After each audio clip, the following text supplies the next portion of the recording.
him up, and there it is. And he's done that to perfection. He's got the edge of the jack. And the jack goes off to the side. Well, Alex has played some absolute bombs today. So the Melbourne Pulse have done it, and they will take it out in BPL 19.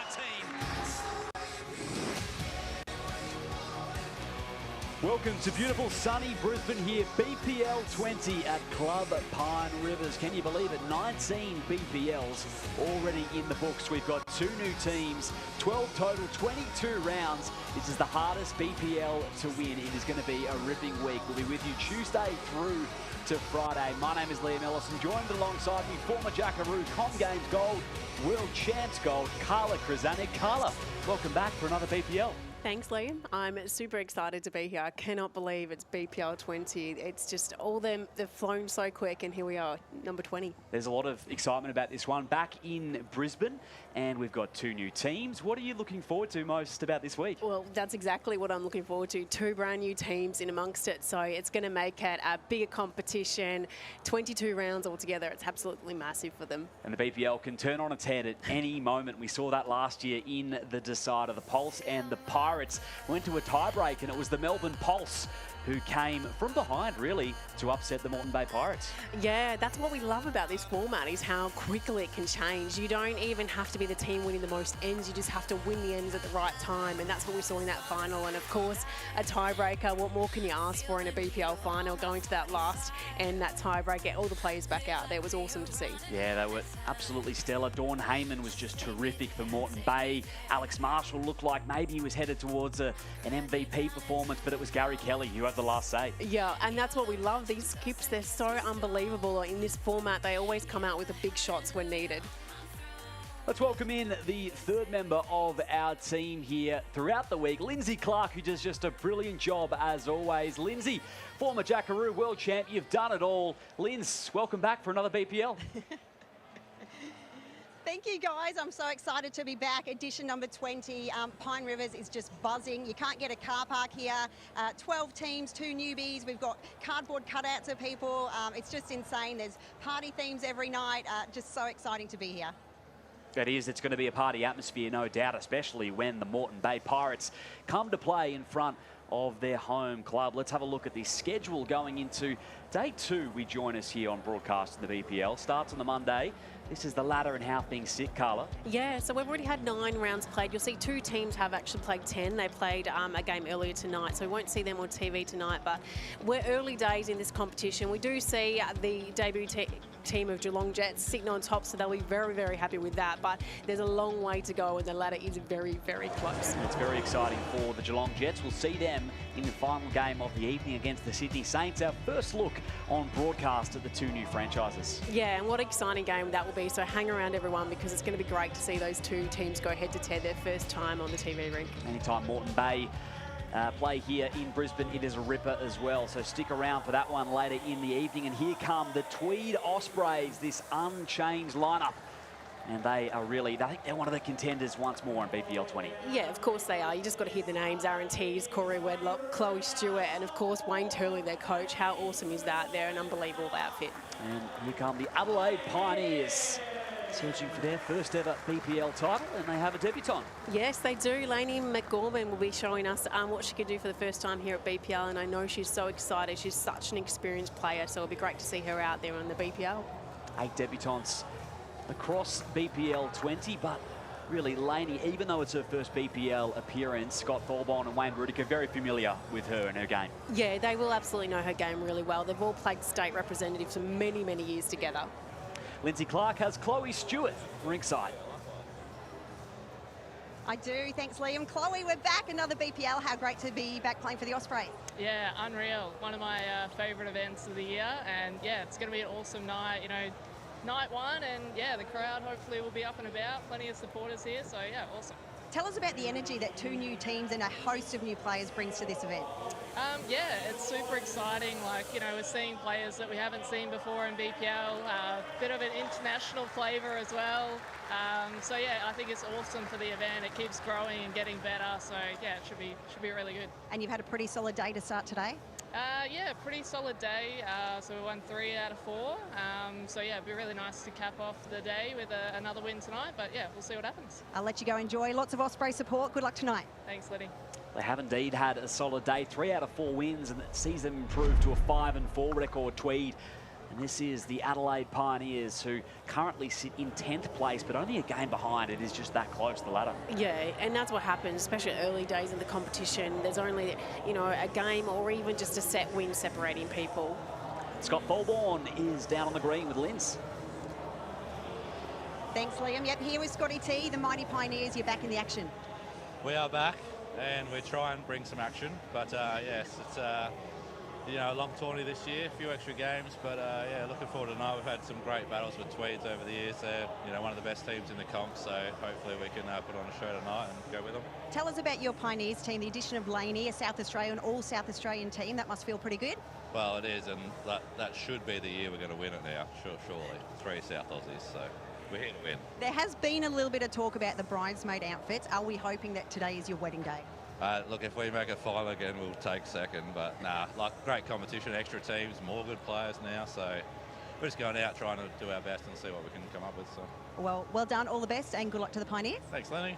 Very good, Linz. And if you're wondering about the bridesmaids chat, well, Adelaide, they've been 5 times runners-up, 3 as endurance and 2 as the Pioneers. And here are the rules, Carla. There's a few different ones. Absolutely. I think it's just important for everyone at home to realise the new rule change is that every player has to play 4 ends now. So past BPLs, each player had to play minimum of 3 ends. That's now 4. So puts a little bit of a twerk on the rules and keeps all the teams and especially the coaches on their toes. It does. I like it. It gets everyone involved, and you just got to have it. Shows the depth is even more important. Yeah, absolutely. And I think it's really good for the players to keep it all mixing up. And I like the rule change. Let's welcome in Clive Adams, who's going to be with us throughout the week doing a terrific job. And he has a very, very special guest with him in the commentary booth, Aaron Sheriff. Clive. Certainly do, Liam and Carla. Thank you very much. And yes, BPL 20, it is going to be something special. And look, we looked around and we thought, well, who can we get to join us right off the top? And the man, the myth, the legend, Aaron Sheriff joins me. How are you, mate? Good, Plucker. How are you, mate? Yeah, no, excited to be at another BPL. Been fortunate to be a part of all of them, and seen all the changes to the formats and everything like that. So to be here with 2 new franchises, extra games, yeah, it's really exciting. It certainly is exciting. Look, listening to Scotty there, we'll take second. No one's here for second, are they? No one wants second. There's a bit of tongue-in-cheek there. There's a bit of Scotty suave on that. But, yeah, look, everyone wants to be number 1. But I'll tell you what, it's going to take a Herculean effort to be in the top 2, that's for sure. Well, the players are completing their roll-ups at the moment. We're not going to be far off getting into this one, the Ospreys and the Pioneers. So, look, what have you seen so far, Omar? I mean, it's been an amazing competition so far and just so even across the table. Yeah, it's just so tight. I mean, we're 5-4 and I guess we're in 4th spot at the moment. And yeah, it is what it is. I mean, all the players, we've got the UK flavour this time around. The extra 21-metre length added as well. How have you seen the UK players settle into this one? I Yeah, think some of them have started, some of them have had time to find their feet. Yeah, no, definitely. I mean, I think Paul Foster come in running. Obviously, Taddy, he's been here 1,000 times. Some of the other guys were sort of feeling their feet and getting a feel for it today. I mean, we played against Nicky Brett this morning. He was absolutely outstanding. So they're adapting quickly. It's just going to be interesting to see how they handle this heat throughout the next couple of 3 or 4 days, So, yeah, no, they've been a huge asset to the tournament already. And honestly, there's heat in every sense of the word. It's warm up here, but there's heat on the green as well because the BPL format, I mean, you know it so well, and I won't go as far to say as you've mastered it, but, you go all right. Every bowl's so important, isn't it? Absolutely. We, like even our game out there again against the Tridents just finished now. So, the Tridents are on top of us over most of the second set, and we played 2 or 3 really good ones in the back end of the second set and got the win. So, every bowl is so important. You can't waste a bowl, and it's all about missing in the right areas if you do. It was an amazing day for the Tridents yesterday. They've still gone okay today, but the amazing start for the Tridents. So that win over Tasmania is a really important one for you. I know yesterday they seemed to have the formula. They won 9 out of 10 of their own power plays and defended 8 out of the 10 of the opposition. That's going to get it done every time a BPL rolls around. 100%. That's what it's all about. Limiting the damage on the power plays and maximising what you can do with them.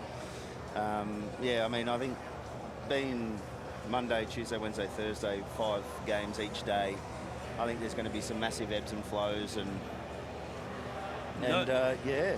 No surprises here, Omar. They are the new rule with the, as you mentioned, the minimum length, and that's exactly where the Ospreys are going straight away.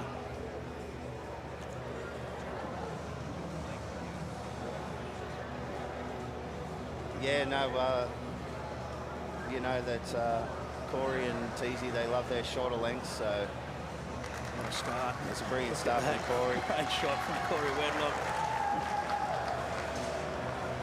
Yeah, both the boys are renowned for their expertise over the shorter ends, and normally playing short, so blue to blue. But now adding the 21 metres has definitely changed things up.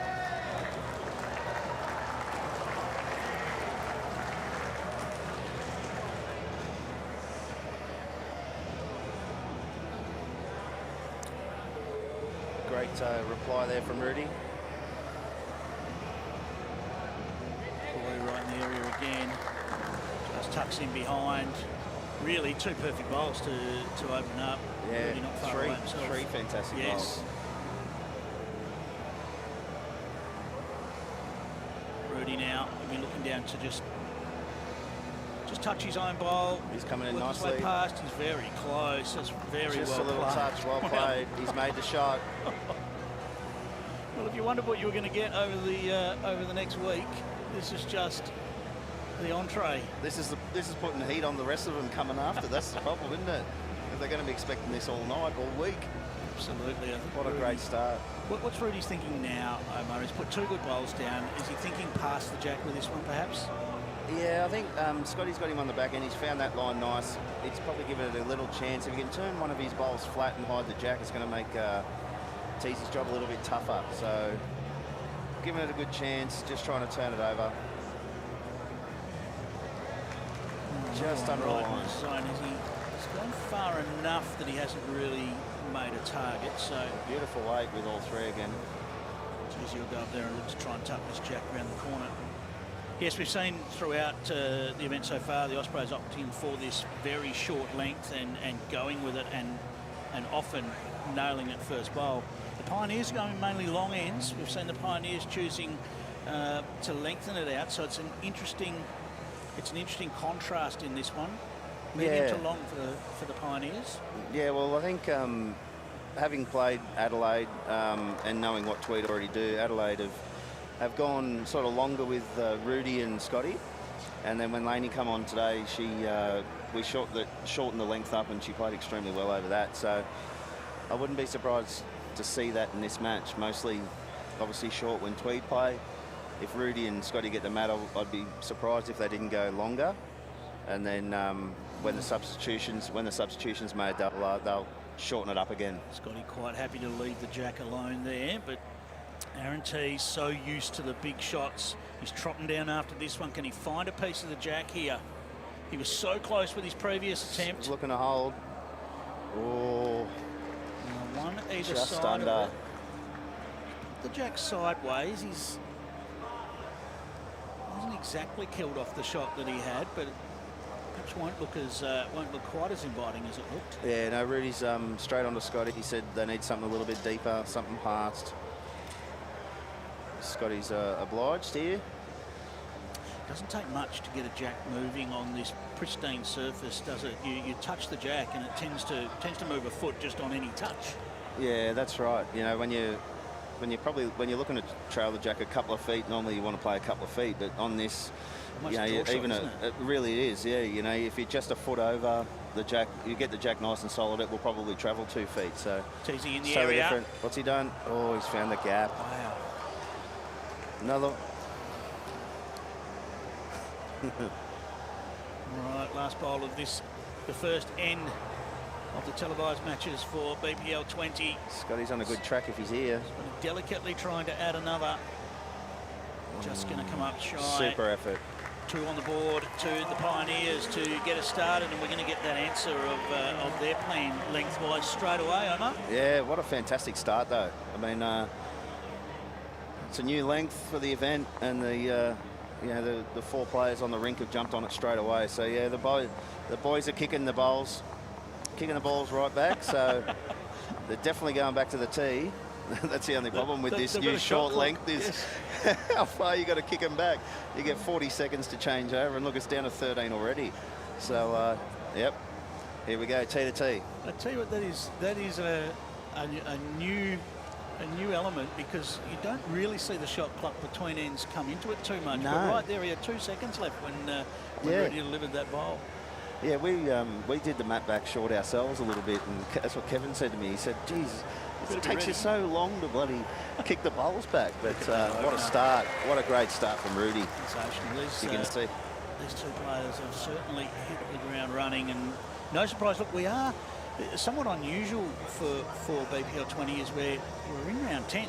Yeah. So normally first night, maybe still finding your way. We're approaching the halfway point of the competition, so the players have had a lot of bowls already. Absolutely. Yeah. No, we're this is round 10. So yeah, we're virtually halfway. Tomorrow morning we'll be halfway through the event, and yeah, everyone's sort of starting to learn their tactics and found their feet a little bit. Best combinations, all that sort of stuff. That's right. Yeah. Another nice bowl here from Wayne Rudiger. Brilliant start from Rudy. I guess that's day one there was 5 matches. Some teams came out of it well, some teams had some work to do, and they've done that today to make the tight ladder that we've got. But it was all about finding those right combinations. Who's reacting well to the sub? Brilliant, Corey. Corey grabs the jack What again. a correction. Yeah, no, look, I think really our theory yesterday was to go 3-2. If we could go 3-2 yesterday with a newish team and stay in the hunt, that was a good result for us. So I suppose 5-5 we are now at virtually the halfway point. If we can get over tomorrow and be 6-5 and then go 6-5 again, I think that would be good enough to make finals. So. And how's the vibe with Big Kev?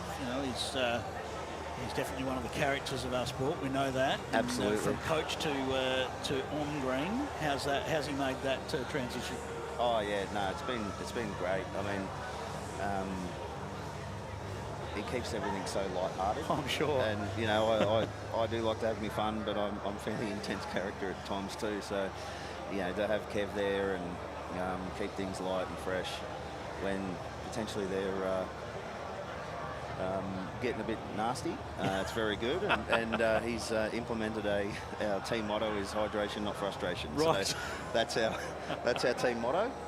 So no, it's been working well, pretty well so far. We're still tinkering with things, but we're getting close to do the masterpiece, I think. All right, Aaron Tees with a good opportunity now, as Scotty just crashed with that first one. So Aaron needs to find his way around the front. Don't think he's quite got the line to do, so it's probably more pace than anything, yeah.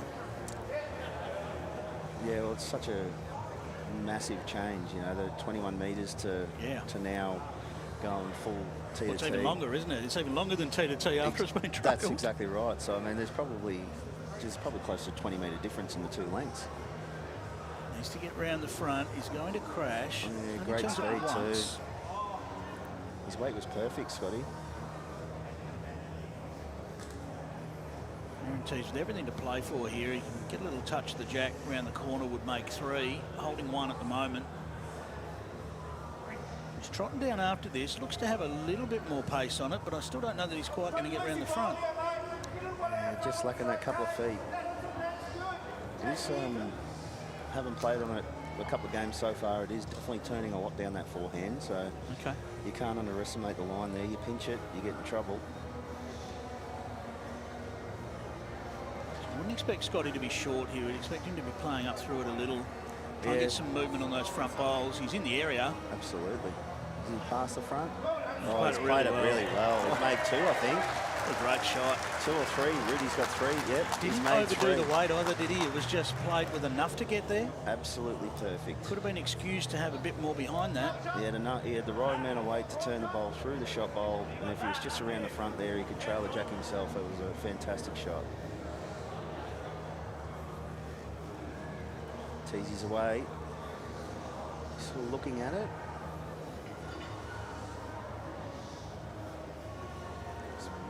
His weight's better. He needs a clear path, I think.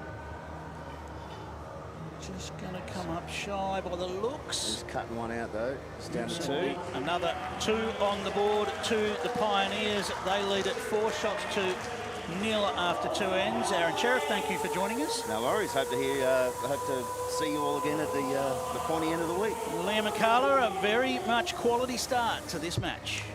Thank you, Clive. It certainly is 4-0 in favour of the Adelaide Pioneers. Scott Tholborn with some really impressive draws, Carla. Yeah, absolutely. But what a great start really to the game. Both these teams already off to amazing standard they're setting. So it's going to be exciting. I know we can see Adelaide 4 ahead on the scoreboard, but we've got our first power play here, so big chance for Tweed. They'll be wanting to win this end. They needed to activate it. Just avoided the drink. Yeah, it's just not going in. It will be handy. Rudy sort of sighed a bit then, but we always need bowls behind, so that could definitely come into play. Back bowl for Rudiger. Here's Corey Wedlock on the mat. Very handy opener. Of course, we're playing full length end here. Adelaide's preference, of course. We heard earlier that they've been playing this throughout the series so far, and generally in past series, it's also been their go-to, this ditch-to-ditch full length end. Polar opposites. Yep. Ospreys liking that shortest end, as that's a really nice opener at this early stage. I think really when we get to this standard, these players, regardless, they can play all the lengths anyway. So yeah, it's just, sometimes trying to get that little 1%er ahead of the opposition. Easy doesn't mind it. Yeah, that last bowl of Corey's landed really close to the re-spot mark, so it's always something in the back of the players' minds as well. Of course, if the end is killed, it goes to the re-spot mark, so there's no disappointment in having a bowl there. Another back bowl for Rudiger. Corey Wedlock will play his 3rd bowl now before we see the changeover of heads.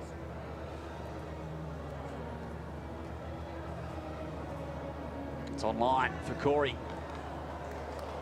Oh, so close to touching the jack then. I think it's anyone's end still. Plenty of room here for the skips. Yeah, lots to play out. It's a 1 count for Adelaide as we walk down. See off this power play, the Pioneers, they're well on their way to winning this first set. Yeah, it really is key. If you can defend the power play, especially when you're already 4 ahead, it's only a 5-end set, goes very quick. This is massive for the Adelaide. If they can defend this power play, you really do think they've got the set sewn up. Just skimmed past.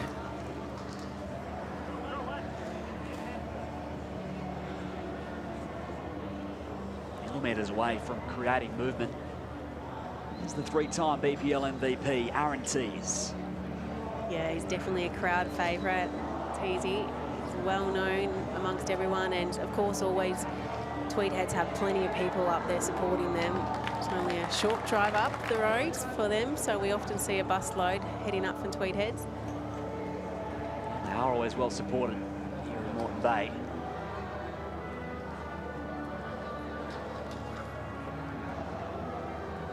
Melbourne had the better of it early stages in this first set. Yeah, just no one's quite been able to nail that jack yet. There's still plenty of room. Looks like Teague's going to give this one a little bit more of a chance. No, he's going to swap over. Backhand draw.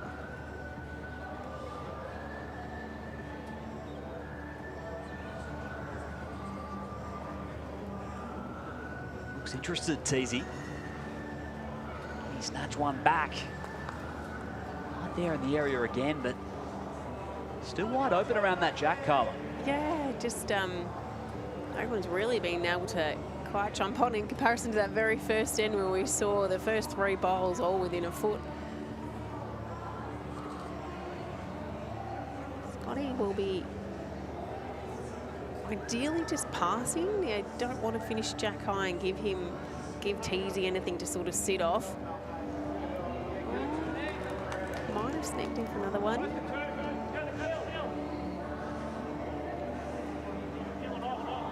Shot in hand for Teasy. Yeah, we're going big. He's going the bomb. Weight from Teasy.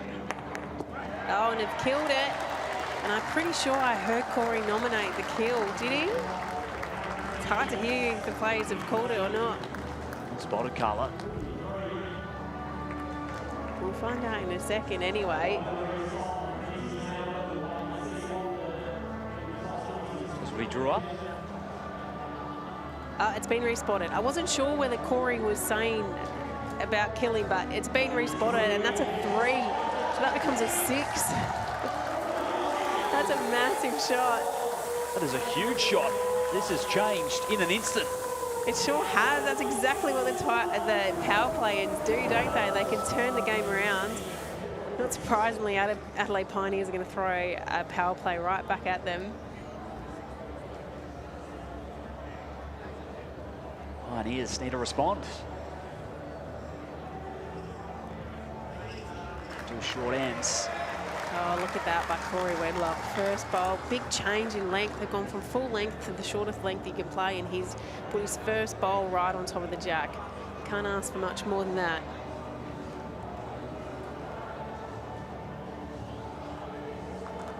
And Rudiger turns the favour. Yeah, that's a good reply. Open it up as well a little bit.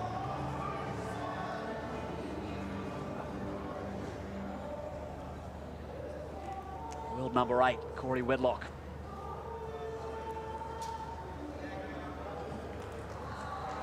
Lead duties here for Tweed.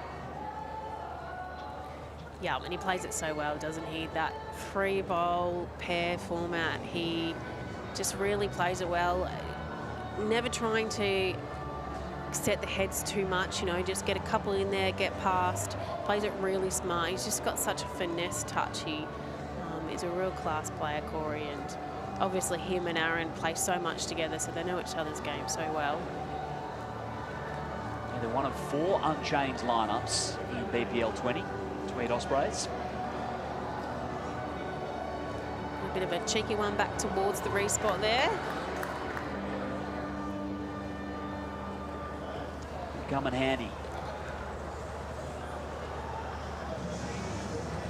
He's played it really well.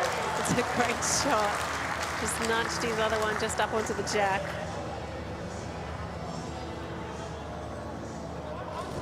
Perfectly negotiated.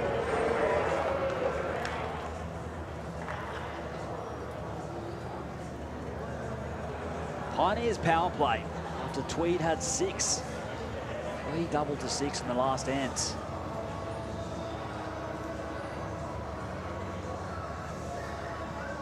Now they've got the chance to defend the power play. Oh, look at this. Great shot by Teasy. Open it wide open. Basically restarting the end now. We'll see the skips basically play as the leads now. Different complexion for Scotty Folborn. Looks to have the line. Just going to hurry a little bit.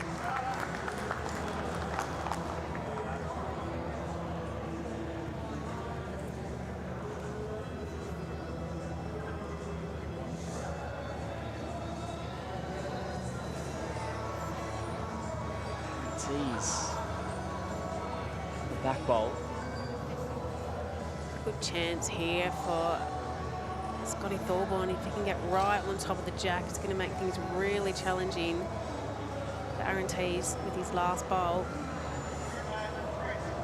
There's a lot of traffic in the way to get to it. Well, number one, there's still room there though. He's going to navigate around them if he can. There's a lot of traffic there. Well, he's following it, so it generally means it's pretty close. Is it going to slow down? Yeah, it has. And it's the shot. The Tweed. What a reply though for Scotty T.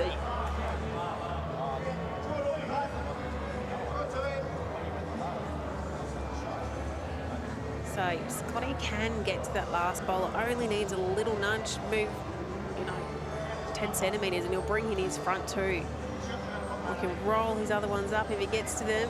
Is he going to? Oh, Nudged it forward. I'm not sure if it's close enough. I'm not sure if it's enough. And Tweed, we've seen off the power play here. Gonna have a measure. Didn't look overly confident, Scotty T.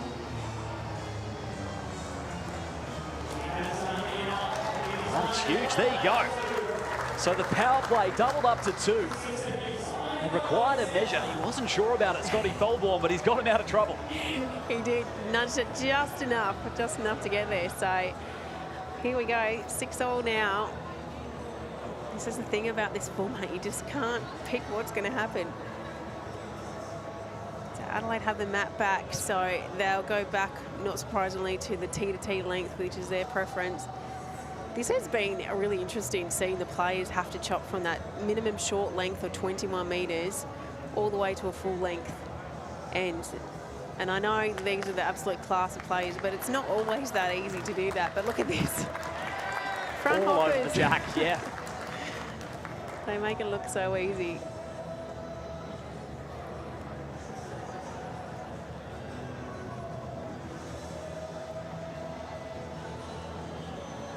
Wedlock this time. It's right there as well. That's handy. Yeah, that's a very handy bowl.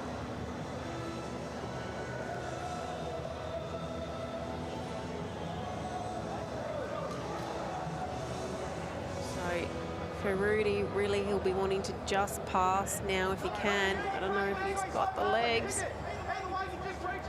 Won't be super happy with that one. If anything, now the jack's going to move. So he would have wanted to be just passing. Corey's giving this one a good try. Just trying to make contact. Oh. That's wayward. Yeah, just under the line, but once again, that's finished really right where the jack's going to go if someone makes contact with Rudy's shot bowl. And that's just the class of these players. If you miss, you want to finish in a good area, and Corey missed with really good weight that he's still in the game. Oh, Wayne Rudiger. Terrific lead bowling. Wayne Rudiger, who was fantastic as well in EPL 19s. The Pioneers finished in 5th position, making the finals.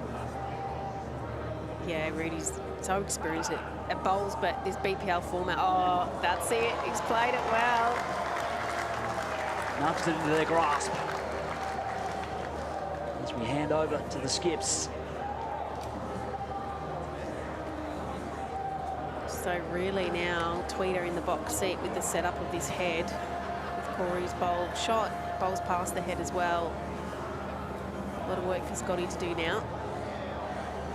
Comes down to this in the first set. Terrific way to open our broadcast of BPL 20.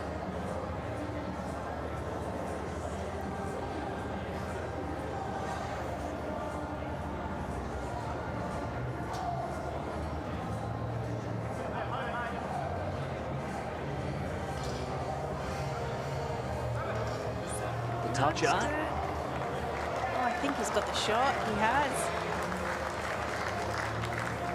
Well, down to the Adelaide advantage. Into the play out. Yeah, there's lots of options here for Teasy. He'll be giving this one a chance. He can sit the ball through, get down to the jack and trail it. There's plenty of options if he's reaching. Teasy a bit In behind the it. area. Oh, gosh. Right in the area. He's just touched it. Close to call for the shot. Yeah, it looked like Rudy was favouring that they might be just down now. Of course, that bowl of Teasy's that touched the jack is a toucher, so it still stays in play in the ditch now. So that will be the backest bowl that they've got for the Tweed. This one's just sailing past a little bit. Spilling in the drink. So that one, of course, for those who are unfamiliar, that hasn't touched the jack, so that bowl is now out of play. If you're new to bowls, there's a bonus if you do touch the jack, you get marked and you can stay in play if you go into the ditch. That certainly could become a factor.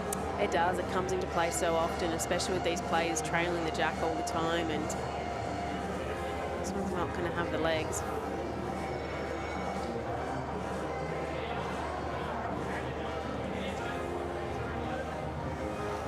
One shot each to decide this first set.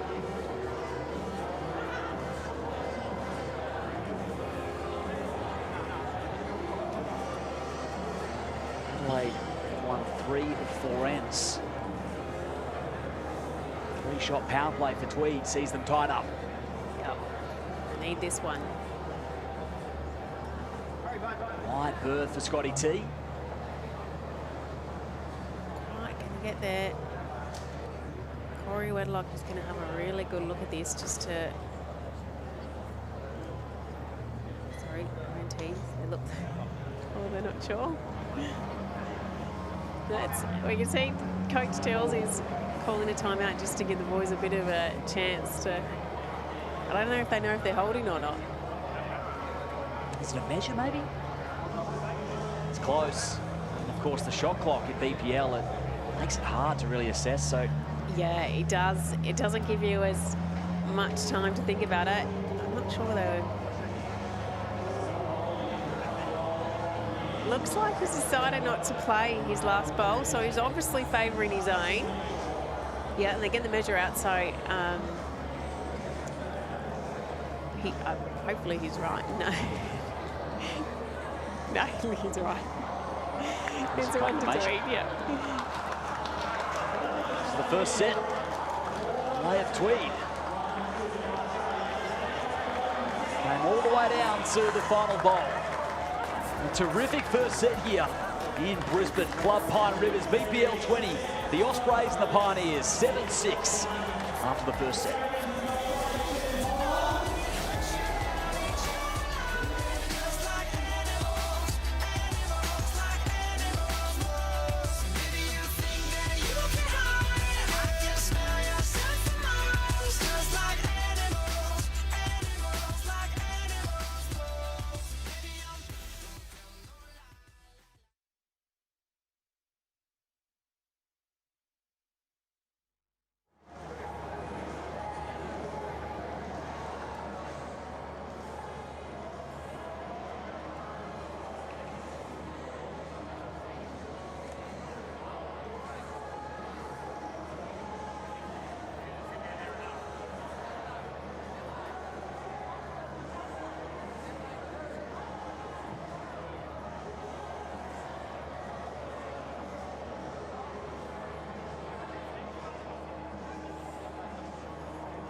It's the 20th edition of the Bowls Premier League. We're here at Club Pine Rivers and we join you in round 10 of BPL. 22 rounds total, and first up here on the TV rink, it is Tweed and the Adelaide Pioneers. It's been Aaron Tees, and the Ospreys have come away with the first set, 7-6. Liam Ellison and Carla Krasanik with you on the call. Carla, that was everything we love about the BPL. Yes, first set, how amazing was that? Even the first end, how good was that? And the players were all over it, all within like a foot. That first end, it's yeah, this has really set the standards high for the rest of the event. And yeah, first set came down to the very last end. Obviously, we saw a massive drive from Aaron Tees there on their power play to get a count of 6, which was phenomenal to give them the chance to win that set. So yeah, looking forward to see what they can bring this next set. If that was the first set in the standard, holy moly. As am I. Big shot making. Aaron Tees and Corey Wedlock. Like Adelaide were just holding the count for so much of the set, but when it mattered, they stood up. Yeah, it really does come down to those big bowls, especially on those power plays. And we did see both teams win their power play, which kept the set really close. And of course, the tactic changes in this game has been really interesting. The length end, so yeah, it makes it really interesting. But we've got the sub plays to come in now, so that's going to add another dynamic to this game. It is, and of course, if you've just joined us, we do have a change in BPL 20. It's now 4 ends we need to see from every bowler, which is exciting. Yeah. Previously it was 3. Yeah, it really makes things different, because in the past we would generally have seen, I know from Tweed, we would generally see Chloe Stewart would have come on for this end. She was playing most occasions at the first 3 ends of the second set, but it looks like they're opted to keep, well, both teams haven't put a sub in yet, so they've opted to keep their same players on, and then we'll definitely see a change in the next end. Didn't look happy with it initially, Wayne Rudiger. It looks okay to me. Yeah, I wish my bad bowls were that close. One up for Adelaide.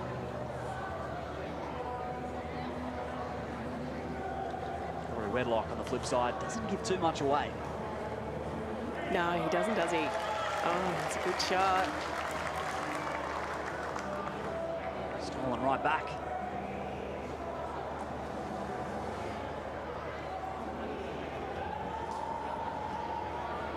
Adelaide trailed Tweed. A single win on the table, so this one's got some meaning.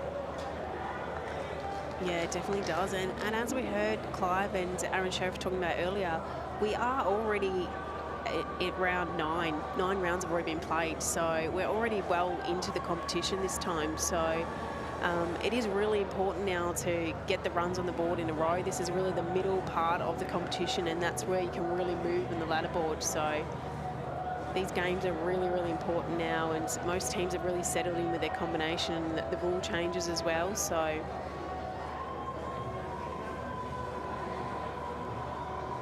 finishing a nice home there behind.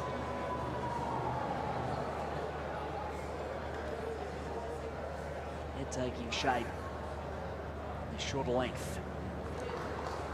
Yeah, this is one of those ones where Tweed won't want to be building the head too much. They don't want to make the target any bigger for Scotty Thorburn to make contact with. He's going to just sit in behind. Oh, look at that. That's perfect. He's drawn another one and he hasn't made the target any bigger.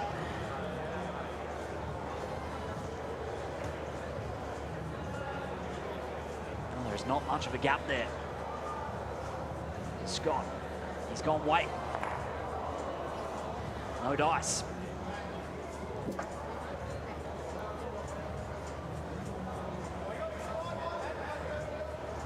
Where to here? Holding 2. They're holding 2. They've got the back covered. So the re-spot is covered for Tweed. So it looks like he's trying to play a blocker, I think. Don't think Teasy puts one in that short without it being on purpose. Very often he's landed right on the line. Effective. Yeah. Playing defense. He's jammed up the highway. They're not the easiest shots to play, blockers.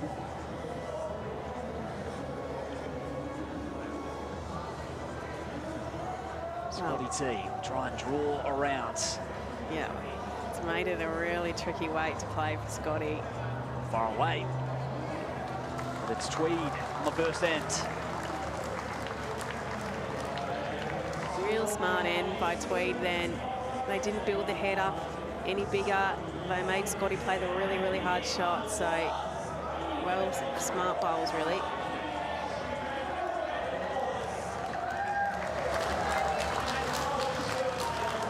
Nothing favouring Tweed in this second set as they look to avoid the tiebreaker. Of course, we'll see our subs just coming onto the green now. Chloe Stewart and Lainey McGorman. Chloe, of course, is no stranger to the BPL format. She's been out here and she's won the title before, so she knows exactly what to do.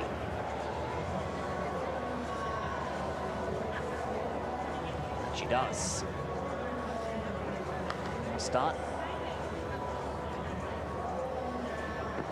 Ospreys tied with the Sydney Lions for the most BPL titles by a franchise with 4 apiece. Lainey McGorman, this time on broadcast in the BPL. No stranger though to the big stage. Yeah, no, Lainey's been a state player for South Australia for many, many years. I remember watching her back in her junior days when she was playing against my sister. So she, yeah, she's a very accomplished player, definitely knows how to play on the big stage. So it's great to see her out here having a chance, and a full South Australian team is really exciting to see as well. Scott Thorborn thought that could have been the lucky charm for their first title. Yeah. May well be.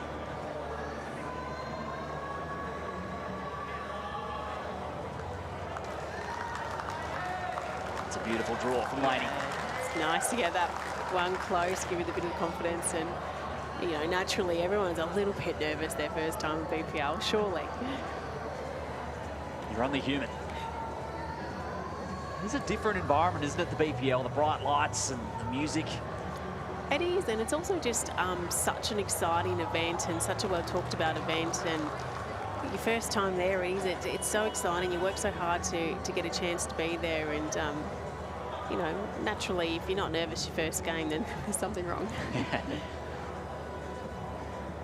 She's up 1 here at this early stage. She'll look to add to the arsenal. It's just passed, but it's still in a nice home. Any bowls sort of on the jack or nice yard behind. There's plenty of options for the skip. That's what it's all about, leading, is making sure you don't necessarily have to have shot. It's about setting the head up so your skip's got options to play shots and make conversions.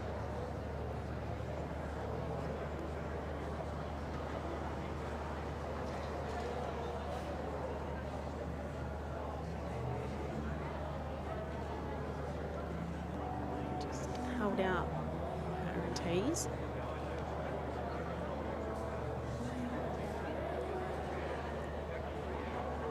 Following off the mat.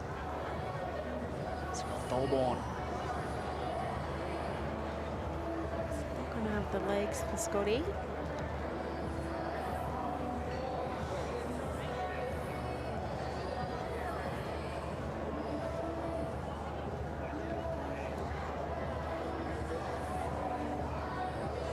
Tease this time.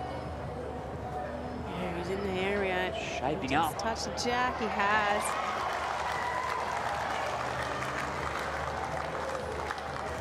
Two up now for Tweed. Nudge forward perfectly. Well, Scotty has got that jack on the nose, but it's gone out of bounds. I'm not sure. His bowl ran through, but I think that might have gone. Oh no, it stayed in the rig, so that'll be the shot. But it's a long way from the jack, so. Isn't it? There is a lot of room for Arantes. And this is what we're going to see now with this really, really short end, the 21-metre length ends. If the jack does go all the way back to the respot, it's going to be many bowls a very long way short that they've got to get around. Might be sick. Oh, he's gone for swim. Just wow. In the drink. The Pioneers do like the length. Not enthused though. Yeah, well, he had all that room to draw another one, so he wasn't going to be worrying about getting right on the jack. That is going to be a counter, and that's probably a good 6 or 7 metres away. Not something you see very often. No, it's not. There will be 2 paddles for the Pioneers.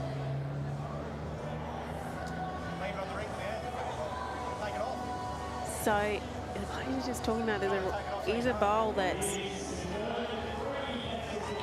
out of bounds, so it's 3. There you have it. It's 3 for the Pioneers. Yeah, that's a certainly an unorthodox end. Yeah. And Adelaide have retaken the lead after 2 ends. 3-2 as they look to force a tiebreak.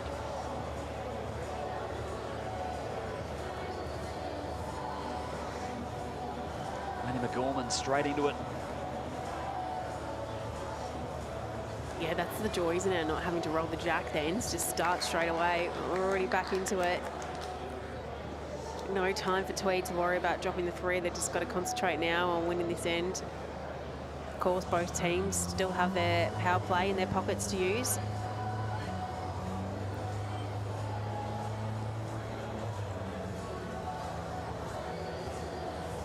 Stewart.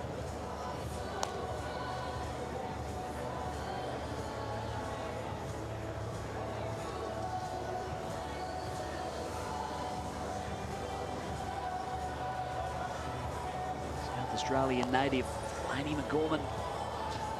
Big shots in the second set.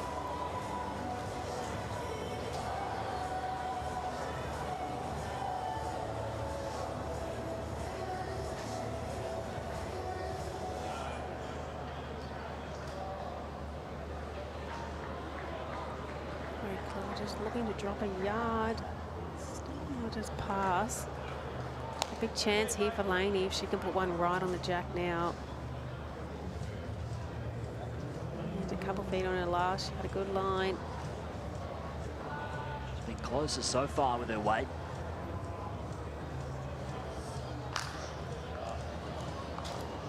Edging onwards. It'll get there. She has. She's played it well. Right in front of the jack.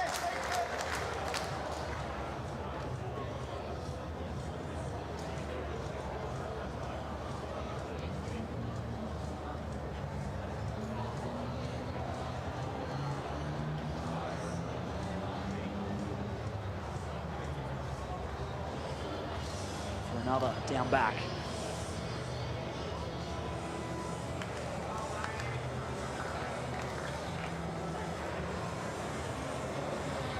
So a bit of work for Aaron Tees to do now on this end.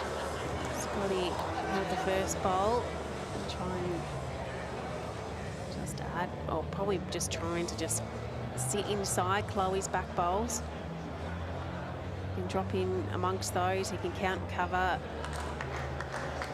He's played it pretty well.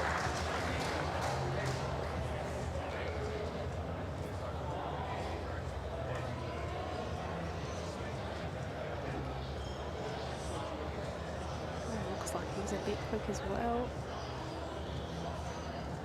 In the vicinity, standing down the barrel of a big count at the moment.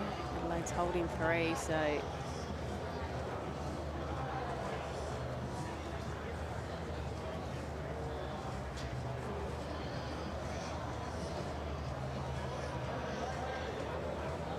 chance to add to it.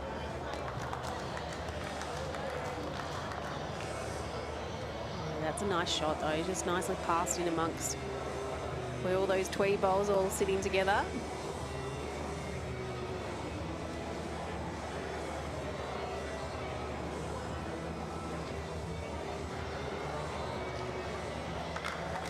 Cut out a couple maybe. Yeah, it looks like he's gotten second shot there, so now Scotty, if he can just drop inside that or even sit that bowl through.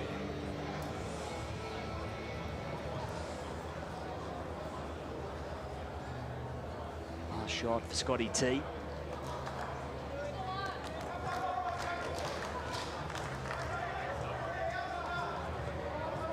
Just the 1 count for Adelaide. Power plays in the pocket for both sides.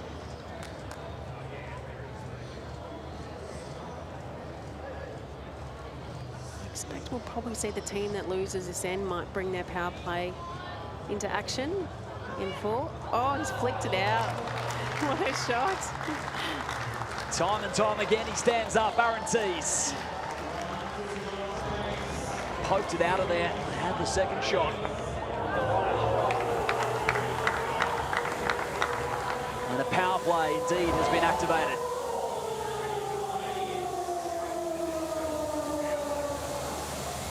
As Carter pulls the trigger, this is going to be a fun end to this one. Clive Adams, take us home. Yes, thank you, Liam and Carla. Yes, this well, we are set for a cracking finish to this one. 3-all power play on the board for the Pioneers here. Beck Van Ash joins me. How are you, Beck? Yeah, I'm good, thanks, Clive.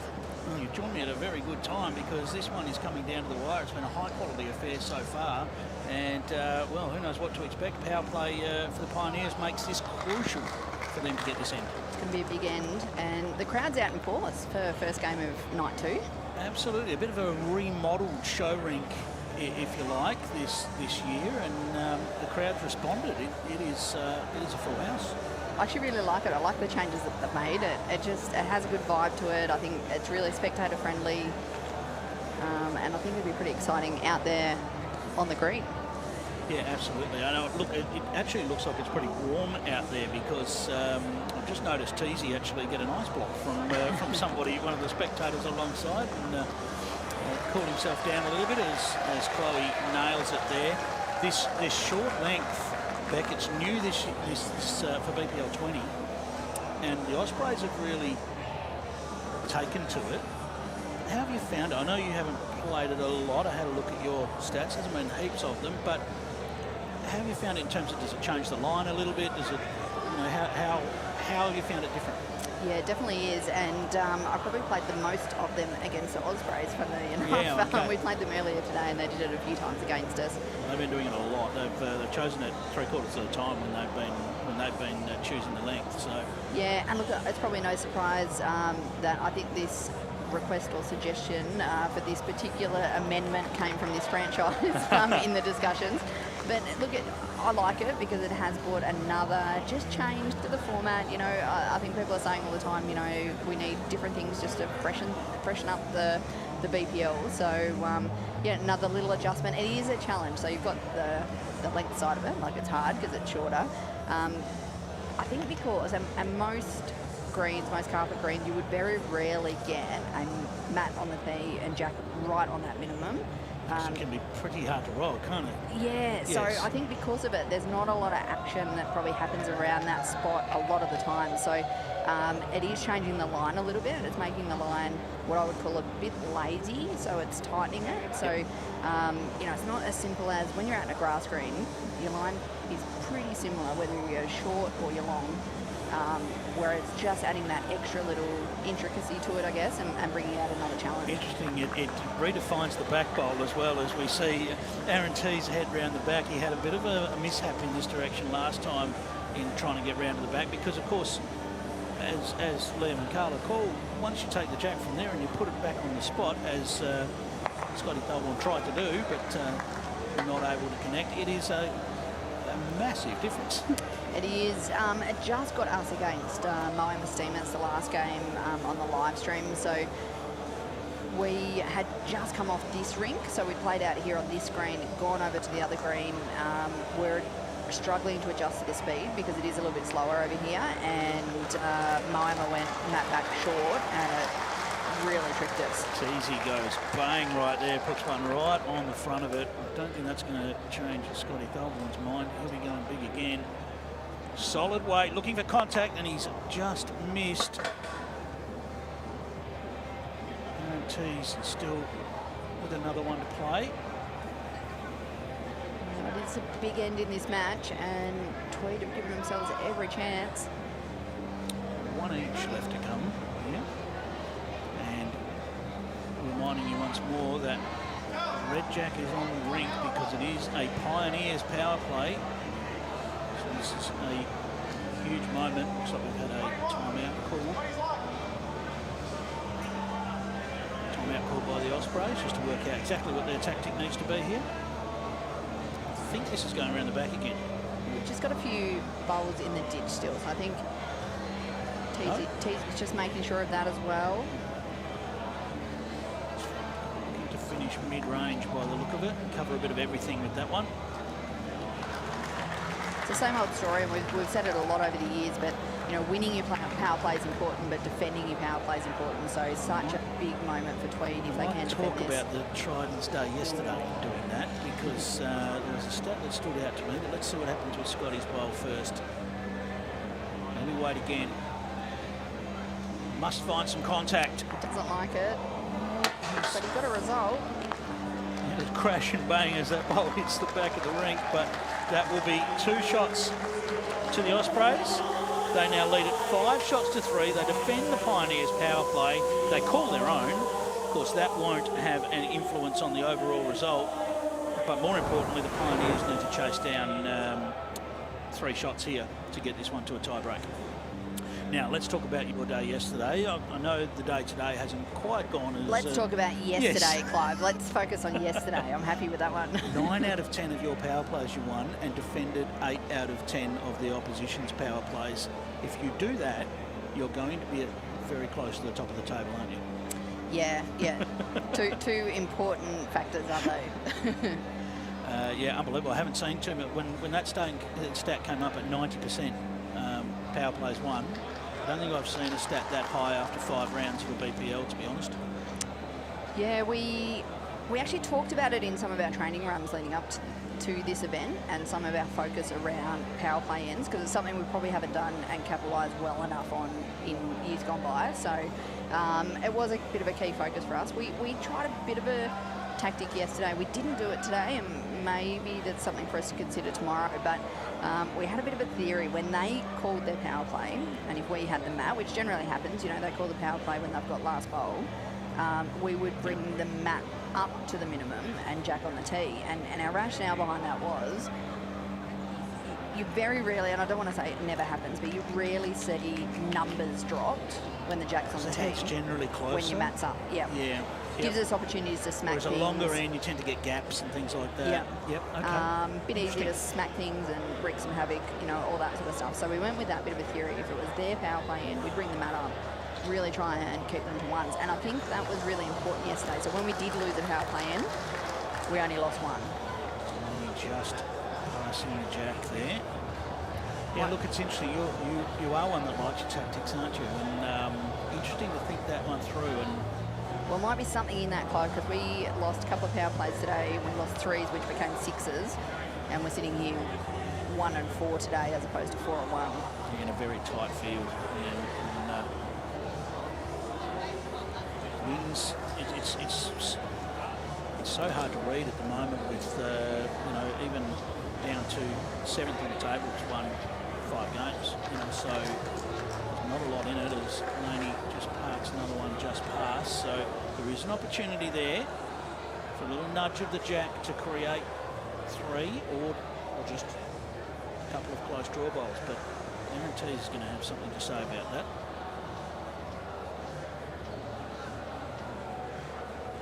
Well, this is probably going to sound bad, Clive, but I actually haven't had a look at an updated ladder because I've been unwilling, I think, to look at it after today.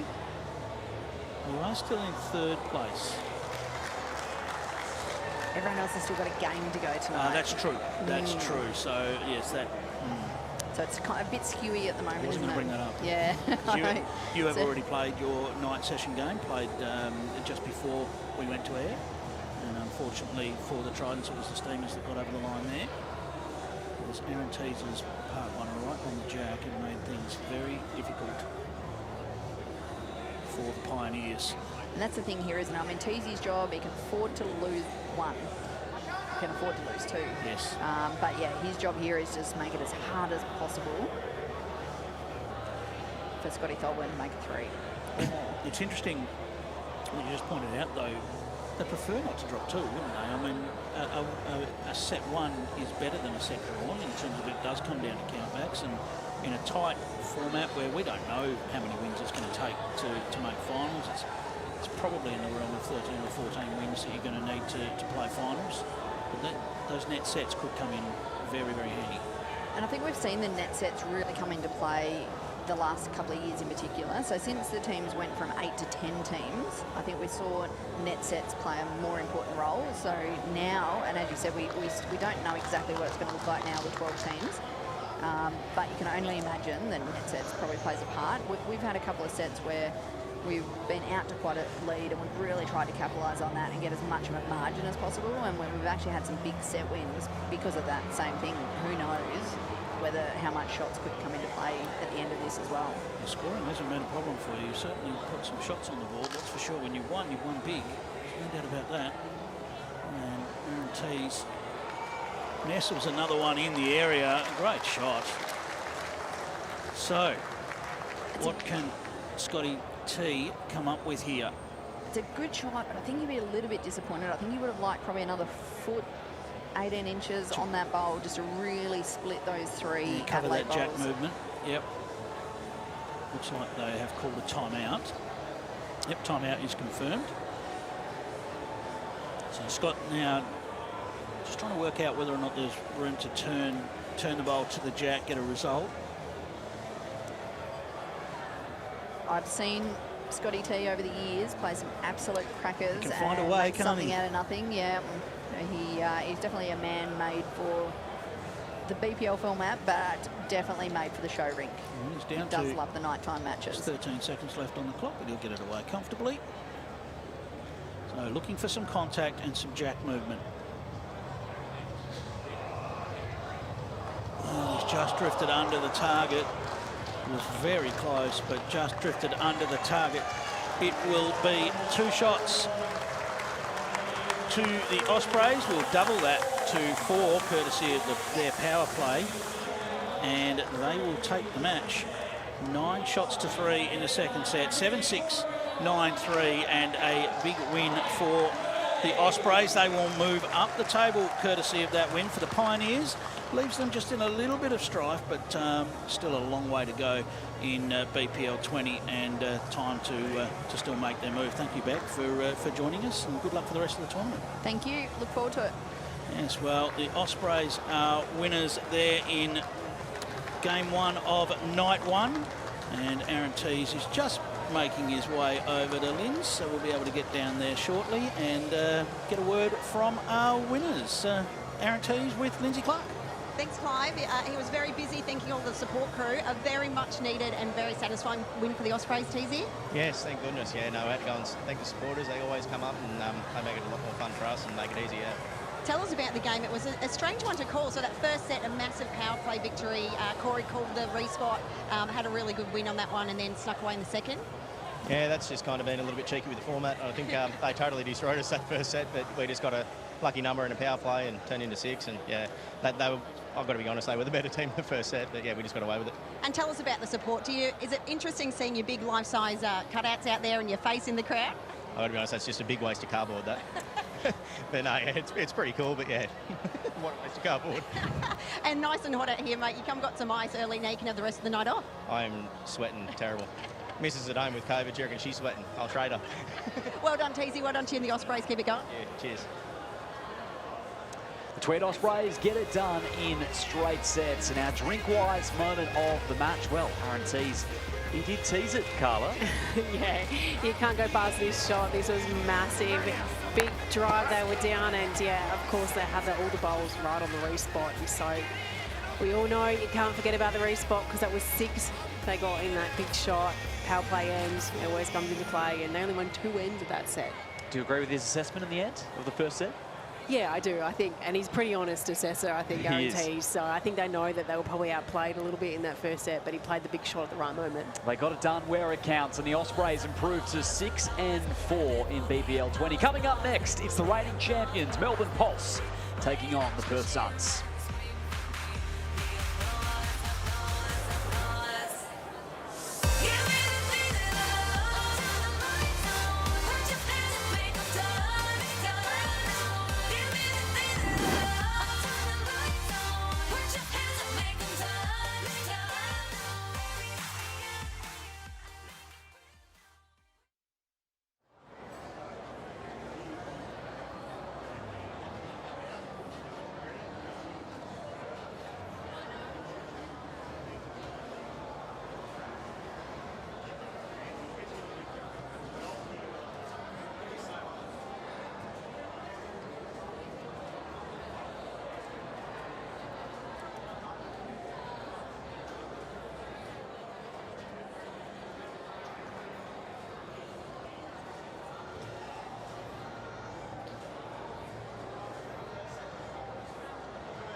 One match in the books here on night 2 of BPL 20, and here come the reigning champs, the Melbourne Pulse, out onto the rink and coming up against the Perth Suns, who found themselves under a little bit of pressure here in round 10 of the Bowls Premier League, sitting on a 3-6 record. And let's have a chat with Lindsay Clark right now, who's got Samantha Atkinson, the new bowler in the Melbourne Pulse lineup.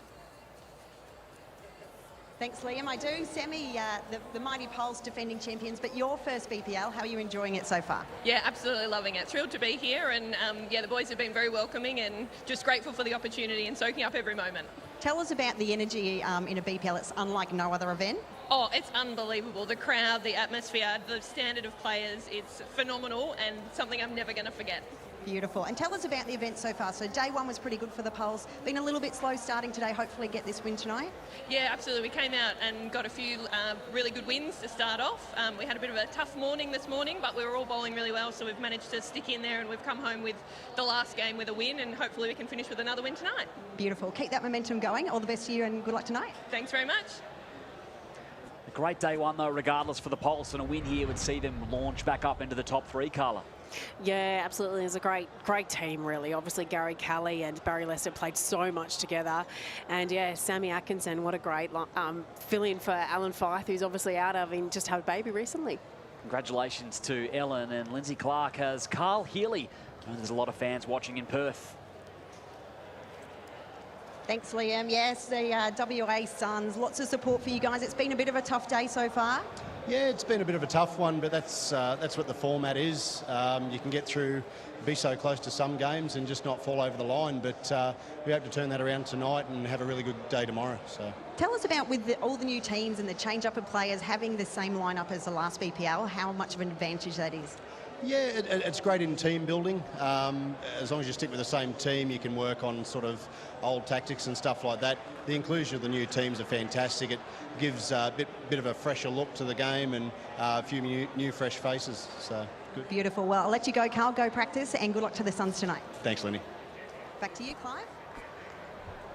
Looking forward to this one. It's the Pulse and the Suns, and look, these two teams have well, they've got a bit of work to do. So this win tonight for either team's going to be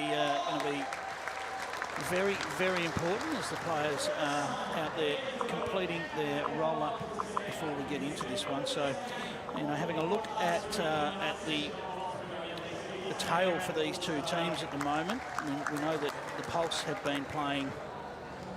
Haven't really been playing much in the way of short ends. They've been some short to medium length ends, but the Perth Suns, by contrast, have been very, very adamant about the long ends. 98% of their choice of length has been long ends. So it'll be interesting to see who actually wins the toss and who sets the length to start with, because it's been a fantastic match to get us started here at BPL 20 tonight.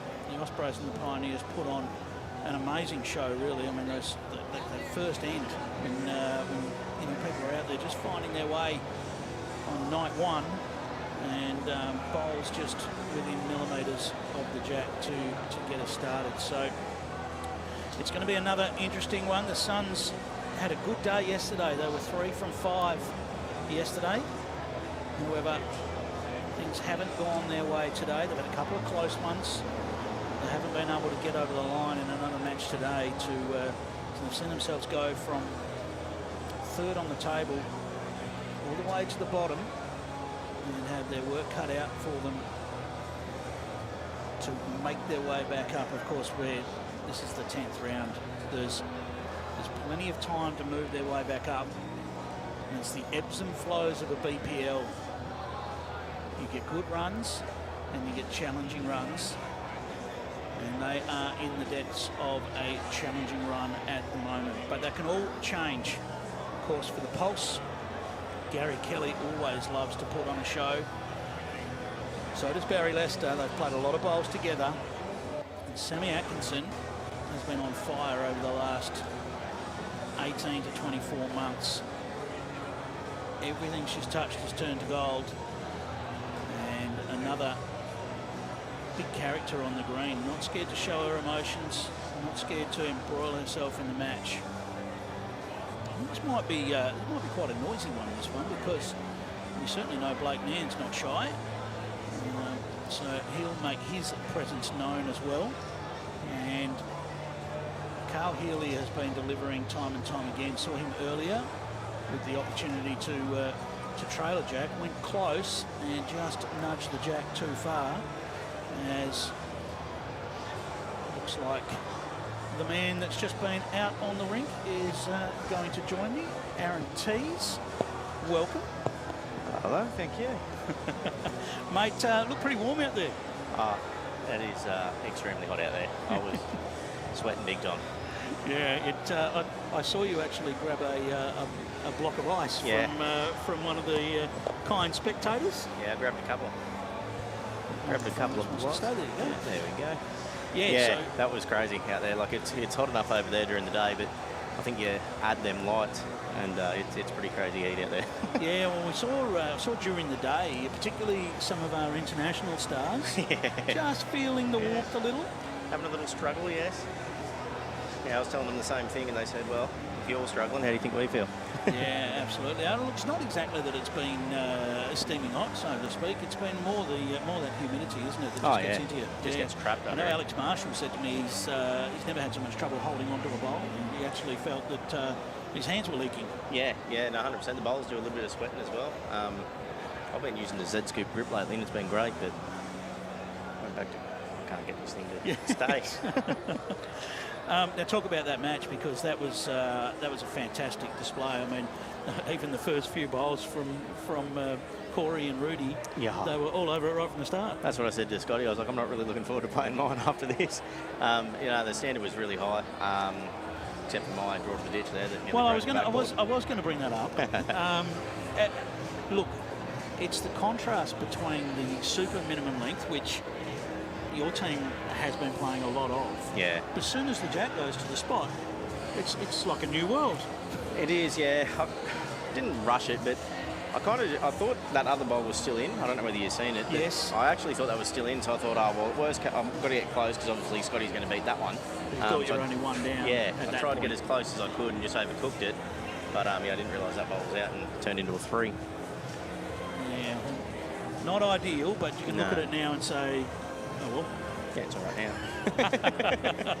How have you found that new length? And because, as I say, you are a team that's really been focused in on that length. You've started a lot of games that way, and a few of the games I've seen, Corey's actually nailed it with his first bowl on that length as well. So tactically, it's sounding pretty good. We're loving it, and Corey has played some ridiculously good first ends, and I think we've dropped a 3 every single time he goes. He opens with a front dozer, and we drop a 3 every time. Yeah, well, it was a 2 this time around. Perfect. We're getting better. All right, what do you think about this one, mate? It's the Pulse and the Suns. It's one that is important for both teams. The Pulse currently, well, as we came into tonight's coverage, the Pulse are sitting 7th. The Suns, of course, they've had one of those BPL days where nothing quite goes right for you. Mate, when we every team's had them. Yeah, that's exactly right. You've got to ride it when it works for you, and it's frustrating when it's not. You just got to grind through it. But I've got to admit, when we played them early today, they had absolutely nothing go their way. They were like inches off playing perfect bowls for numbers and just went wrong. Yeah, they had no luck, so even though they might take it out on the Pulse here. All right, well, we are underway. Sam Atkinson with her first attempt here. She's done a pretty good job with it. Just going to trickle past, but nothing wrong with that as an opener. And she comes up against Blake Nairn.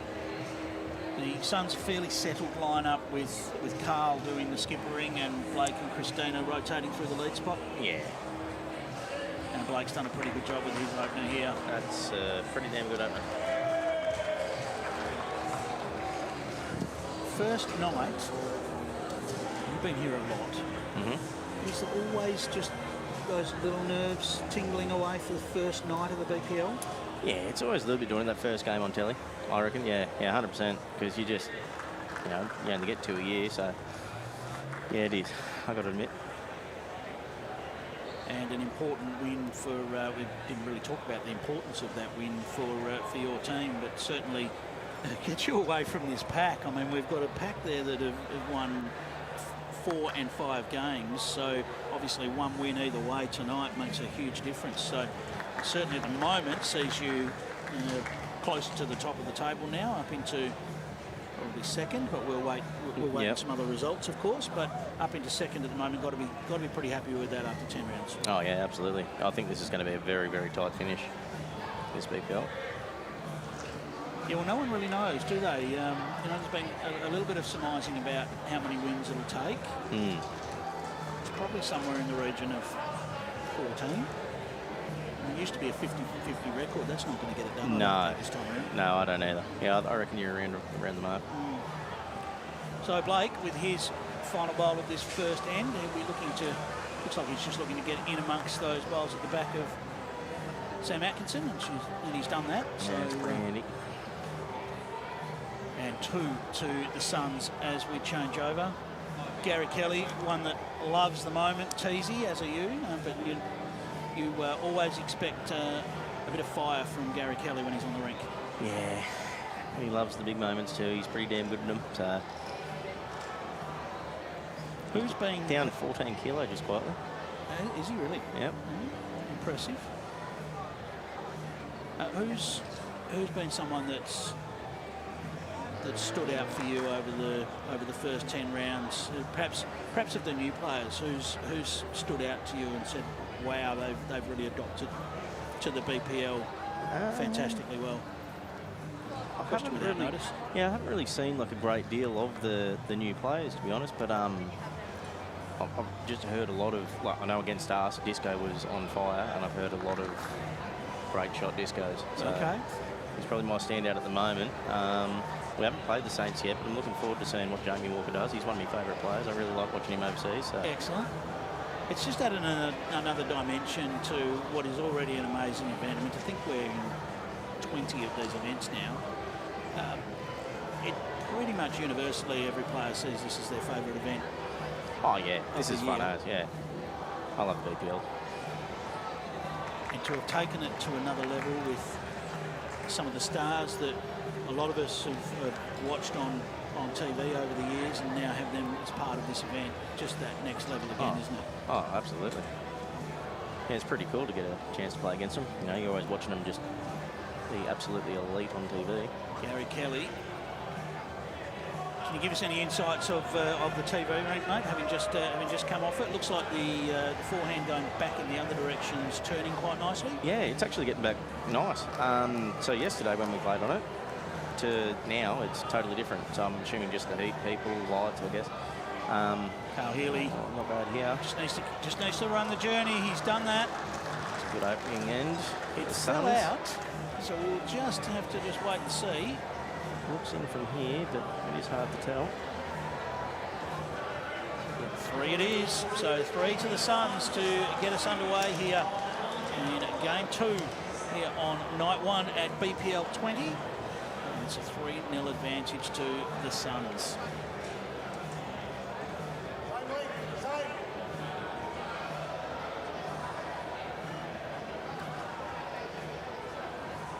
How's the planning gone for this one? I mean, you're a very settled trio, your team, Teasy, and we've talked about that communication between you and Corey, how natural that communication is. Do you do an awful lot of preparation coming in, or is it that you know each other that well that a lot of that's not needed? We kind of just know each other that well, you know, like we're playing a lot together, things back home, you know. Yeah, we just play a lot together, but we don't really need to talk much. Yeah. Most of the time I even know what he's playing before he gets on the mat. I know his game, he knows mine. And Chloe? She's just easy going, as you know that she's going to draw from somewhere near it, and if you ask her to hit it, she can hit it. And anything else we sort of suggest, she just nods her head and says yes. Yeah, she's awesome to play with. She's a genuine star, there's no doubt about it. Oh, yeah. Blake with a nice opener there, put pressure on, and Sam Atkinson just passing. Talk about Sam a little bit, Teasy, because really the last 2 years have been outstanding for Sam Atkinson, world champion. Yeah, she's just... Australian indoor champion. She's been incredible. She's nearly won. Sorry, I can't get this mic. Yeah, no, every time I log onto Facebook or look at something, it's Sammy winning something. She's been on fire. It's seemed that way, hasn't it? Yeah, absolutely. Now, can she make a correction here? And to drop about 4 or 5 feet far off the off. previous attempt. She's done very well. She's a good character for the BBL too, I think. She's got a fair bit of personality. She gets up and about, cheers on the lads. All right, Blake with his last attempt here. Just needs to look to just roll his own balls or just pass. Fair attempt. Good contact. And that will do nicely. It does. Well, look, he'll be happy and he'll also be a bit apprehensive about that result, Teasy.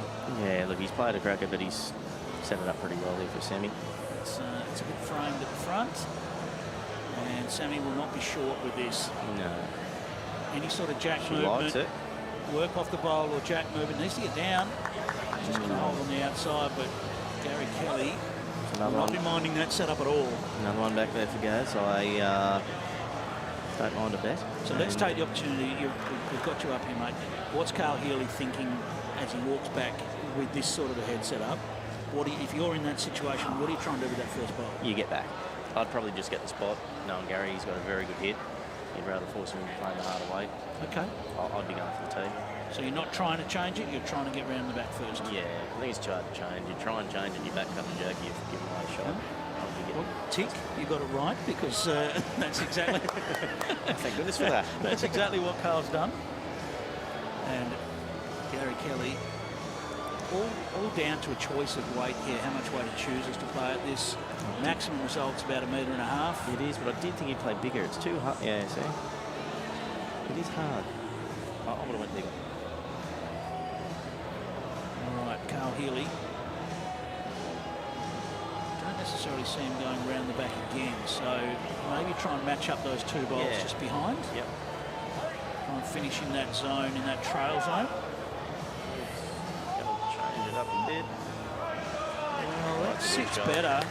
Does sit better for them. Orange bowls all around the jack, I think Gary Kelly might fire at this. Yeah, he might have been on that kill, will he? And his 4 shots are signalled by Mitch Mears.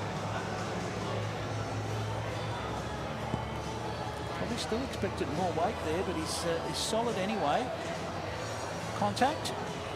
Oh. Very minimal contact, just found his way through the gap.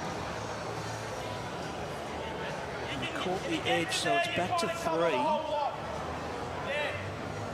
think Carl has to do exactly what Blake's calling, but then I think Gary's going to have to nominate kill and just go big.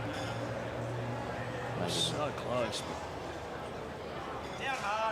That's a good shot. Blake just urging this to get right back and cover those 2 bowls. It's near perfect, that. Just shows you, doesn't it? It's not always about being close to the jack for a great shot. That's a perfect bowl. Chance for all 3 bowls to go. I think this will be very... Well, this is what I thought he might have played today. He's very good at these. Didn't nominate a kill, I don't think. And he's found the gap and taken his own, so that's going to restore it to 4 shots for the Perth Suns. And what a start to this match for the Perth Suns. They lead it 7-0 after 2. We've got a Melbourne Pulse power play as they look to charge their way back into this. Aaron Tees, thank you for your time. Thanks for joining us. Just like that? Just like that, mate. Oh, fair yep. enough. See you later, We'll hand it back to Liam and Carla. Great stuff, Clive. Thank you to Teasy for his time, and no surprises there. Carla Krasanik, the Pulse, they simply had to pull the trigger on the power play. Yeah, there was no doubt that the power play was definitely coming out for this end. They need to win this end. It has been all Perth Suns so far after 2 ends. 3 and 4, what a start. They couldn't have asked for anything better. Yeah, 7-zip. That is a gaudy scoreline. Big end here required, could get them back in it. Yeah, a lot of work for them to do, but that's why we love the power play. It can bring a team back into the set so quickly. Great opener by Sammy. That's what they needed. All over the jack. McMahon has been leading really well. 17 so far through the first 9 rounds.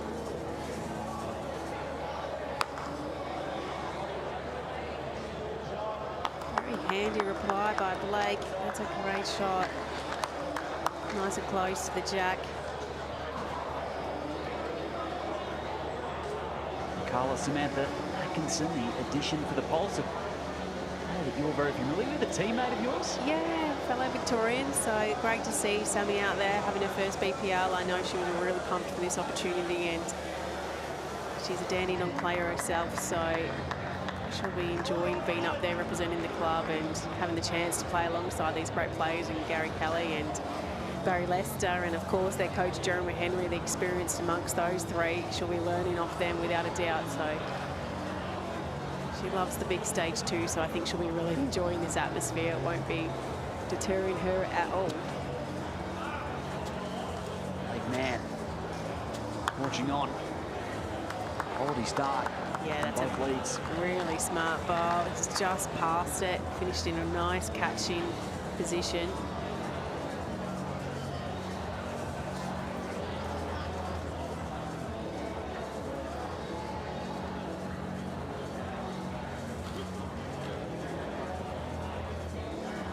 One so far with the power play. Can suddenly make it two. Finds a handy home.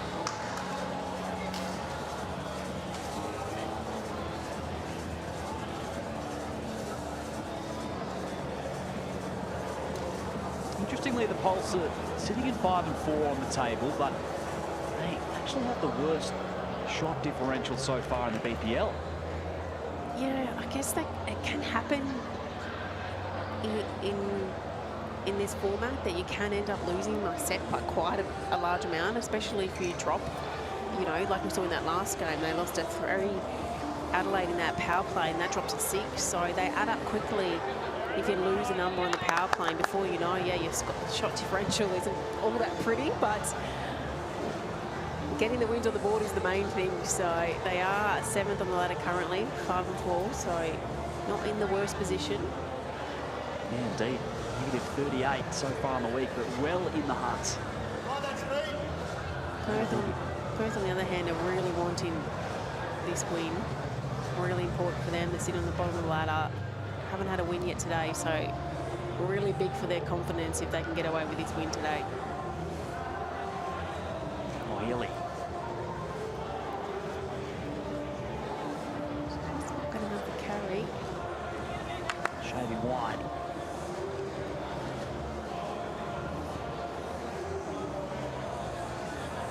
They're holding one, but they really need more than one this end. They can get 2 out of this, that'll double to 4, which gets them back in the set. But it's set up well for Perth. Any touch on Sam's bowl that's holding shot, the jack's going straight to Blake's, which is exactly what Carl Healy is trying to do here. The smallest amount of contact will be enough. Tracking it down. It's close. Oh, he's nudged it done out. it. How good is that? He's made 2 or 3 out of that. 3, I reckon. Yeah, it might be 3. Oh, that was perfect. That was amazing weight. That was just enough, just a slight nudge.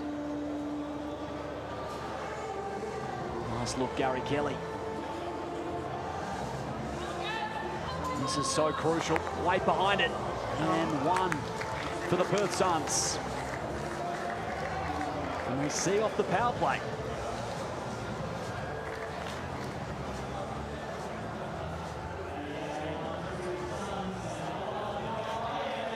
That was a great shot by Carl Healy. Make that big conversion, and now look, 8 up, 2 ends to play. Really feel like they've got this set well and truly finished. I mean, you never say never in bowls, but getting numbers on against these great players is so hard. So to try and get 2-4 as well. Yeah, it is close to sewn up. We see that Pulse have made the substitute, so Perry Lester will come out onto the green. Gary's had a sit down, and it gives, I guess you could say they're probably thinking they're not going to win this set. I mean, they'll definitely still be trying, but this will get Barry out there for 2 ends and get a feel of the rink before the second set, and they'll go hard in the second set.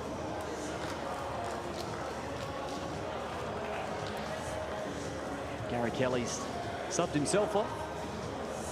Set out of reach, possibly. Just a reset over there on the bench. And isn't that a joy? You can't do that in many formats. So, and no player ever plays well all the time. So to have the opportunity to go, no, I'm going no good. I'm just going to sit down and let the others do the work. Unfortunately, there's no other format that we can do that. So really enjoy a break, and I'm sure we'll see him back out in the rink soon. Yeah, no doubt.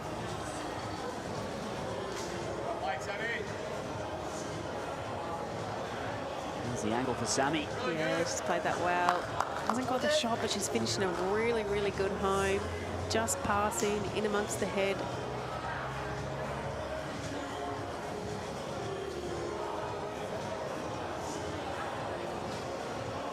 Great start to this one for Perth on a 4-game losing streak.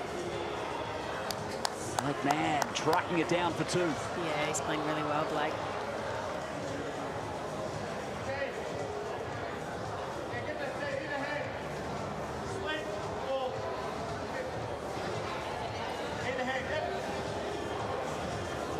Communication on the timeout for Harry Lester.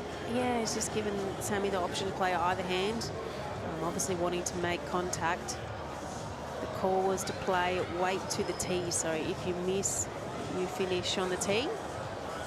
She's pretty close to getting contact though. What's just passed?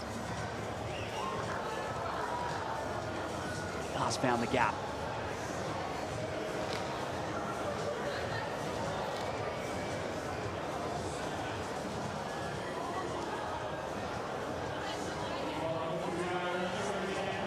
PPL 20 brought to you by Max with a range of canopy styles and high-tech membranes to choose from when it comes to premier bowling green canopies. Max is in a league of their own. Kyle Healy up 2. Yeah. Carl just putting one behind, not surprisingly. It's nice, has a skill, you get a chance to just cover the back.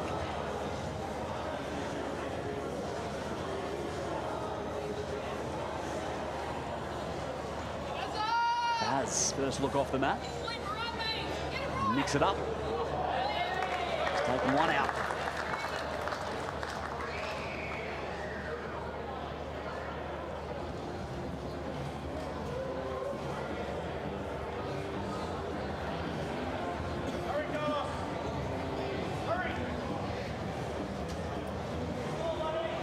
Mike wanted to hurry, not to be. Quite going to get there. He's finished right on the line though, but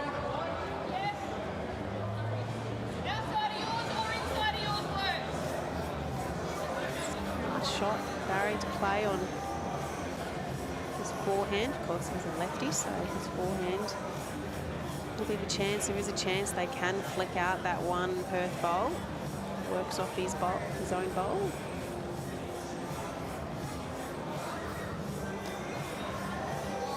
Just on the high side.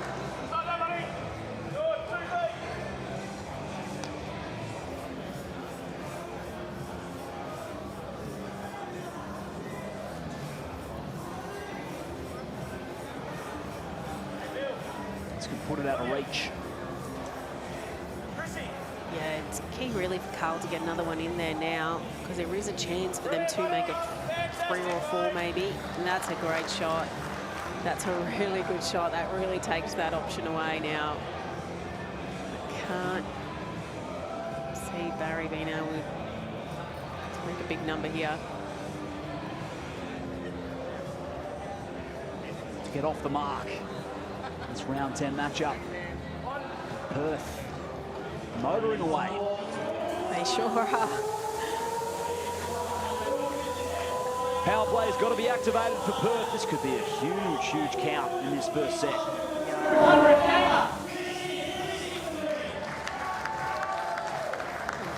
Going to the 5th end, 9-zip to the Suns.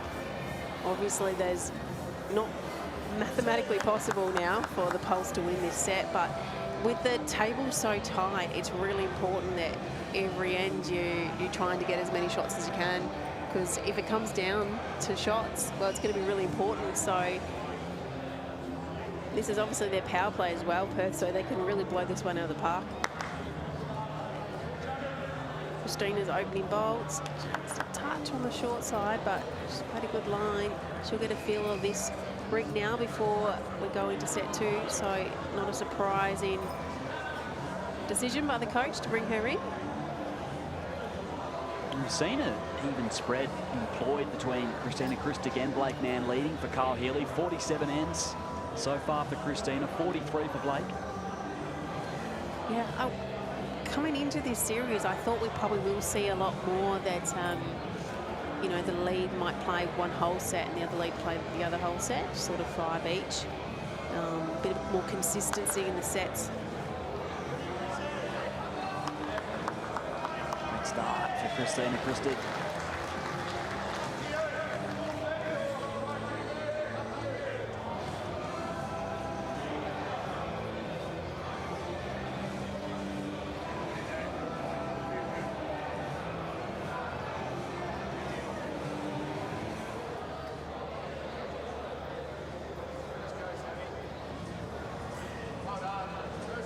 Atkinson, Jack being dislodged. Just be nice for the Pulse's confidence if they can win this end, get on the board, regroup and start again. It'll be a fresh slate. We've seen it time and time again, haven't we? Where one side just dominates in the first set and then forces a tiebreak in the second. Yep. Pulse only need to win the next set by 1 shot and they go into a tiebreaker. Turn in an instant. It's very possible, and it happens often, that your team in total can have less shots won by the end of the game and have won the game. You've only got to win one of the sets by 1 and win the tiebreak end, and it's only a 1-end shootout, so you get it right on that 1 end, that's all that matters. As we head to the changeover, as Clive mentioned earlier on, Perth have opted for 98% of their ends have been long. Didn't surprise me when Clive was talking about that. I do know Carl Healy quite well, and I know that he loves to have a plan, a very direct plan going into an event, so it doesn't surprise me they've stuck with a plan and tried to make it work for themselves. It's been effective, evidently, in this one.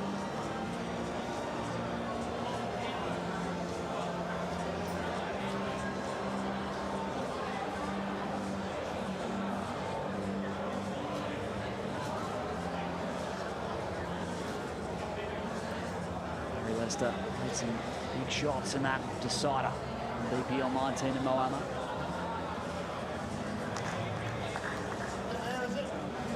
Always puts on a show in the BPL. Not quite there.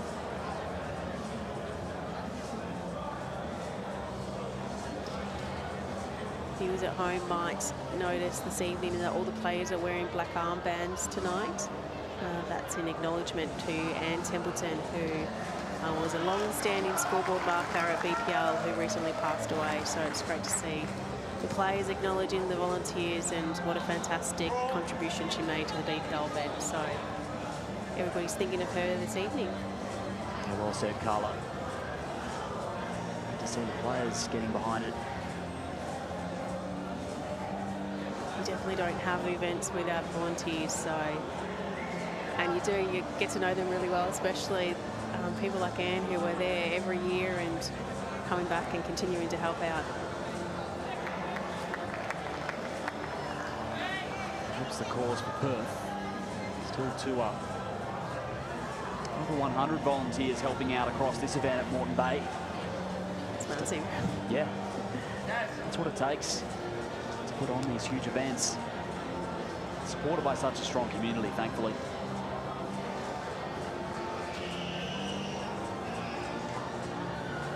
Insurance for the Suns.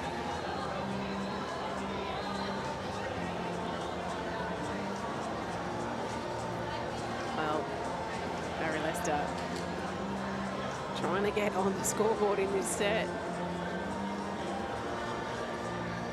Somebody's called for him to try and roll that shorter ball up through it, but it's just going to be tight. Oh, well, maybe that one instead. Oh, it's not going to get there. Really ricocheted through. Perth have won all 5 ends here. A dominant display in the first set, 11-zip. And they are in the box seat as we turn for home on the second set. Coming up just after this, the Perth Suns need to win, sitting in 12th position, and they started off in style.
No pressure at all. We really feel like we are a tight-knit group, and with Sammy coming in, she deserves her spot, and she brings a lot of flavour, a lot of colour, a lot of life and energy, which we love, Gaz and I. So I think we'll feed off each other really well. But Alan's last event was tremendous. Yeah, up front she just did an amazing job, and yeah, we're obviously lucky to have her part of the franchise. But she can't be here for this event, but can't wait to get out there with Sammy either. I think just the togetherness, and also the backing of the club, the franchise, Dandenong On Club, what they do for us players week in, week out from the staff, and we've got a really close affiliation with the club. So it's not just about playing for this team, it's about playing for the club and representing the brand. So I really feel as long as we're a tight-knit unit, we'll go a long way. They are a tight-knit unit, the Melbourne Pulse, the reigning champions. Right now they need to pull themselves out of a hole here, Carla. Yeah, they absolutely do. It was all Perth Suns in that first set, but I guess this is what champions are made of. They need to know how to bounce back when things don't go so well, and like we said already, in this set to play format, you're only got to win the second set by 1 shot, and you're into a tiebreaker. So they would have had a little chat, I think, at the break time, and it'll be knuckling down, and we'll see now Barry coming up front, leading up, so a bit of a change up, and Gary's back on the green. So he would have had a little bit of break and a breather and maybe a little bit of a think. Here we go, look at that. Nice start for Baz. Harry Kelly subbing himself out for the final 2 ends of the first set. Now he's all smiles, ready to go. It's really that mental toughness, being able to know how to bring yourself back into a game when things haven't gone so well. And these elite players, they play that much bowls that things can't go right all the time. That nothing goes right all the time for anybody. So all these players, they know how to get their mind reset and back into the game, and that's exactly, I'm presuming, what Gary was doing sitting on the bench. I have done it time and time again. Beaten comprehensively in the first set in the decider in BPL 19 and manufactured a comeback.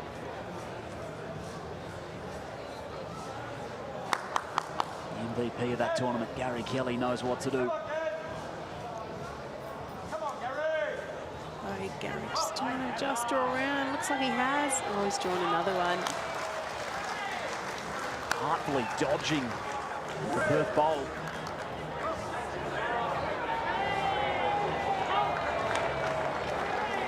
Let's get down to Lindsay Clark ringside. Thanks, Liam. Yeah, just, wow, as we see a lot of action happening here at Club Pine Rivers, but yeah, you might have seen on screen that all the players tonight are wearing a black armband, and that's in honour of the amazing Anne Templeton, who was a very hard-working volunteer and a loyal club member here at Club Pine Rivers. So there wasn't a BPL that went past it. She wasn't on a scoreboard or helping out marking and things like that. So yeah, wonderful sign of respect to a wonderful club member here in Anne Templeton, and her son James Templeton, Tempo, he works here and he's a wonderful bowler as well. So I'm sure she'll be here somewhere sending some vibes, but yeah, just some lovely thoughts there for Anne Templeton and her family. Thanks, Linz. That's with Anne and her family.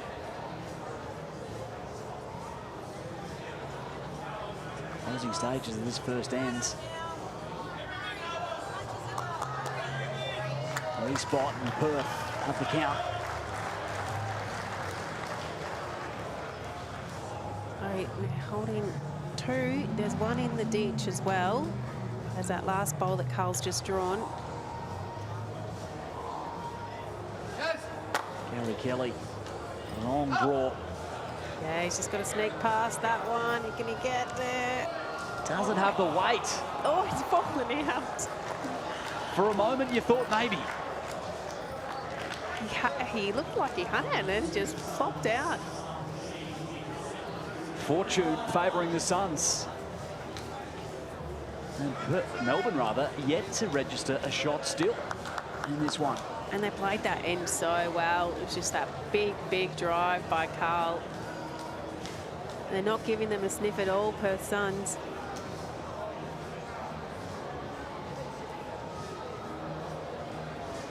And they've come out firing. Christina Christic leading out.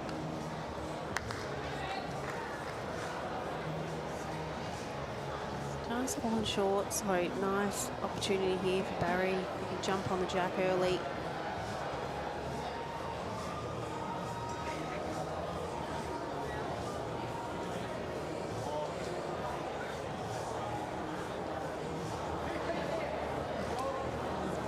Going to join Christina.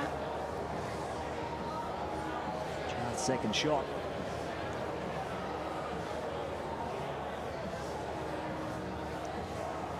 Game's goal, Christina Christic.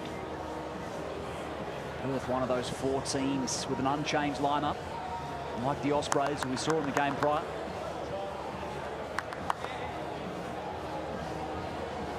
Yeah, it's the second time this Perth team as a combination have had the chance to come out together, so it really does add to the confidence to know that you've already played a series alongside each other. You know each other's game a lot better. Online. That's a start. Christina swap over onto the forehand now. Try and follow Barry down.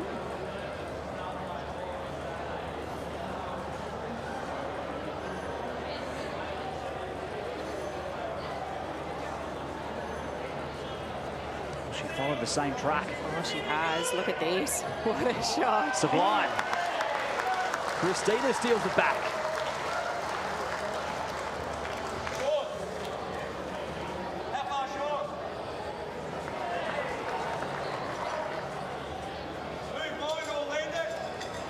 Ever so serious, Carl and Christina.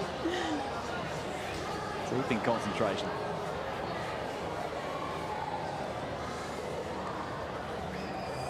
You wouldn't think that they haven't lost an end yet with the looks on their faces then.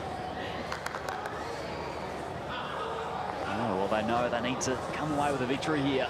On a 4-game losing streak. Barry Lester not far away.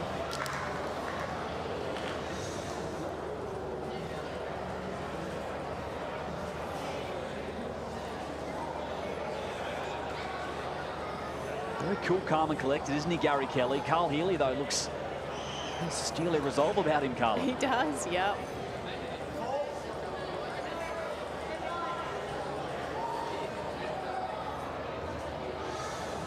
Carl's a very analytical player. He thinks long and hard about shots and game plans and analyses the game.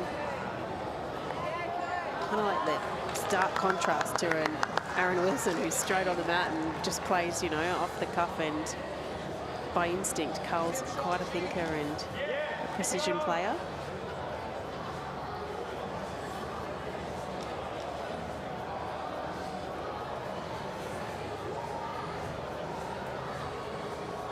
Kelly, right behind it. Just didn't get down.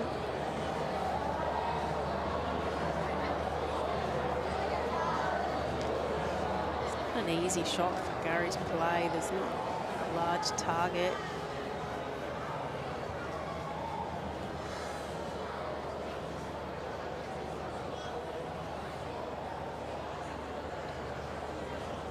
This one's going to be looking to cover the respot. Brings the party down back.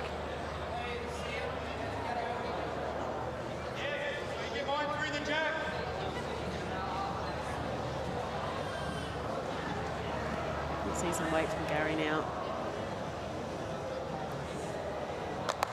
Needs to change it up, make it easier for his next one. He's changed it up. He's going to go out, bounds. Very He's close. going to stay in. I think it's just fallen out. We're going to have a look.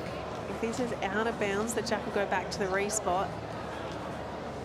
Otherwise, the players are going to have to draw to it all the way out there.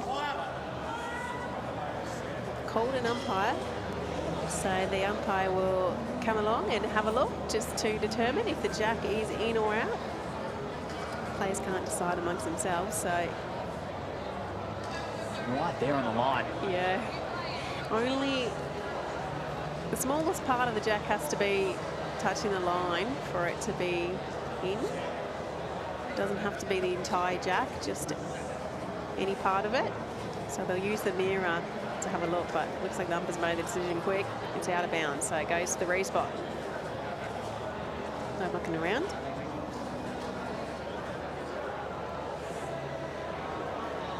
Shot apiece remains.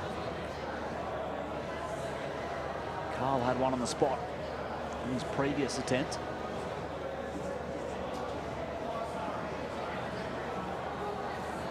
Pulse right there in the vicinity too.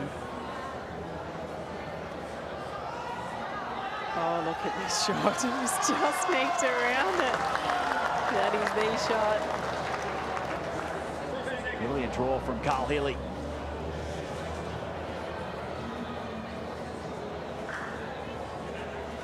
Gary Kelly needs to deliver. It's maybe another Melbourne Pulse power play. He's looking for the shot ball. Oh, he's got the jack. Followed it into the drink, if you don't mind. Gary Kelly. Could that be the fire starter? I presume he was looking for the bowl. I don't know. He could, maybe was. We'll say he was looking for the jack and he got it. That's the apology from Gary. Looked pretty from our view. So finally the Pulse are on the board. It's what they needed anyway, isn't it? They needed to get on the board, so. They really did need it. Finally. I'll say, and well, sometimes it goes your way. Look, for those at home who play a lot of bowls, there is, you know, good luck sometimes in this game, and you do need some things to go your way to change the momentum. It's all about momentum in bowls, so hopefully for the Pulse, that's the shot that's going to get them back in the zone. It's just been all Perth, hasn't it? Yeah, it has. No doubt. It was 12 straight shots for them. 6 straight ends.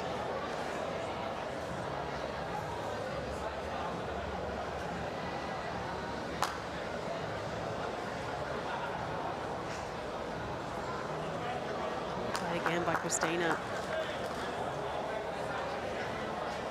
Melbourne Pulse finally controlling the mat.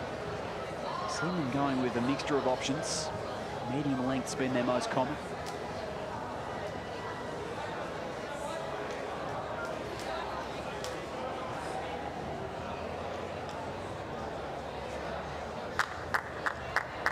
Tight opening.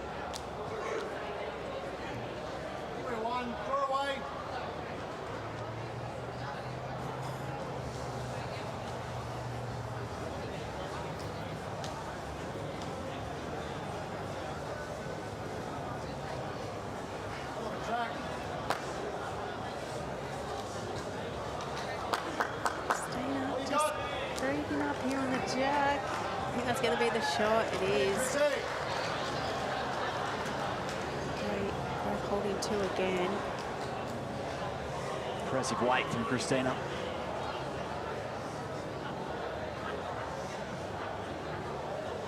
Harry walking it down, intrigued with where it will land. Fading just late. Just being able to get to the jack first, Perth, and really put the pressure on the poles.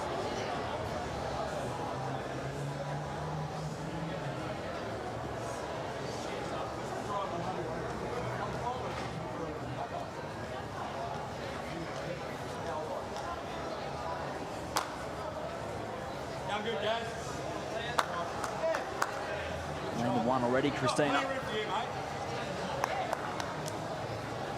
Double them up.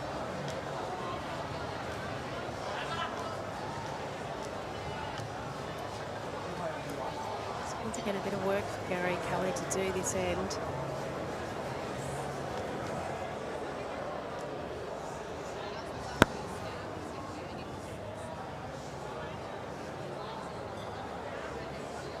A lot of work to be done.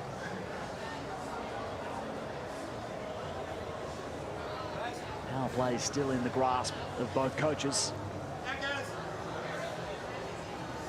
Oh, it's a great line. It is. It's great weight. He's doing the shot. That is exactly what they needed. But every time that they've gotten the shot or they've looked like they've got a head in their favour, Carl has converted. He's had the answers. He has definitely had the answers. We have it once again.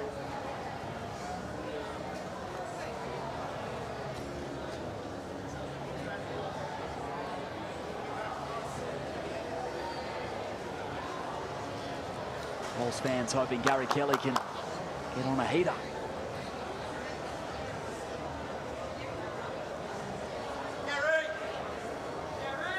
I need to draw another one.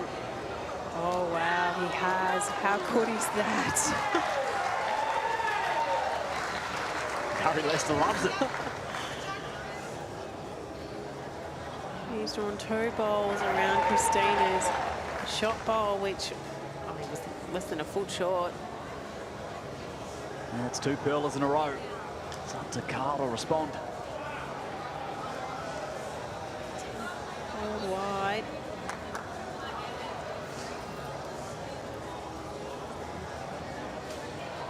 If you touch your bowl, the jack will move. Shut it down. You flop off, change it up.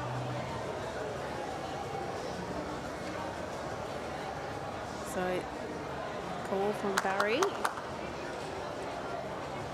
Change it up, maybe block it up even. A little, could get to the jack himself, but I think it's just, he hasn't got the weight, so, well. Two tries down there on the backhand. Sometimes, if they try twice, haven't done it, you try another shot, or it's not. He's going to back himself anyway in the backhand, just trying to suit that bowl. Confident draw weight.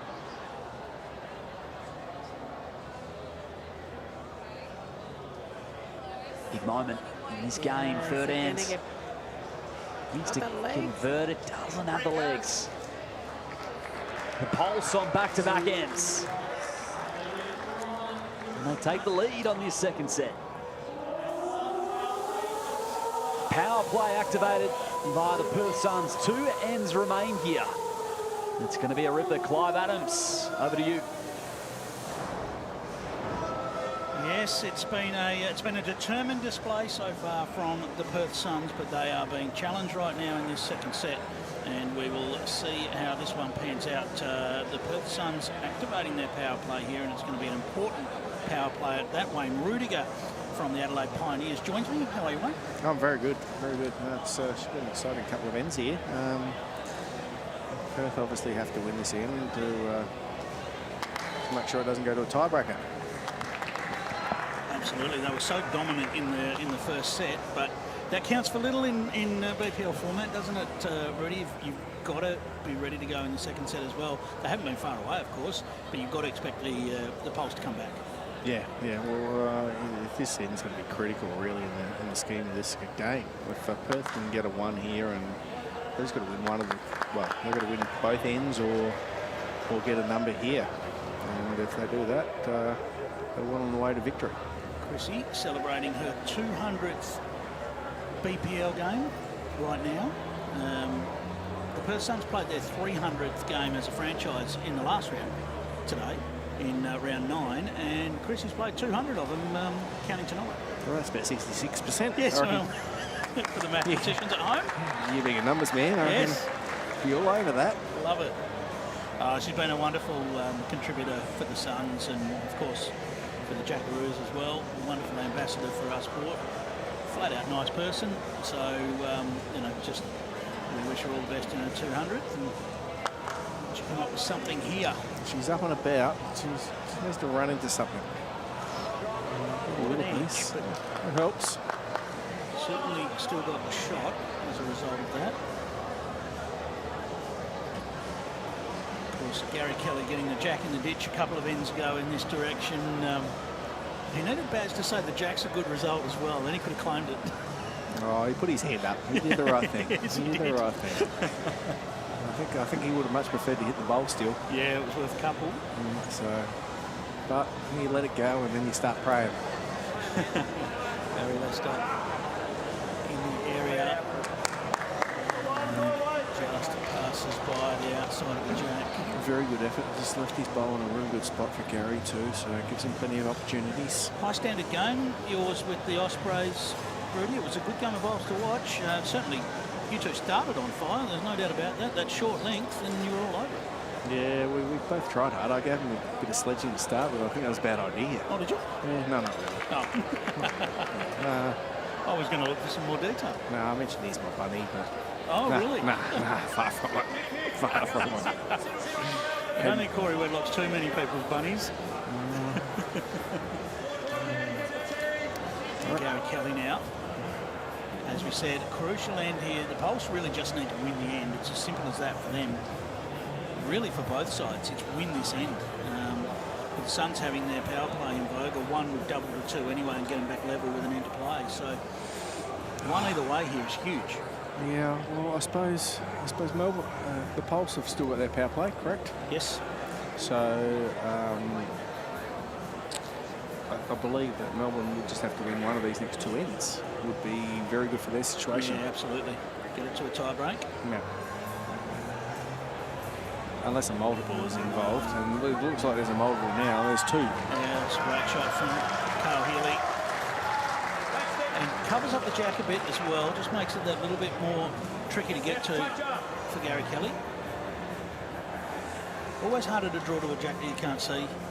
Oh, right? Most definitely. And then Gaz is now going to the forehand. He's just got a dead draw this, and he hasn't got much room.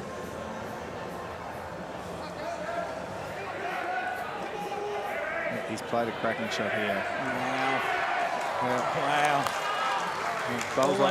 Always harder to draw to a jack that you can't see, or is it? Well, not for Gary. What a shot from Gary Kelly. He's been seeing. He's better off not seeing. Just perfection. Now, it has stuck its nose out a little, so the Suns just working out how they can get to this. I think a timeout has been called, yes. So the Suns calling a timeout, crucial moment in the match. So an extra 30 seconds on the clock. Well, they just nut out exactly the hand to play here.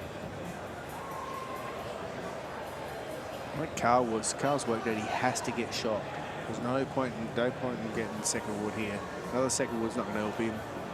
He's just got to get the shot. Doesn't matter how he wants to get the shot in these next 2 bowls. It's on its way with reaching weight. Nothing too over the top. Needed to get down.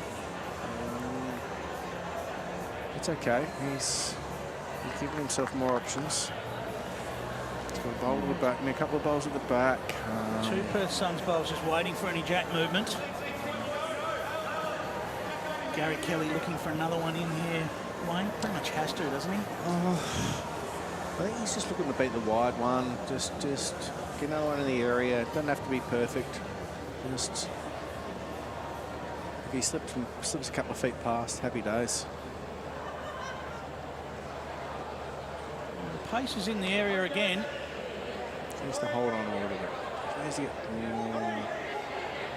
Just didn't quite make the trip he wanted. It's close, but might be another third wood. So Perth have got to be careful here. If they rip their bowl out that's just past Jack High, it's not going to be pretty for them. So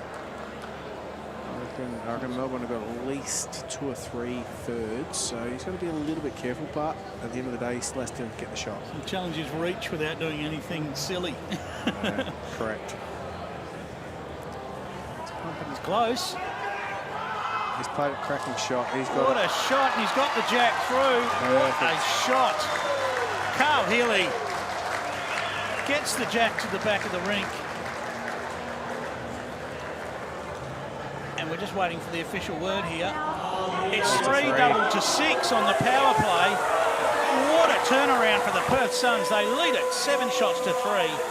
And we have a power play for the Pulse, but they are now going to need to find 3 shots on their power play to extend this match to a tie-break.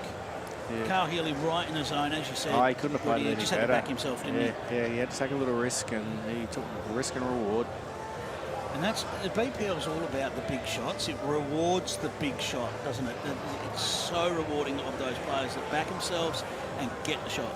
Oh, yeah, particularly power plays and stuff like that. Like he's gone from 1 down to 3 up, which was massive. Turned it into a 6, and any game of bowls, a 6 is good. Let's talk about the Pioneers, mate.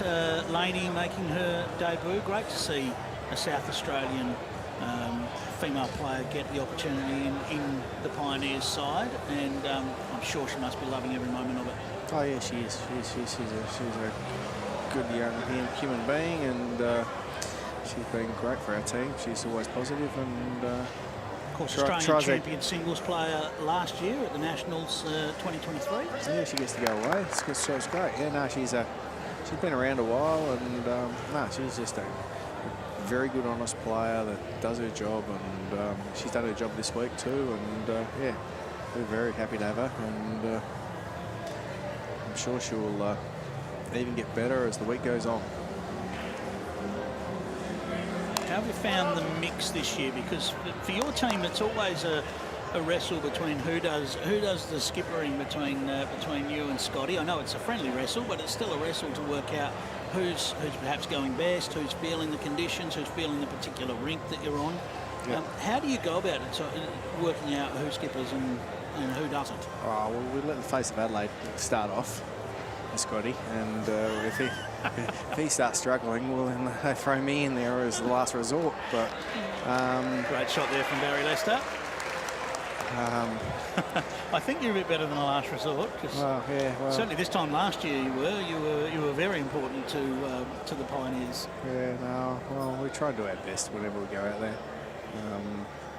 Some days you're good and some days you're not so good. I'll just watch this one from Chrissy, and I'll just ask another question about a recent highlight for you. Chrissy very close to the jack here. Just a hole. Yeah, she knows Thank you very much. She says, I will trail that and set up potentially a match win for Perth with that bowl. Barry had done the job to give the Pulse a chance to grab 2 or 3, but they are going to have to be good from here now to make 3 shots from this position. Yeah, Barry has to make sure he passes the jack here. The games record, mate, recently in games played for South Australia. Must be an incredible honour as Barry. We'll just watch this bob from Barry. He's very close. He's played a cracker, Barry. What a shot. He gives it a fist pump. Yes. Yeah, it must have been a great honour. Yeah. Took to put match and then beat Ray Cheatham's record. Yeah, it's a great honour. Did it at the same place. I was there 20 years earlier when he broke the record, so... I was going to ask, how many years have you represented South Australia? Oh, I started in 98, so that makes 26 years. Wow. Yeah. And I've been really lucky. I've been fit and had family support, and yeah. So We've crossed paths many a time, mate, and I've always enjoyed your company, and to see you take that record was pretty special. So congratulations on that. Yeah, it's a good record to have, but it just means I'm old. Yeah. Well, I turned 50 last week, so if that's old, then you're probably not too far away from you, I reckon.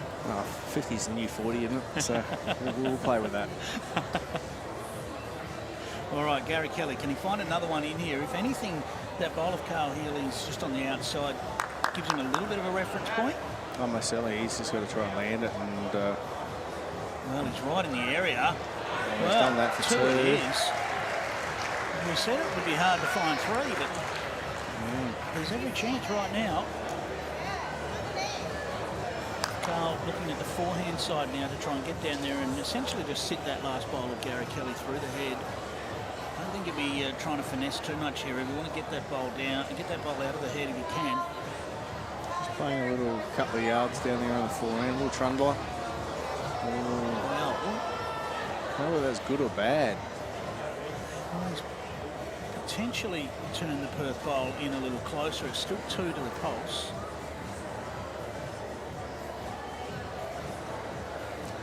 I'm guessing Gary will just be trying to just beat the wide one. Just. We talked about big bowls. Right now, Gary Kelly has the chance to extend this match. Certainly to set up the opportunity to extend the match. Is he getting there? Not quite. Still has one left in the kit bag. And that bowl could well be to get this match to a tiebreak. Can Carl Healy come up with first? Chrissy's calling for some weight, so no time out left, so he will have to get on with this.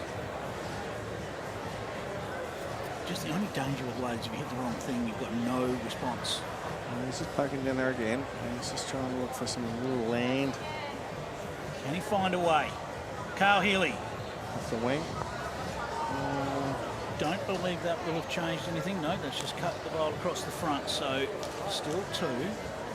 Gary Kelly has a foot. Yep. Foot of room to take this to a tiebreak.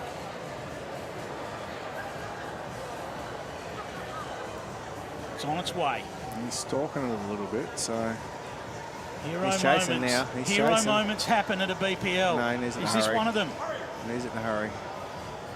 It is not. It just comes up shy. Christina's going to get in there and just check how many it is. It is 2, which we will double to 4, and that is a drawn second set, 7 shots apiece. But it means the Perth Suns get a win on the board. Rudy, they've had a rough day. They haven't won a game today after 3 out of 5 yesterday, and BPL days can be long when you don't quite get over the line, but a big win there will send them home with something to cheer about. Most certainly, most certainly. They come out and have a big day tomorrow, and yeah, anything can happen. He's got to string a few together. All right, Rudy, well, thank you for joining us. Christina Christic has joined Lindsay Clark out in the rink. Thanks, Clive. Yes, she has. Chrissy, the Mighty Suns, amazing. What a great victory for you guys. Yeah, it's really great. We haven't had a good day today, so it's nice to finish off with a win tonight. Tell us about the BPL format. It looked like the Suns were cruising, you were going really well, and then the second set, the Pulse got a little bit of energy, a little bit of momentum, and you snatched it at the end. Yeah, I guess that's what happens when you can mix around the team. You know, I think they made a couple of substitutions to change things up, which worked, but you just got to hang in there. You're playing good players, so anything can happen. Tell us about your 200th game, an amazing accomplishment. Oh, I can't believe I played 200. God, it's been a wild ride. I've loved every moment and would love to win a BPL. So hopefully this year we'll come up the table. Love it. Well, well done. Congratulations and best of luck for the rest of the event. Thanks so much. Thanks. Perth Suns come away with a much-needed victory that improves their record to 4 and 6, keeping them in touch with the final 5. And here's your drink-wise moment of the match, Carl Healy. Yeah, big important shot here. He opened this right up, and it was just as the Pulse was starting to get a little bit of a sniff in the second set. So absolutely phenomenal by Carl, and you can see how pumped he was with that shot, deservedly so. They've only converted on 28% of their power plays coming into the match, but Carl Healy able to get the job done there. Congrats to the Suns. Match 3 of the night coming up very, very shortly. It's the Gold Coast Hawks and the Melbourne Extreme. Two sides that are well and truly in that mid-table logjam. It's going to be really entertaining stuff here on night 2, BPL 20 here in Brisbane, Club Pine Rivers. Great to have you company. Don't go anywhere. That's 'cause you at war with love. Hope it heals, but it never does. That's 'cause you at war with love. Yeah.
Back in Brisbane for BPL 20, it's night 2 here, and it's the Gold Coast Hawks and the Melbourne Extreme who are up next. Both sides with a 4-5 record, and really with the extended competition now, a 22-game season in the BPL, it's almost like moving day has moved forward to Tuesday or Wednesday, Carla.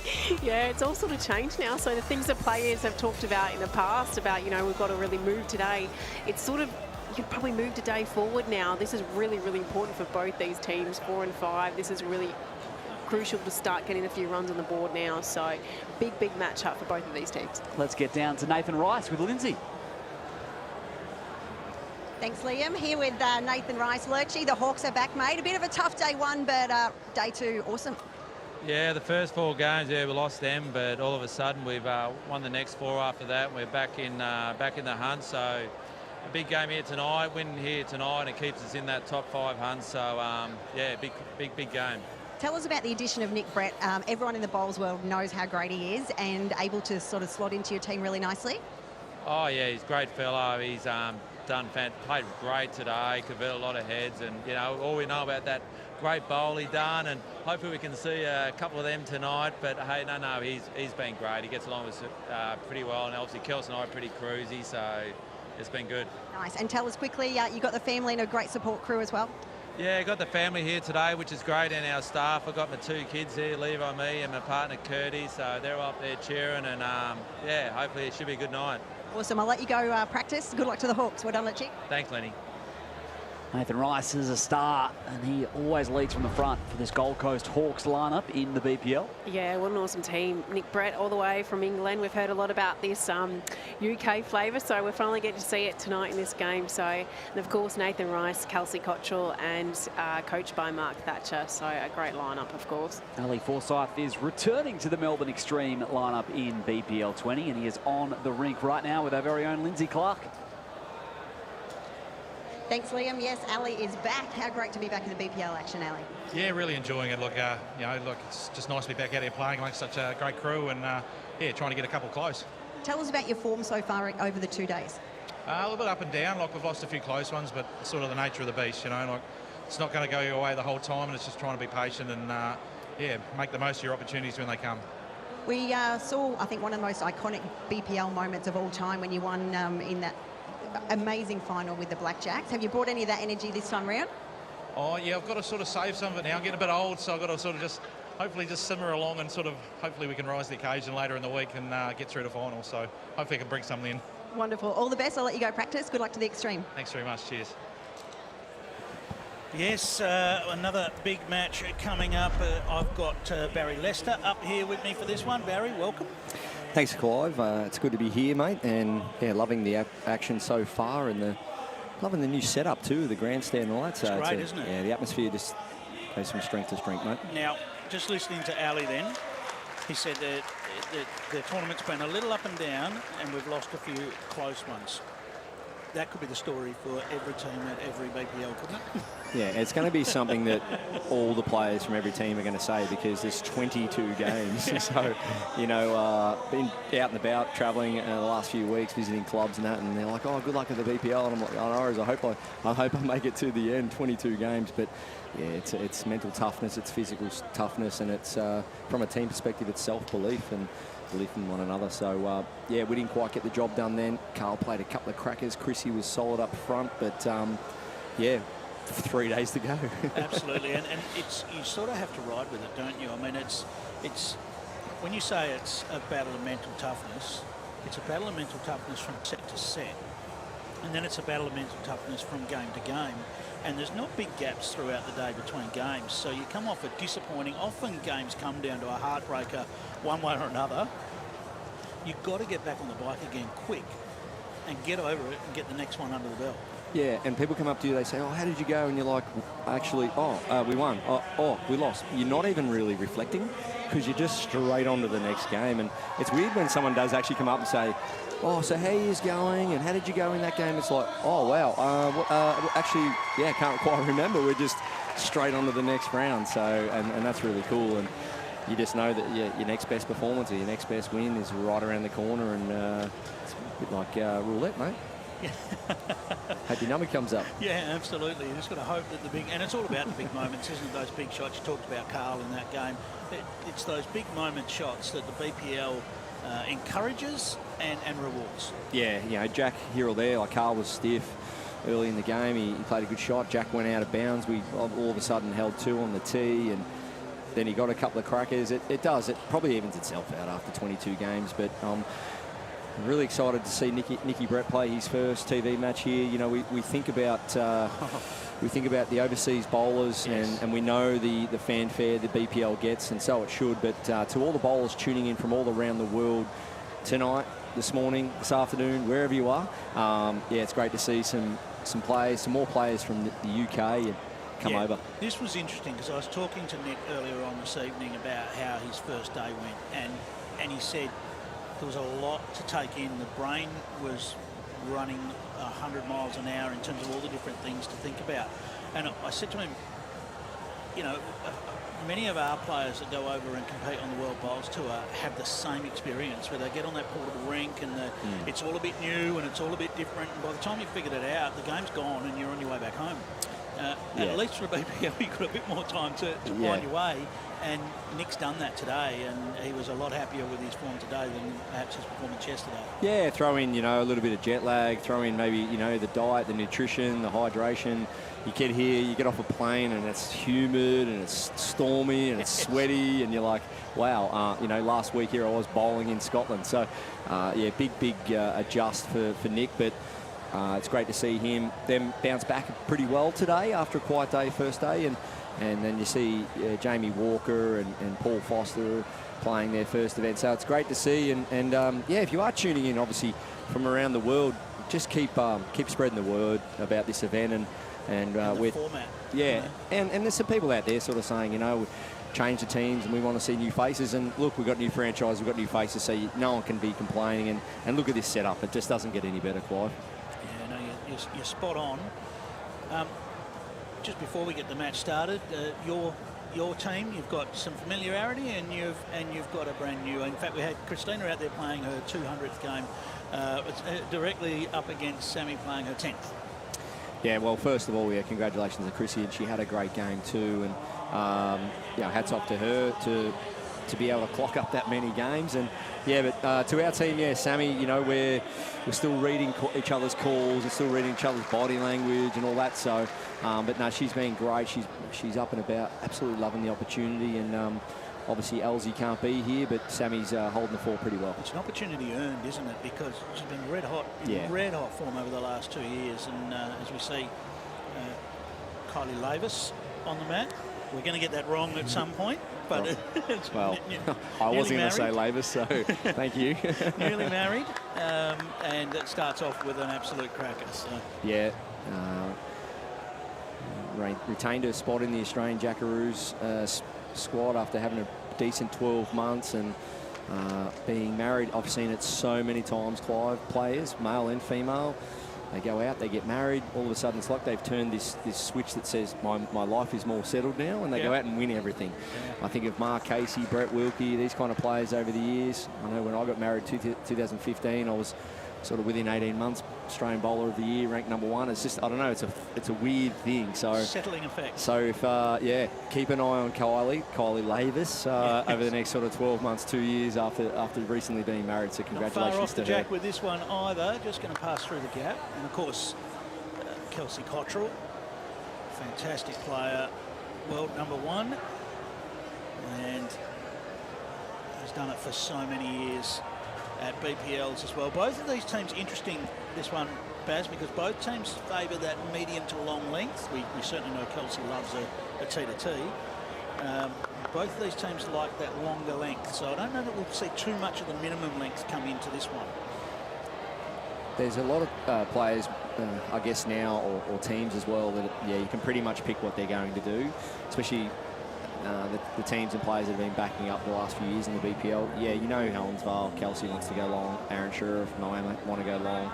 Adelaide, pretty notorious for it. Actually, it's interesting, 31% bare minimum. So they've either, for the extreme, they've either gone that medium length, or they have actually chosen to go to that minimum length, whereas the Hawks haven't chosen that length at all. They've definitely been medium to long. Yeah, no, I'm reckoning if you're coming up against Kelsey next few days and you've got the mat, you'd be dropping it in short. But I think the Ospreys love it short. I notice Corey on the mat there, dotting jacks with the jacks short. So, but this green, I stepped it out yesterday. It's at least 40 metres long, ladies and gentlemen. So for everyone watching at home, this is a full-length green. Doesn't get any longer than this really. And it's a 6 metre width rink. So you've got 3 metres each side. So it's a wide rink as well. And it's not overly wide though, drawing wise. These bowlers are using, the majority of them are using wide drawing bowls, but it's only drawing around about 5 feet.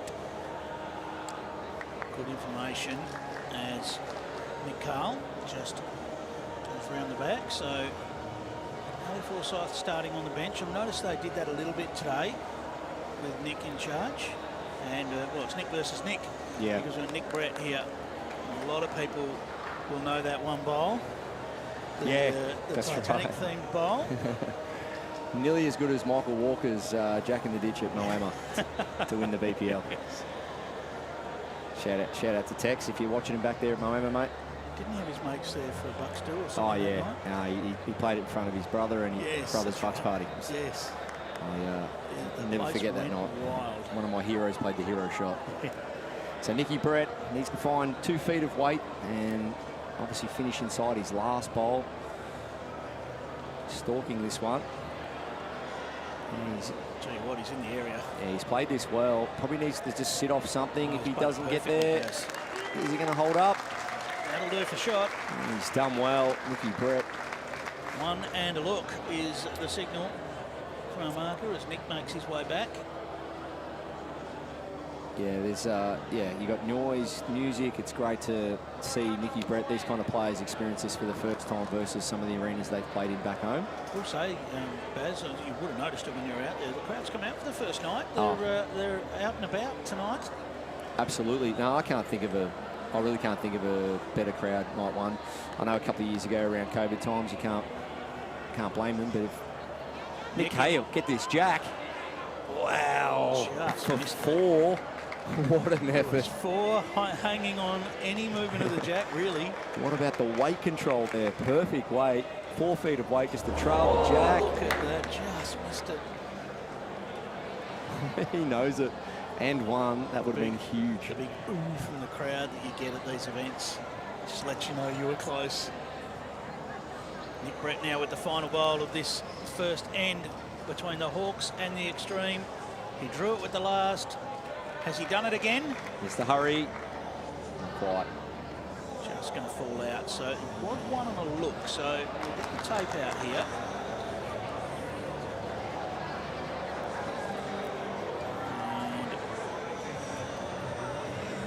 And a nice look at this measure. Pink measure. Yes. There you go. Is that sure everything's all lined up? Cultural collection measure, is it? I'm not sure. This looks like it's going to be yellow. Easily. Kelsey trying for 1 more. I'll push the button down when I want 1 more. There you go. Barry, 3 shots it is to the Hawks to get us scoring in this one. You push the button down when you want. No, but I must admit, Clive, I've got to say it. This is just for people out at Clubland. I am seeing people, and I'm not sure if they've been taught to measure when they start bowling. It's just that they're actually touching jacks and touching bowls when they measure. Yeah, you've got to stay off things. No, don't touch anything. Just get a guide. Yep. Just put the measure near the jack. Try and go near the bowl. And then you're not compromising the umpire's job if the umpire comes out. Don't touch anything, please. It's part of your training when you learn to measure. And yeah, there's a little tip for you out there. So particularly on a carpet green in particular. Things slide. That jack just moves so easily. So yes, I've had many a time where I've been measuring and someone said to me, "You're not quite on the jack." I said, "No, I know. I'm not going to touch the jack." Yeah, no, it's one of those ones that, yeah, ideally, when you go down to measure, your job is just to get that reference and then see if it's close enough that you need anything else. You know, if you haven't literally touched anything, you haven't compromised the umpire's job. Good call. Kylie just coming up right on line there, but about a foot or so short of the jack. Kelsey looking to climb around. Looks like this one's going to drop slightly underneath. Be interesting to see how it can hang around underneath. Clive, stats, forehand, this side of the rink, have you got something for me? Versus the other side of the rink with draw shots. Oh, Barry, that's a question without notice. Curveball. No, but we do know that this hand's turning. This hand is turning more. We certainly know that. Well, we're not seeing anyone open up the last 2 nights or 2 days on the other side of the rink with the lead bowls. Well, that's been pretty common across BPLs on this rink. Yep, absolutely. So there's an interesting stat. There you go. So north side versus south side draw shots. Ooh, you're going to be busy tonight after these games, mate. That is a tough one, mate. I got you working, Clive. I don't think I've got the data available to me for that. You have to watch replays all night. You're going to have to borrow my clear eyes in the morning, Clive. Kelsey looking to get round to the jack. She's done it very well. Brilliant. Great shot. Just fell against, so does leave an opportunity there for Kylie to capitalise. And she's in a bowl sitting just in behind herself, so a nice shot on here on this backhand side, Barry. So we'll see if we can chalk up one for the backhand side here. Yeah. Good to see. Not far away. Yeah, good weight control there in the area. Just on the outside. I'm behind the head. Clive, I've just got a little message, mate, before I finish up here tonight. Little Jackson Russell, mate. Met Jackson only about a month ago. He's just got through cancer. He's beaten leukemia, and he's absolutely loving bowls. So g'day to Jackson. He's settled in for the night watching bowls down at Berwick Bowls Club. So hello, Jackson, mate. Love the fact that you've taken up bowls. You've beaten cancer. You're a champion. And can't wait to see you progress in this sport, mate. So thanks for tuning in, and we're with you all the way, brother. What a champion, Jackson. Well done, Baz. Nick Brett. Just wanted to change this up a little bit. He'd love to just turn that outside bowl, or that's certainly changed it up nicely. Yeah, it's a change up, all right. Yeah, covering that jack is huge. Gonna make Nick really earn this shot here. That's gone from being a very open shot to something that's going to look quite difficult from the mat for Nick Carl. So forehand split. If he doesn't get the split, he might just move that front bowl off the split. He's just not going to want to get down there. That's going to be it's just got to be perfect weight. Otherwise, he's got to play through that front, Baz, as you say. Yeah, the importance of getting in first, being offensive first, which Nick Brett was with his last bowl. He got in, he changed it up, and he's put Nick Carl under the pressure. The trouble for the extreme is there's room here to add more for the Hawks. They do lead at 3-0. Just missed with that one, did Nick Brett. And the extreme look to find a way down here on the forehand. Drop the weight off. Needs to turn. Big effort. Shaving it. Just so closed, isn't it? The way Nick was able to convert with that first bowl of his. He's just made it such a tough ask there. Last end of the first set. Last game, Clive, I was skipping, something I rarely do in this event. The Terminator nearly came out, mate. I had nothing on. Over the top. I was going over the top. I was looking for Howie. I was looking for Howie to make sure he wasn't watching. Over the top. Gaz said, no. So next time, mate. For those unsure of what Baz is referring to, an end-over-end bowl that jumps about and finds its way in over the top. I have had that played against me in the past. It's the last-ditch resort, that one, mate. All right, can Nick find this line up here? He's on a tighter line. He's going to drop away, just catch the front for no result. Now, is it just 2, or will that third one at the back get in? Looks like 3 from our vantage point. It is another 3. That will be 6-0 to the Hawks. No movement on the extreme bench. I thought there might have been. Barry Lester, thank you very much for joining us, and good luck for the rest of BPL 20. Good job, Clive. Thank you. Go Pulse. All right, back to you, Liam and Carla. Thank you, Clive. Notched down 3 on the first 2 ends for the Gold Coast Hawks. That is a big scoreline heading into the third end, Carla Krasanik. Yeah, it is. So quite a bit of work for the Melbourne Extreme to do now. 3 ends to go. They do still have their power play in their pocket. We do know Calvin Kirko probably be saving it for the last end. He has tended to do that. Likes to save it up and to know exactly what they need going into the last end. So I think a lot of the teams, we would have expected them to play the power play this end, but Calvin tends to prefer to save it to the 5th end. So hopefully the Extreme can get this end here, and get themselves on the scoreboard. Yeah, this is a different tactic. Holding it in hand despite being down 6 shots. You see Cottrell, real number 1 on the mat.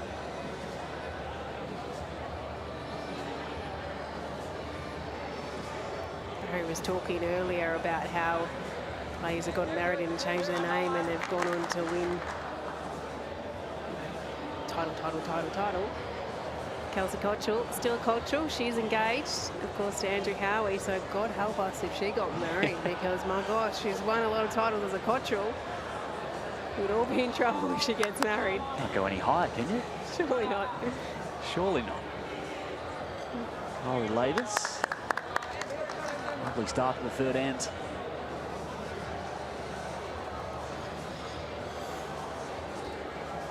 Extreme will just be wanting to build ahead here, give Nick Cahill some chances to make some magic with his last couple of bowls, get on the scoreboard and go hard for the last 2 ends.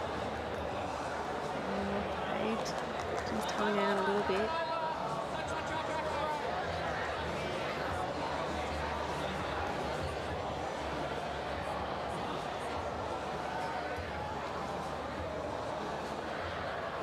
Holding one for the extreme.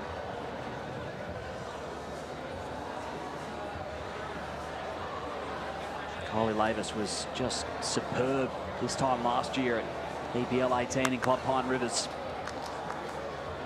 She sure was, Kylie. She came into the BPL like an absolute storm. She played it like she'd been playing it for years. She really found her groove, and she's just one of those players, once she gets her momentum going, she's so hard to stop.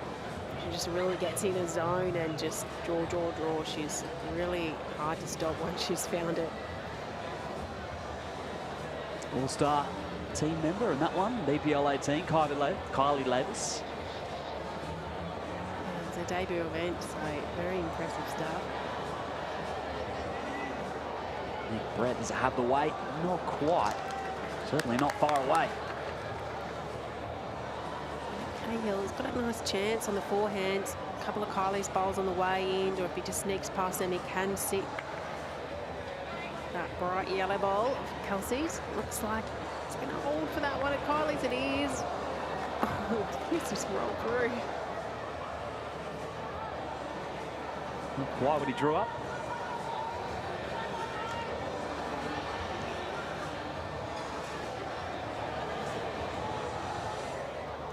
Nick Brett, 7-time gold medalist, the world indoor champs. There's multiple disciplines, singles, pairs, mixed pairs. Great to have him here at BPL 20. It was exciting this year to see so many new players, and a few more international players in amongst it as well. It really is. And not a lot of the other players would have had the chance to play against Nick before. So brings something different to the game. Wow, Nick Cahill's going to draw this. He has. Found the gap. Get two maybe. It's hard to tell.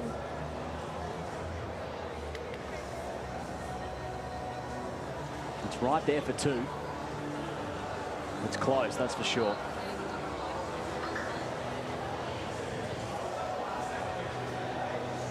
Calvin Kirko and Ali Forsyth talking tactics, I imagine.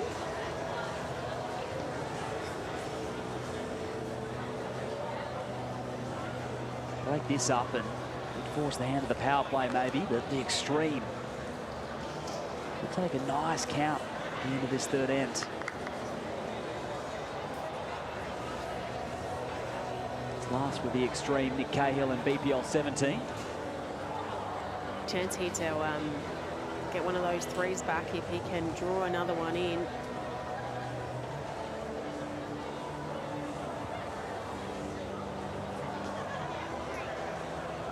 He's going for it on the draw. How will it land?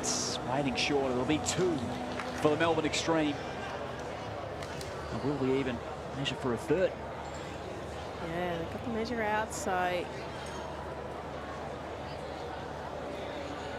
think there's a couple close around. It looks like they're just measuring for two.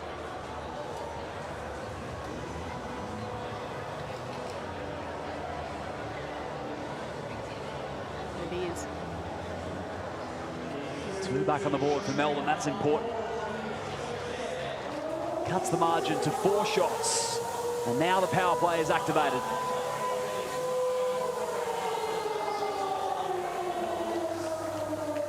It's the Gold Coast Hawks who've done so. Melbourne Extreme still holding it all the way into that 5th end, like you said, Carla. Yeah, I'm glad he didn't prove me wrong about that.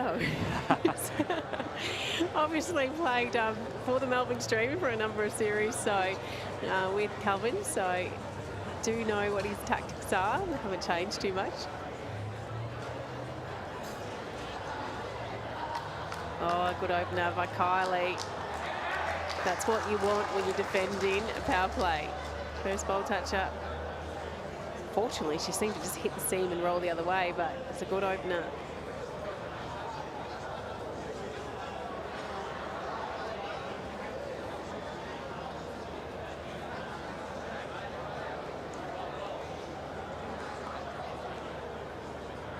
Holly has it after 1.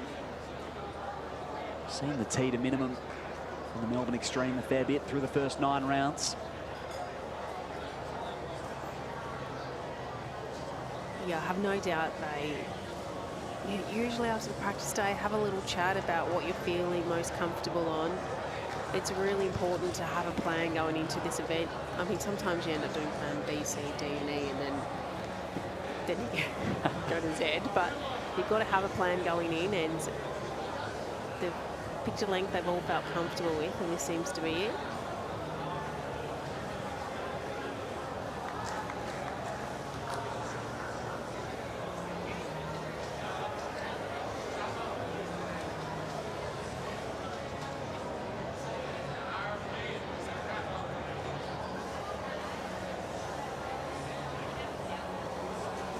Kylie, interested.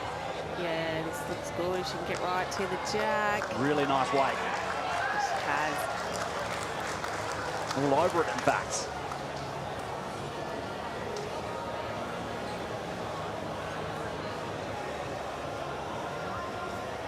Important for Kelsey here. She'll be trying to make contact or just pass, just with nice weight.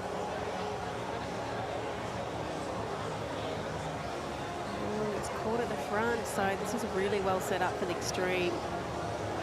Kylie with the ball right in the front. The Hawks haven't really got anything past the jack.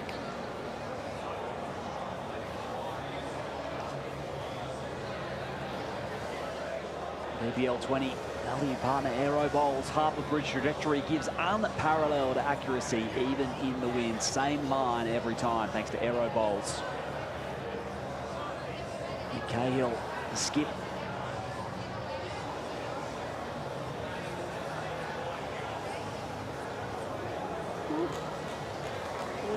Kylie's holding her breath a little bit there. He didn't want to make contact, but he's ended up finishing a great home. Oh, Nick Brett, he's made contact. Does it stay in? Oh. Close again. Yeah, it's close again. Have a look from the other end.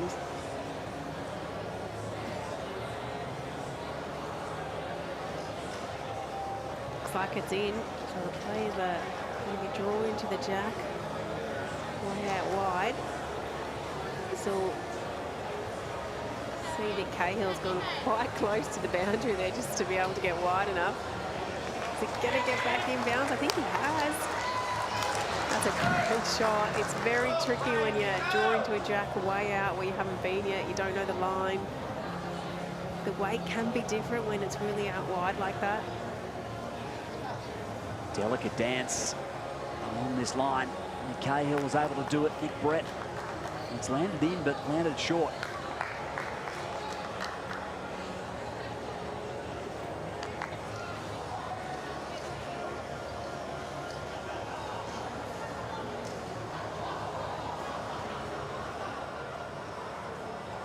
Just 22 years of age, Nick Cahill, but not the youngest bowler in this event. Goes to Nathan Black of the Sydney Lions. That is a great draw. Yeah, how good is that? Two superb balls.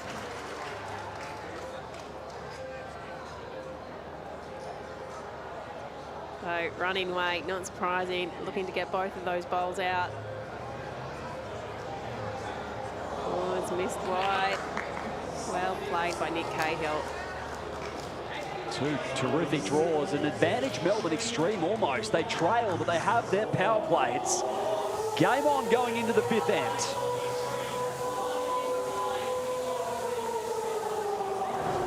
.6-4 the scoreline. So this is where saving that power play is the advantage now. They get a 1, they'll draw the set. They get a 2, they win the set. Lindsay Clark has Nathan's daughter, Mia. I do. Thanks, Liam. Picked her out of the Hawks fan club. Mia, great to be out here supporting your dad. Yeah, it's amazing supporting my dad, you know. Like, he's been, like, this is my second BPL and I know a little bit more, so it's more interesting. So I haven't been here since 2012, so it's good supporting him. So the Hawkies, day 1, they were a bit slow starting. Day 2, they've come out and been awesome. Are you their lucky charm? I mean, I guess so. So, yeah, I reckon I am, you know, supporting my dad. Tell us about you. Do you love bowls? Do you play yourself? What role does bowls have in your family? So, bowls has just been something that my dad has played. So it's really just brought it up through like the family. So Levi has just started playing. So I play some Friday nights. You know, it's fun. Yeah. Keep it in the family. So Levi is pretty good, I hear from him. Who's better, your dad or Levi, do you think? Oh, well, Dad, but Levi's catching up. So I mean, he's getting there. Tell us about the support for Lurchy. Everyone loves him in the bowl scene, but I know you've got family at home watching as well. Did you want to do a shout out? Oh yes, I want to shout out to my nan and pop for watching. It's good, so they couldn't make it down, but you know, they're always supporting Dad through the TV, and yeah, it's good. And are you excited to see your dad play tonight? Oh, for sure, it's great fun. So yeah, I love it here. It's amazing. Awesome, great job, Mia. Good speaking, mate. On behalf of all your juniors, go the Hawks. Yeah, go the Hawks. Thanks, Linz. Great to see the support for Lurchy. Club Helensvale not far away, and could be career in commentary maybe down the road from there. Up one, the Hawks. It's great to see, isn't it? It's such a family game. We often see, well, this week we've got a partner. We've got Aaron Wilson and Jamie Lee Walsh not playing together. So, but a lot of clubs, there's so many families that get to play bowls together.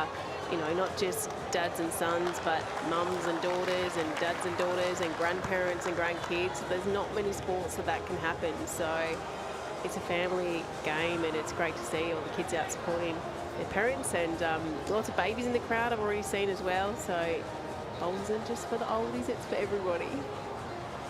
Well said. It certainly is a family game. One of the few games you can play with your family as well, of all ages.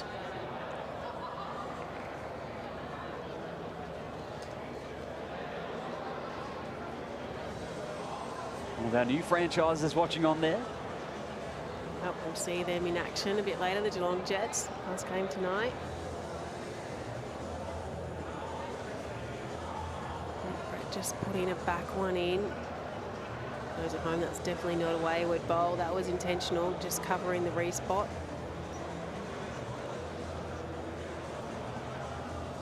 Only need one shot to tie it up with the power play at the extreme.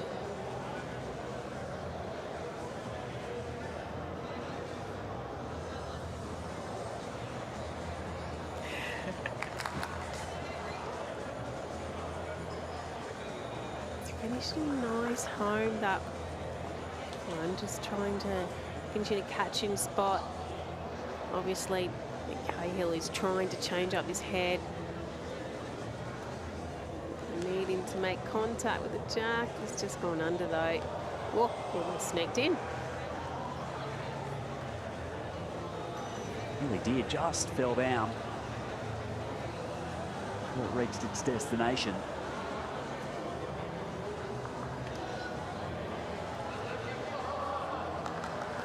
Brett. Yeah, he's going to put that one in his pocket. Kelsey was very confident they had the shot, so no point disturbing that. They'll take the set. The Gold Coast Hawks take the first set. They see off the Melbourne Extreme power play on the fifth end. And as we turn for home, the second set not far away here in Brisbane. It is the Hawks with the ascendancy.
Club Pine is the absolute, the home of BPL. It's where it all started, so yeah, it's the one we look forward to. It's one of the best clubs in the world for participating in the sport, especially the BPL. I love the atmosphere here. The crowd are great. Love hearing the noise when you're out on the green. Facilities at the club are great, and so are all the members. They just make it so enjoyable for us. Green's pretty kind here. They normally get really big crowds here. They're very loud, vocal.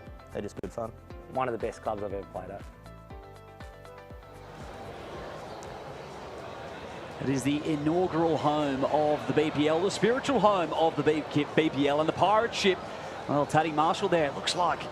What, the ghost of Marshall, is it there? Goodness, that's where it all happens later on when the Moreton Bay Pirates come out. They absolutely love what Alex Marshall can do on the green. Liam Ellison and Carla Krasanik with you on the call. Such a great host, aren't they, Moreton Bay? Oh, they are. Just Club Pine Rivers just has such a special atmosphere that I've never felt it at any other club. BPL just brings just so much excitement to the community, and you know, you get so many locals who don't know anything about bowls who just come down to get a part of it, and you know, the staff members dressing up, the dress up nights, it just makes it so much fun. Nathan Rice back out on the mat as the Hawks took the first set. Yep, so we've seen some substitutes. Not surprisingly, Nathan Rice has come out onto the green, and Ali Forsyth has also come out and he's put his first bowl down already. So, a bit of a change up. That's what Melbourne Extreme will start again, try and win this second set. So we'll see what Ali Forsyth can bring to the table.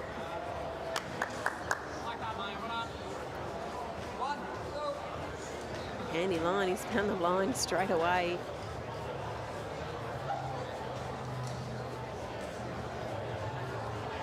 Lurchie looking to draw. Oh, if he's got the legs, I don't know if he's going to quite make it. Not quite the carry. A little bit tricky for Ali. You just need to navigate either side of that last bowl of Lurchies.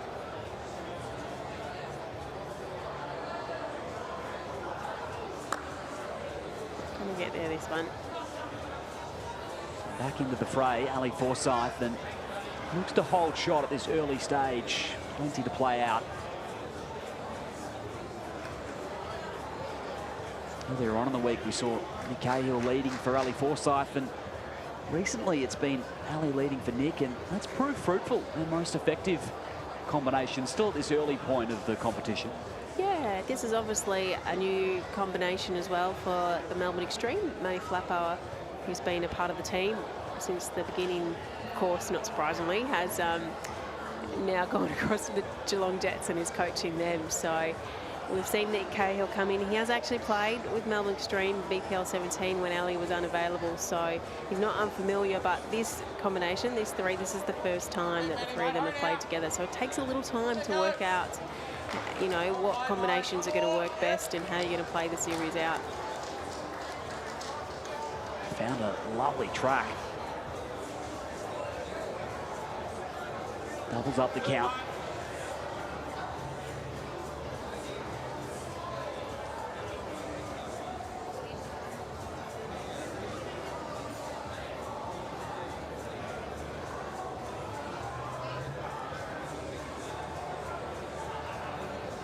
First end is crucial for both teams, really. It's just crashed into the front. If you can get the first end, you know, we're talking about a 5-end set, so you get the first end, you've only got four more ends to go. Especially when you've lost the first set, it really gives you the confidence if you can get this first end. Nick's going to sneak in there for three. Bowling three, the Melbourne Extreme now. Done really well. It's a tough jack to access. Yeah, it's not a lot to play with because nobody's right on top of it. There's a few short balls in the way.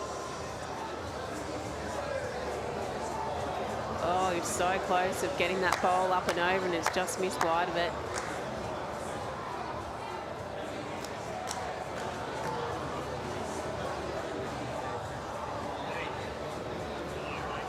Playing with house money, Nick Cahill. Yeah. 3 up. Big opportunity here, drawing for 4.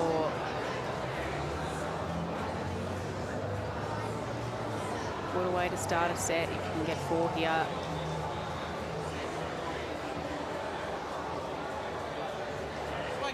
Just got to get back. It's not far away. Does it have the track and the carry? I think it does. Ali Forsyth likes it, and it's 4 for the Melbourne Extreme. That's a massive start after losing the first set. They'll be very happy with that. They'll be ecstatic.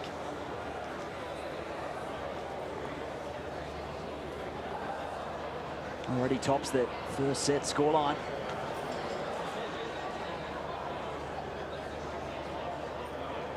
To pick their preferred length as well now.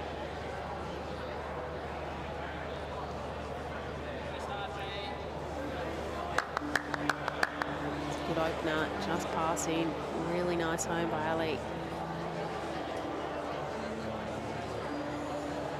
It's a really steady lead, Ali. I know we talk about his big shots and his big conversions as a skip, but he's a really steady singles player. And really singles, you know, you're just drawing so much, and he comes out with his 3 bowls in this format, and he leads like that. Like, he really is a really steady, really solid lead.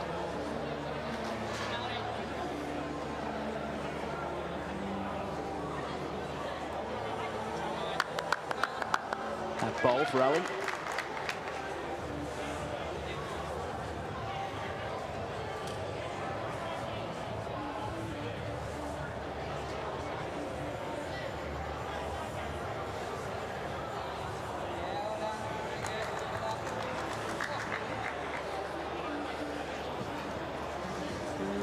Still plenty of room for someone to get right on top of it.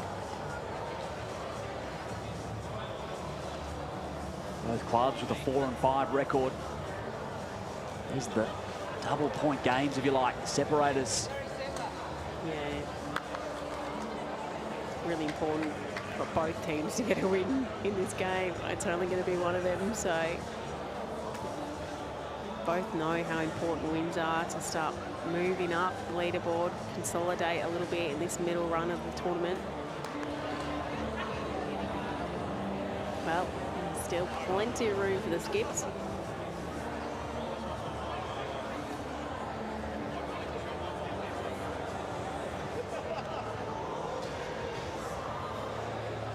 Kayo was huge on that last end to draw 4 in the end. Kylie's fanning herself. Hot and humid up in Brisbane.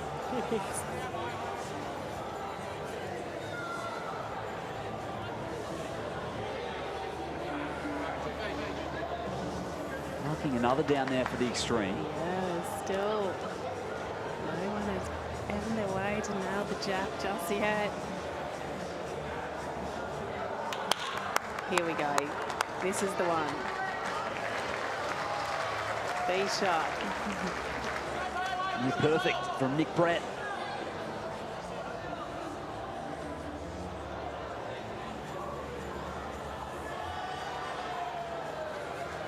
Nick Cahill probably looking to keep the same weight now. Try the jack will sit it, but he's just under. Gosh, they're all sitting waiting, those bowls, aren't they? All the blue and black ones.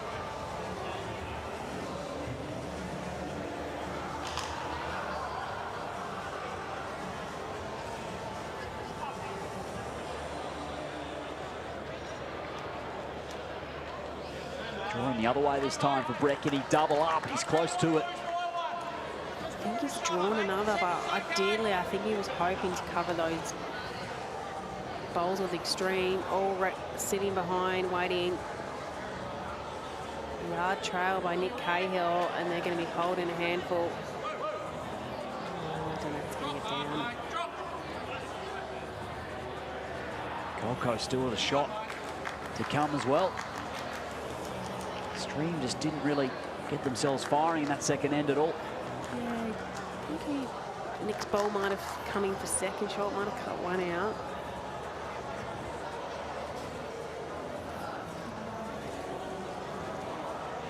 With a handy 4-shot lead, the extreme. What can Nick Brett cut it to?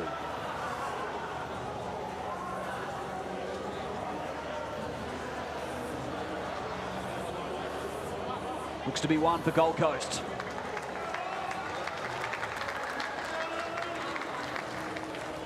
Four shots to one after 2 ends in the second set. And a power play activated from Kelvin Kirko and the extreme. A little earlier than we're expecting, Carl, or is that on par? Different plan this time. He's played at third end. I don't know what his plan is. I got no idea. It's got to be a bit of game theory in that, doesn't it? Just throw it out there when they least expect it. I think this is a good time to play it because, you know, get a couple here. You know, you go to 8-1. Of course, you got to remember the Hawks still have their power play as well. That's a good point.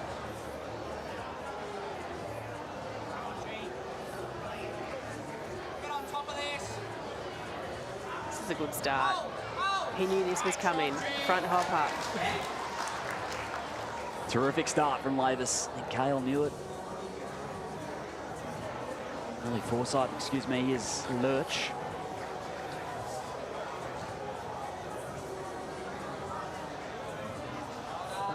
This is a good shot by Nathan Rice. Oh, that's a really good shot. Great response.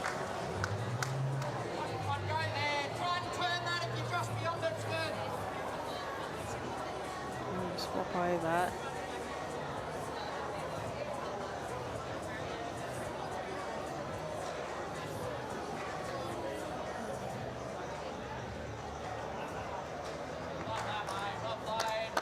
Yeah, it's really good shot. Just giving a little bit of a chance. Anything passing is good. Is any contact on Ellie's shot bowl that Jack's moving.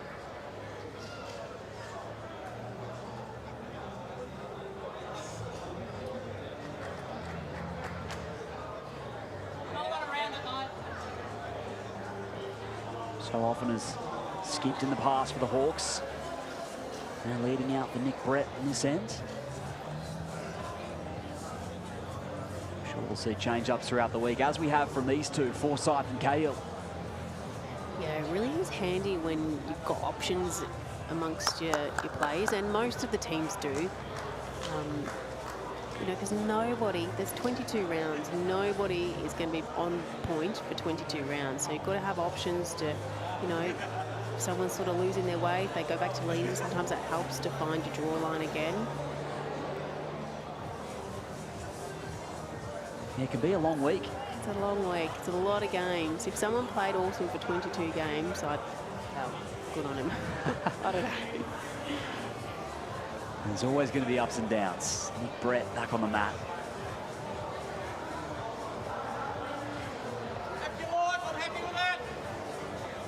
The Extreme are just 6 of 19 from their power plays in BPL 20. Yeah, it's not ideal. I'll be thinking that trend's got to turn at some stage.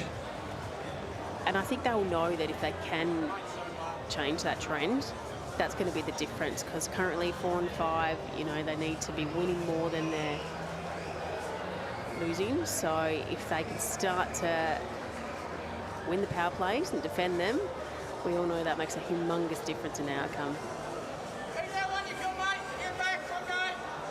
Still that Forsyth draw with the shot.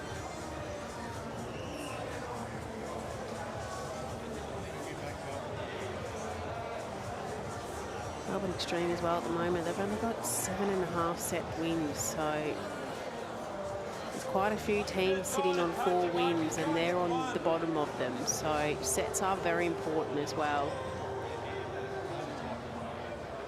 We're not going to get this one in straight sets, but I think that needs to be the focus tomorrow.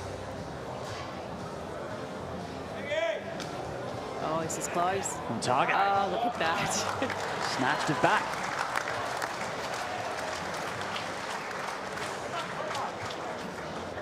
Oh, it's so well played, wasn't it?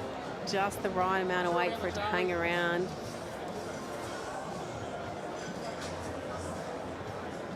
Well, Nick played a back ball earlier on. I think that's going to come into play now. Going to give this a good chance, try and get it right back. Straight line drive. Nick Kayo, not quite. And the Hawks will keep it ticking over. Another single shot ends.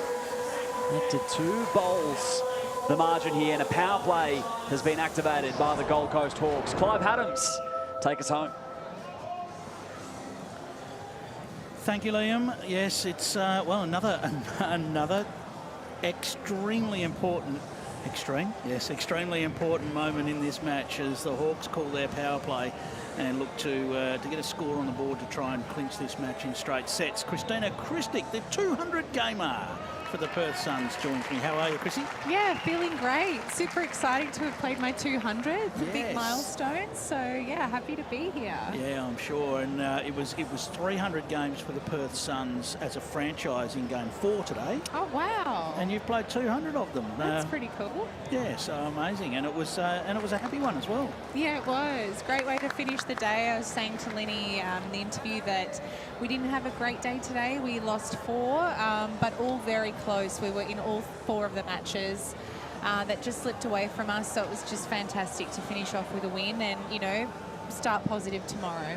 It's probably a good example of the ups and downs of the BPL, and if you're not ready for the ups and downs of a BPL, you haven't been here before, have you? Because they happen. You win games, you lose games, they come down to 1 bowl. Yeah. And even tonight's game, you know, the 13-0 first set that you put together was just some massive bowls at times. Carl Healy with big trail of Jack. Yeah. Great shot there from Ali Forsyth. Yeah, these big shots are what it's all about. Yeah, and anything can happen. Like I've said, every player is a quality player here, so you just have to expect that they're going to get it. Nathan Rice, speaking of get it, Nathan Rice Good creates shot. some room. And Ali now with the challenge to get on there again. And the extreme, if they can win this end, will go a long way to getting this one to a tiebreaker. Whereas if the Hawks can get it, even if they can get a couple, they can make it very, very hard for the extreme. How have you found it, Chrissy, with a few new rules to get your head around? 12 bowls this time that each player must play, and some different lengths involved. How have you found it? Yeah, great. I think it's good that, you know, there's a minimum of 4 ends. Gives each player a bit more of a chance to contribute to the game. The new lengths, I'm liking the really short lengths, although that's not been our go-to. You know, that's normally my favourite, is playing short, as most people know. So, yeah, I like it. It's great that we've had some changes. You know, sometimes it can seem a bit same old, so it's exciting. Absolutely. You haven't been to many tiebreakers, have you? I'm noticing just No. two tiebreaks. Won one of them, so. Don't remind me of that. Now, Nick Brett right in the zone here. Just needs to land. Oh, he caught an edge as he went by. And he might have done enough for shot. It's quite close. He played fantastic against us today when we played the Hawks. Very effective. Yeah, I mean, the internationals who are experiencing this event for the first time, you've been there and done that for 200 games. As a great shot there from Nick Carl. The brain can get a bit scrambled in this event, can't it? In terms of there's a lot to think about. Well, yeah, the time limit for one. You know, I'm used to taking my time, really thinking about what shot I'm going to play or what shot I'm going to call, but you're really rushed in this event. You know, you don't want to waste your timeouts on a simple shot. So, yeah, it's quick, exciting, fun, but, yeah, it's a bit daunting when you're out there and you're under that time pressure. One of the ones on the time limit that we noticed was actually if you play a minimum length, you've got to kick all the bowls back and get ready for the next end. The shot clock's actually getting quite close in terms of the changeover of ends. So we experienced that against Tweed. I'm sure everyone watching would see that Tweed likes to play short. Yeah. And, yeah, that was part of it. I just said to Chloe, you go get the mat, I'll kick the bowls. So I, with my big feet, pushing all the bowls back. All right, Nick is going to come down and have a look at this. So there'll be a timeout here for the Hawks. Each team gets a timeout, of course, in each set, and that gets them another 30 seconds on the clock. Nick would be very used to playing under shot clock conditions from having played on the World Bowls Tour, of course. They play under a shot clock as well. You get a few more timeouts in the World Bowls Tour. You only get 1 per set here. Get a few more in the World Bowls Tour. So Keep him on his toes, but he's back there ready to go in plenty of time. No doubt looking to just sit this Jack high bowl. He's watching it intently. Oh, he's out after it too. Looks pretty close. What's he got? Well, he's got the outside, so no harm done, and he'll be happy about that because any sort of bounce off that bowl might have been bad news. And the extreme now have their chance. We'll be looking to sit this bowl out to bring in a couple more. It's a crucial part of the game now. Looks like he's tried to just draw another one. I don't blame him for that. They're two in front, and they just need to make sure they won this end. So it'll be one more to the extreme. And taken Helensvale's power play. Yes, absolutely. Yes. They've defended So that it was power play. So a important. 5-2 lead with one end to play, and we could be heading to our first tie break in the night, but the Hawks need 3. The Hawks need to find 3 shots. If they can find 3 shots, they can draw the set and they will take the win. And an incredibly important win it is for both of these teams. They're both sitting on 4 wins coming into this one. So to get themselves up in that mix, it's a really tightly packed ladder. And we've seen... Yeah, which is great. I love it. And we've seen from the Suns' day as an example of how you can go from high on the ladder to down, but you can just as easily go back up again, Chrissy. I think we were top before the last game yesterday, so that was exciting, but then we were last today. Yes, so. and that's the vagaries of the BPL, and it can. And I mean, you had a game earlier on where Carl played a wonderful trail of the Jack, and the Jack just rolled a little bit too far and didn't quite get the result. But that's what BPL's often come down to. We were talking about that at the start of the match. Ali said in his interview they've had the tournament's been a little bit up and down. We've lost a few close ones, and I said that's just the story of every BPL, isn't it? Yeah, exactly. We hear the word luck being thrown around a lot, whether you've had luck or not. You know, that plays a big part also. Now, you've been the top team in the competition in terms of defending power plays. Has there been any discussion around how you go about that, or is that just a stat that's come up, or you're changing the length, particularly on any sort of power plays you think might happen? No, You must just be playing well under pressure. Yeah, I think that's all it is. I mean, we've not done anything differently. I think we probably just have to switch on a little bit more when the opposition are playing their power plays. Ali Forsyth with big weight here and smacks the Jack. It has stayed in bounds in the ditch at the back of the rink, so we haven't really seen anyone have to play right out here, so this will be interesting now. Still an opportunity for Helensvale to pick up 3 here. Great try, Let's get one close. So Nathan Rice just looking basically to get as close to the edge as he can here. I'll tell you what, he's given this every chance. Is it just going to drop in? Yes. Only, 2 rolls maybe, not even that. Just dropped in, so leaves a bit of room, of course. Remembering the Hawks need 3 here to avoid going to a tie break, so really it's going to have to be 3 pretty special ones from Nick Brett from here. Nick Cahill, he'll just be looking to land one a metre or so away here and say good luck, Nick Brett. Doesn't want to try for too much here with this first one. Chrissy just needs to get in the zone. He's watching it. I don't know if it's going to make the journey. Yes. Not quite. It's giving Nick a bit of room there.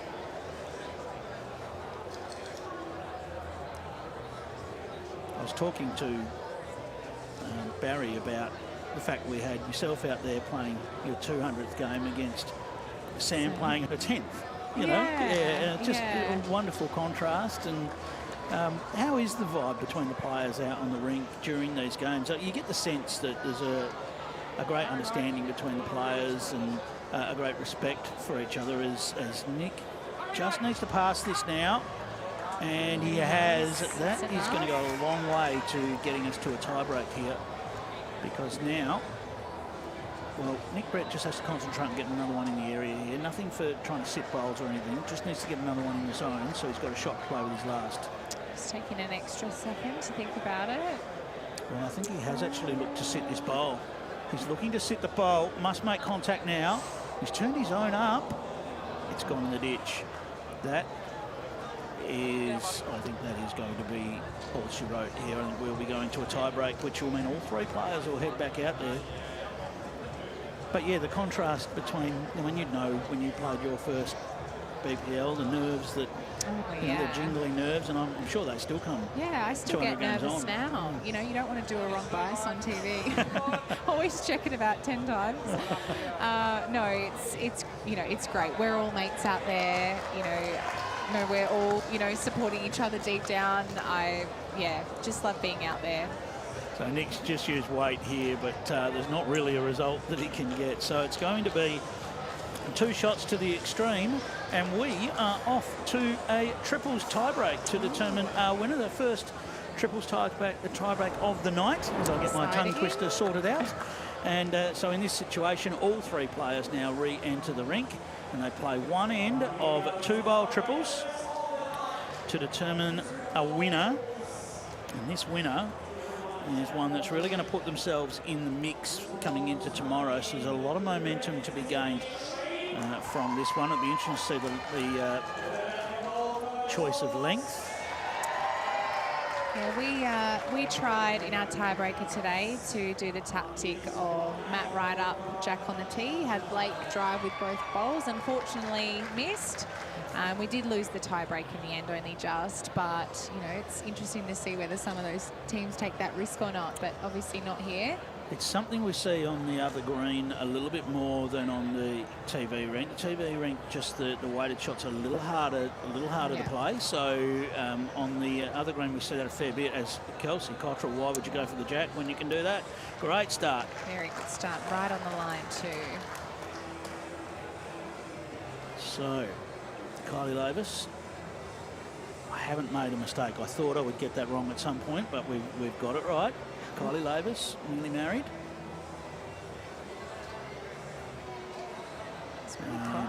In the area, just gonna. Well, I thought it was going to drift under, but it caught the edge.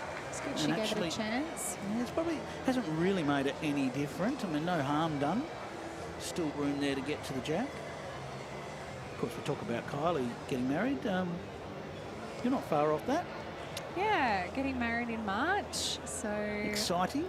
It is, yeah, only for 4 months now, so still quite a bit to do.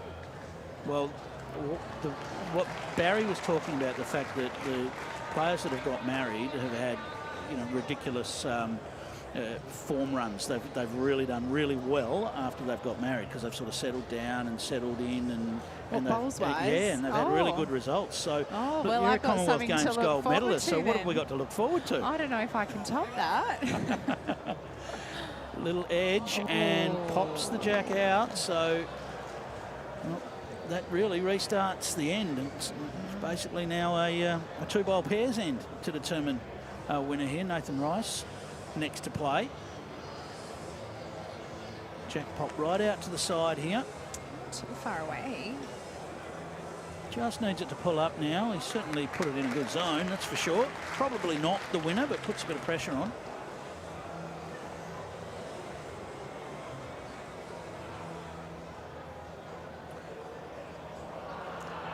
It's probably hard to predict what it's going to do out there because, like you said, not many bowls are played that far out to the peg. Some unusual ends over these last couple of ends, haven't we? This is pretty close.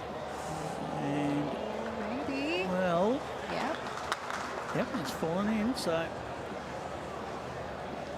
sets up a little bit of a target now. I expect that Nathan will make sure he's not short to this. He'll give himself a chance to land that bowl or trail the jack.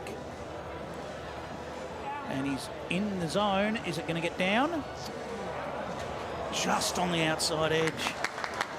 So, Chrissy, what are you thinking now with this bowl? I mean, that's set up to be landed or trailed. Where are you putting this next bowl? He's got to get past with this one. Okay, looks like he's switching to the other hand. So the backhand for Ali Forsyth, being a left-hander. See Kelvin saying, get to the back. Yeah. Coach is essentially forcing Nick Brett to get the bowl instead of the jack. Is it enough? Don't know that that's quite done the job that they were looking for. They would have loved another metre on that. So, here are the moments that BPL's come down to. Nick Brett has played plenty of pressure bowls throughout his career. Now, this will be interesting. He's playing running weight on the forehand. Needs it to get down to the bowl. It's just got too far down and missed it on the inside. Did not miss by much. No, still stays on the green behind. A good home. It's interesting that he chose to play that across the seam. We know the seam goes down the middle of this rink, and he chose to play it across the seam, which is perhaps an unusual way to go for it on this rink. Do you know what, though? This is a discussion I was having with someone just before. I find the international players, they like to play inside out. Yeah, okay. Very rarely do they play outside in. There's a blocker from Nick Carl. Wait again here from Nick Brett. He's looking to get to the bowl. He's close. He's got the bowl and the jack all the way through. Nick Brett, he's finished just over a foot away in the ditch, and Nick Carl is going to have to come up with something special here. He doesn't need to rush. There is a toucher on the rink that Ali Forsyth has just pointed to as we see that bowl take the jack all the way through. And Nick Carl, I don't know that he's looking for the toucher. It looks like he's trying to draw the shot. Can he finish on the edge? He needs to clear that bowl now. It's pretty close. He's done that. Well, the weight's perfect. Look at that, but it's just drifted away. And it is the Hawks that get the win, courtesy of a big Nick Brett drive. Well, he backed himself in. That's what you've got to do. Games are won with the big shots in the BPL. Tiebreaks are won with the big shots. And Nick Brett gets the job done. Chrissy, congratulations on your 200 games for the Suns. You're a wonderful representative of the Perth Suns and have been for many years now. Thank you very much. And hopefully many more games to come, I'm sure. Fingers crossed. All right, well, it was Nick Brett that came up with the winning bowl. He backed himself in. He went close with the first attempt. He got it with the second, and he's talking to Lindsay Clark. Thank you, Clive. What a game, what a thriller, what a highlight reel to go with your TikTok famous one. How does that feel, Nick? Yeah, good to get the first game out the way, if you like. Toiled a little bit, second set, but yeah, nice to get over the line in the end. Tell us how this compares to, you know, the quieter scene over there in the UK versus BPL action. You know, have you been watching it before? What's it like to play it? Yeah, polar opposites really. A lot of noise going on, which is great. You can't, you know, it doesn't matter if people are moving here. So yeah, fantastic, really. Tell us about the support. There's a huge amount of Hawk support crew for you here. How good is that energy? Yeah, good to hear them all night. Thanks for everybody. They're all good. And in terms of the ladder, amazing to get you guys back up the top. Yeah, we toiled a bit yesterday, but had a good day today. So, you know, as long as we can keep going tomorrow, we should hopefully stay around the business area. Well done. Well played. A great game. Well done to the Hawks. Thanks very much. Great to have Nick Brett down under for BPL 20, and he dropped the cannon there right at the end in the tiebreaker to get the victory for the Hawks. It's our Drinkwise moment of the match. Yeah, there's no doubt. We know which shot was the Drinkwise moment of the match. That was just such a superb shot to win the game. Jack in the ditch. Didn't quite land on it, but good enough. That made things really, really hard for Nick Cahill to try and win the game. That was just superb. Coming up next, it is going to be rocking here. Moreton Bay Pirates, Sydney Lions. It is their home event, Moreton Bay. Alex Taddy Marshall in the building as he is every BPL. We are looking forward to this one. Do not go anywhere.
We're here all week long at Club Pine Rivers, the home of the Moreton Bay Pirates, and they take the TV rink on broadcast for the first time in BPL 20, led of course by Alex Marshall, Ryan Burnett, and their opponents in match 4 of the evening are the Sydney Lions. It is a new look Lions team. Looking forward to this one. The crowd's been hanging around, plenty of Lions fans in attendance, but Moreton Bay, the pirate ship, is ready to rock. And Alex Marshall is down on the rink right now with Linz. Thanks, Liam. Yes, here with Alex, the GOAT. We've got you back, Pine Rivers local now, we call you. How are you enjoying the BPL so far? Yeah, it's been fantastic. You know, I think this is going to be the best BPL ever.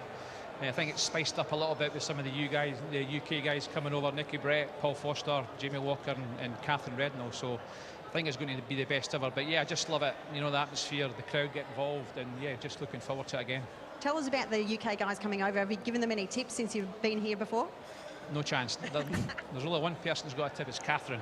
That's it. Paul and Nicky and Jamie, yeah, they're good enough. They know what to do here. So yeah, it's going to be great, and it's good to see these guys actually in the event as well. Tell us about the journey of the Pirates so far over the first couple of days. How you feel like you're going as a team? Yeah, we lost 2 the first day. No, sorry, I lost 3 the first day, won 2. And we knew we had to come out today and have a better day. So we've done that. We've won 3 from 4. So it'd be good to get a win tonight, and that'll put us right up the table. So yeah, hopefully we can get that win. Love it. All the best. Go have a little practice. Thanks, Alex. They mean business, the Pirates, runners-up from BPL 19 in February in Moama, and they're in some form, 3 of 4 today, Carla. Yeah, absolutely. What an exciting team. This is a real international team. I wouldn't want to be trying to have a chat to them. I'm not really good at the accent thing. Yeah, it is. The coach, all 3 bowlers for Moreton Bay, all international. And let's have a chat now as well with Karen Murphy. Thank you, Liam. From the male goat to the female goat, Kaz. Great to see you guys back. The Lions going well so far in this event. Yeah, we're 4 and 5, so far so good, over that 50% mark, I think. So yeah, looking forward to a big game tonight against Team GB. Tell us about Tell us about the Lions makeup. We saw you for so long have a consistent side, but a bit of new blood here tonight. Yeah, real enthusiasm with the boys, and I'm really excited for both of them for their first night game. So the boys have been playing really well, and we've been getting on really well. So it should be good. Wonderful, and a quick shout out as well, being inducted into the Sport Australia Hall of Fame, an amazing feat for you, but for our sport as well. Yeah, really excited next Monday night to be inducted in the Sport Australia Hall of Fame, but awesome for bowls, and yeah, really grateful for the journey I've had, and yeah, great for bowls too. So beautiful. Well, good luck for that night. We're very proud of you, and all the best tonight. Thanks, mate.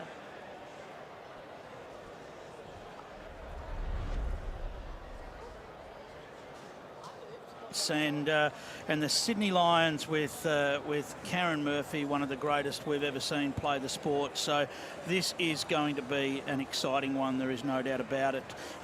Both teams sitting at 5 wins apiece, so just absolutely crucial matches here for both teams to get a win on the board and move their way up the table. The tail of the tape for these two teams are the Pirates have been playing, looking at their lengths, they've been short to medium mainly, whereas the medium and minimum length for the Lions. They've been using this new length quite a bit themselves, so it's going to be interesting to see how they go about it for this one. Alex Marshall and the players from the UK do play the shorter lengths really well, so we know that. So whether or not the Sydney Lions will keep that in mind, they haven't chosen to play a long or very long end in the tournament. They've played some, but it's when the opposition has set that length. So certainly it's going to be really interesting to see how this one comes about. Kelsey Cottrell, celebrating a win, joins me. How are you? Yeah, fantastic. Hot. Yeah, it is very warm. In a sweaty way. Yes. So, look, what an amazing finish to that match. Tie breaks and big shots in tie breaks are a crucial part of BPLs. Tell us about that last end. Oh, absolutely. Look, that was... I guess it was learnings from day one. The Gold Coast Hawks had a bit of a struggle on day one. We were fiddling around with, who was playing where, what lengths we were playing, and we all took some really good learnings out of day one. And for Nick, his learning was when he had an opportunity to get a bowl or a jack was to go quicker. So as soon as he let that last one go, and I could see that he'd let it go a lot quicker than his first one, I just knew he was going to get it. Yeah, it was interesting. You were up here earlier around the commentary, and we were talking to Nick about that settling in period for yesterday. It's as much about clearing the mind in a BPL as anything, isn't it? Yeah, look, I would imagine it would be very overwhelming for anyone that hasn't played a BPL before. It feels like forever ago that I played my first BPL, but I'm only ever leading. I think when you're skipping as well, there's just even more to take into consideration. You've got to worry about what your team's doing and, all different tactics and all your different shot play. Leads, we just got to worry about which hand to play and trying to get close. But yeah, there was a lot for him to take in on the first day, and I can see that he's really analytical. He really thinks about things, and he really analysed how it went on day one, and has come out and played so well on day two. Tell me about the hand selection of that last shot, because a lot of us would have been on probably the backhand side playing that weighted shot that Nick Brett got, perhaps avoiding the seam and things like that. Chrissy was up here with me in commentary and said the international players, a lot of them do like to play more the inside-out type line. Yeah, I think so. I think, a couple of things. He did say with his first one, he obviously didn't want to take us out clean, so be tight on that back end and take us out clean. But I think as well on the crossover, Lurchy just gave him the eye and sort of said, oh, looks good on the forehand, mate. You'll get that sort of thing. I think it did look really juicy to just kind of aim at those front ones, and it will just turn under and get it. So, yeah, it was just lined up beautifully. Isn't it interesting? A little bit of experience and just a little bit of a tip can go a long way to give you the confidence to play the shot. Yeah, absolutely, and that's what Nathan did. He just knew, and I think probably playing with him all day as well, and what he's played well today has been those really firm forehand runners. So certainly for the Hawks, pushed your way back into contention certainly now, and it's such an interesting change of event with 22 rounds, and we're at round 10 before we're even in the first game that's on the telecast. So there's a lot that's already happened, but what we're seeing is a really tight table. Yeah, look, the coaches are all sort of talking about, how many games is it going to take to make finals, and we've always looked at that 9 or 10 mark. So now we're thinking it's going to be, more like 11 or 12.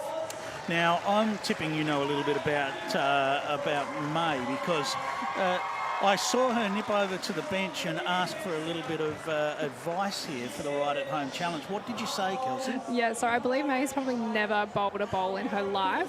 She's one of our duty managers at Club Helensvale. Does an amazing job keeping everyone in check at Club Helensvale. She did come over for some tips, but I think she was too nervous to even take them in. I was tipping this would come out quick. And I'll tell you what, it's not a bad effort for a first look.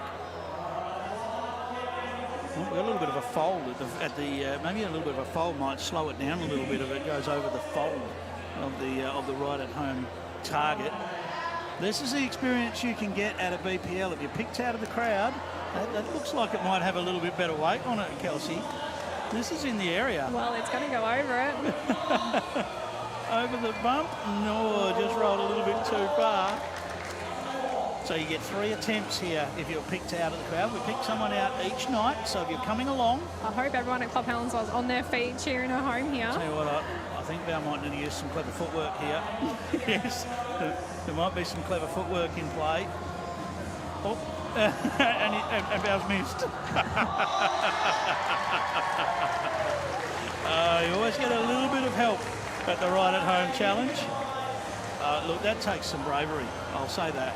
Takes some bravery to go out on the rink and bowl when you've never bowled before.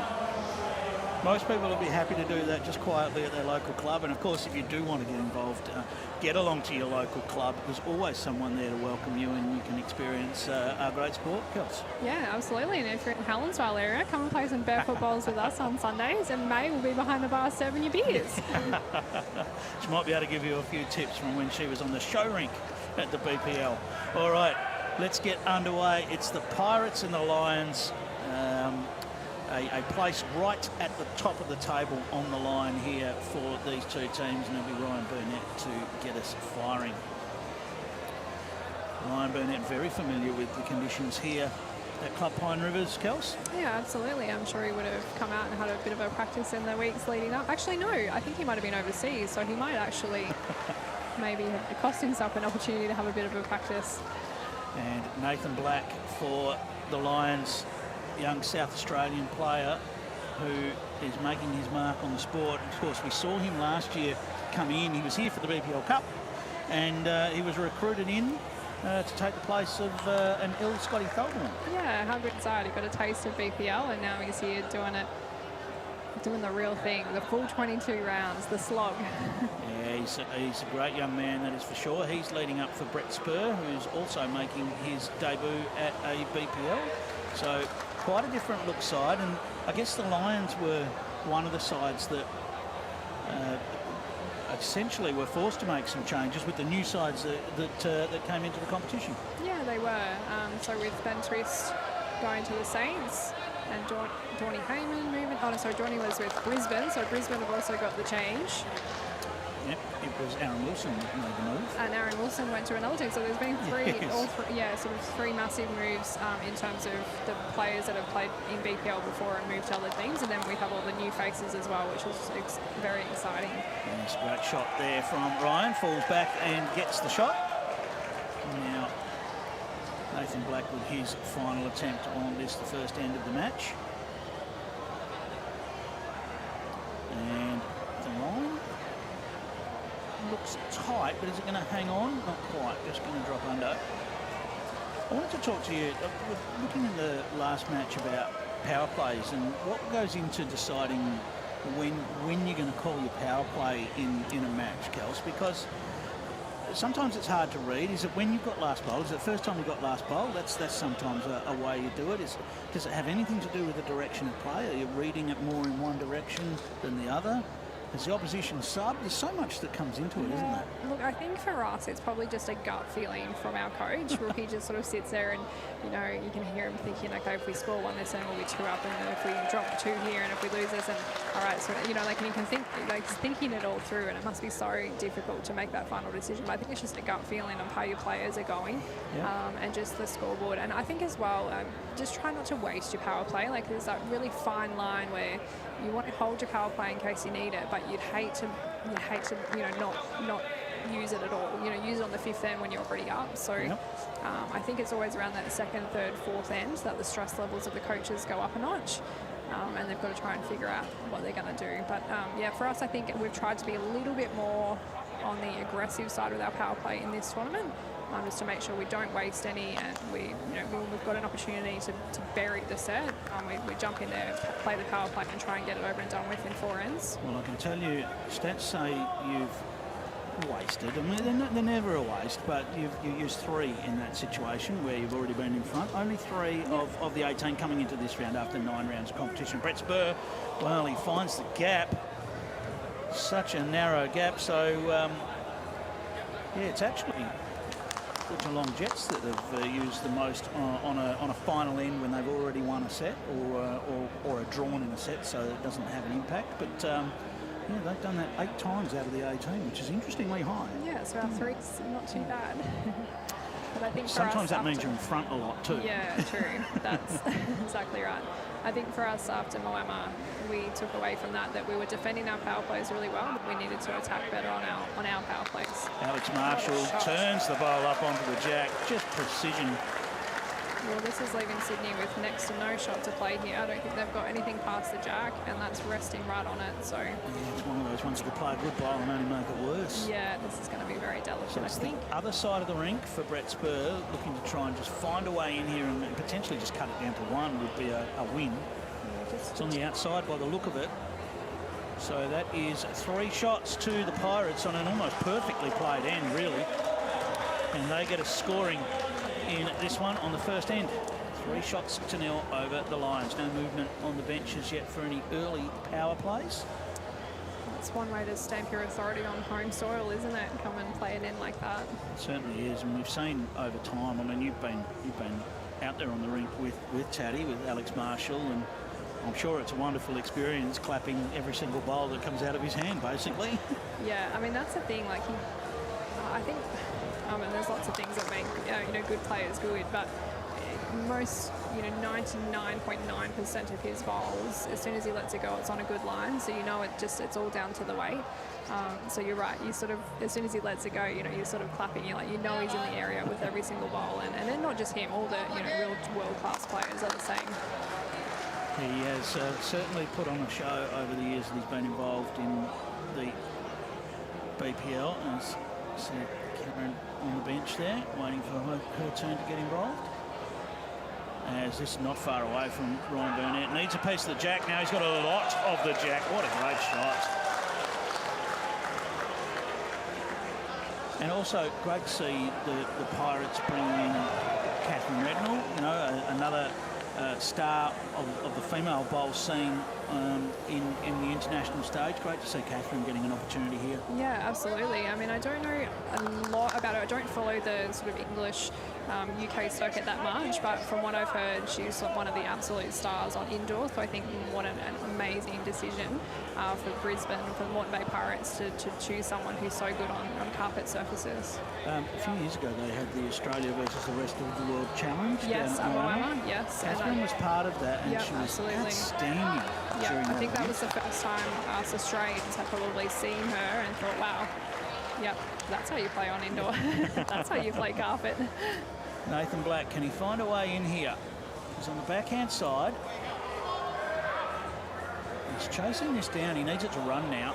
Just going to come up short. Hey, did you notice much in terms of either hand, Kelsey, out on the rink?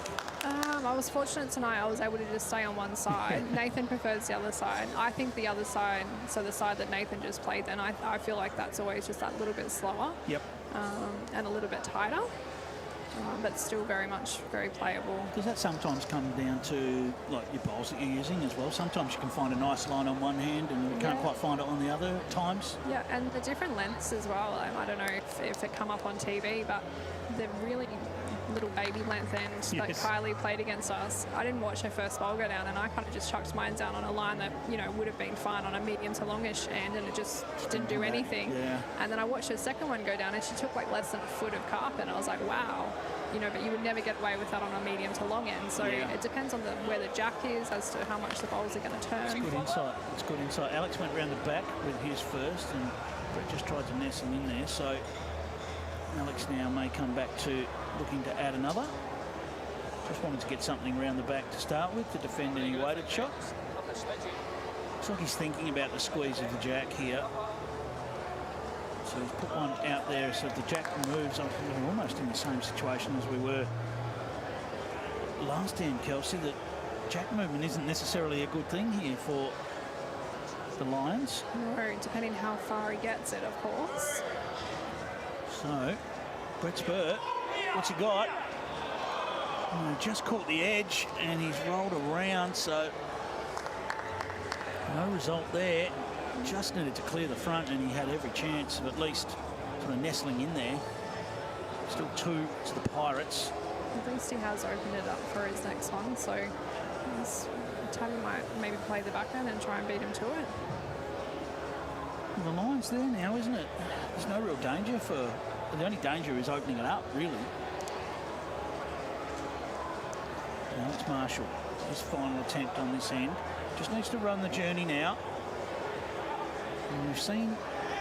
I just wonder if that is that slight pace difference that you're talking about. That's exactly how much it is. It's probably 2 feet, 3, a metre, no more than a metre difference, but it's just enough that when you let it go, you think you're good, and it breaks your heart to see you drop just that little bit short.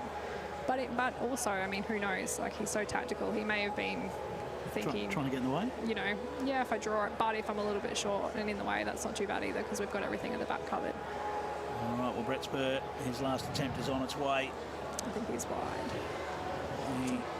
He isn't really showing much interest in it. Yep. So that is going to be another 2 on the board to the Pirates, and they take a commanding 5-0 lead after 2 ends of this one.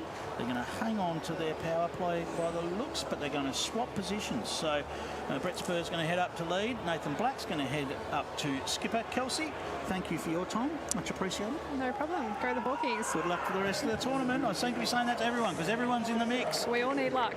Back to you, Liam and Carla. Thank you, Clive. It is a commanding position for the Pirates. 5-zip after 2 ends. Carla Krasanik. For the Pirates, they'll be really happy with that. Of course, the crowd will be super happy with that as well. We always see so much of the crowd hanging around for the home team.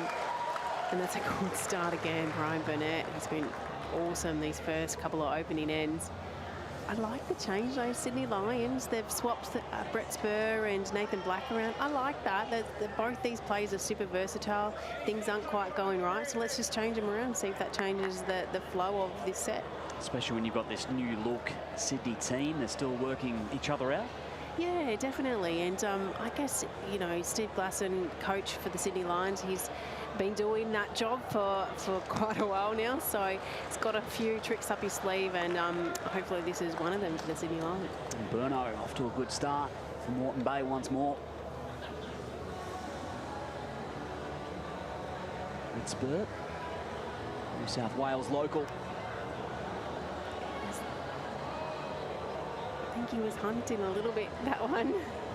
Giving himself a shake of the head. Ryan Burnett can really consolidate on this.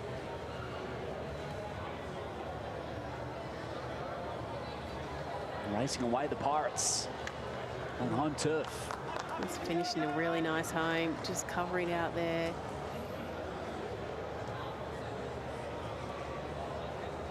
Well, he's going real quick this time. Loads and grazed the jack. Didn't move a whisker. Brett Spur knew it wasn't far away.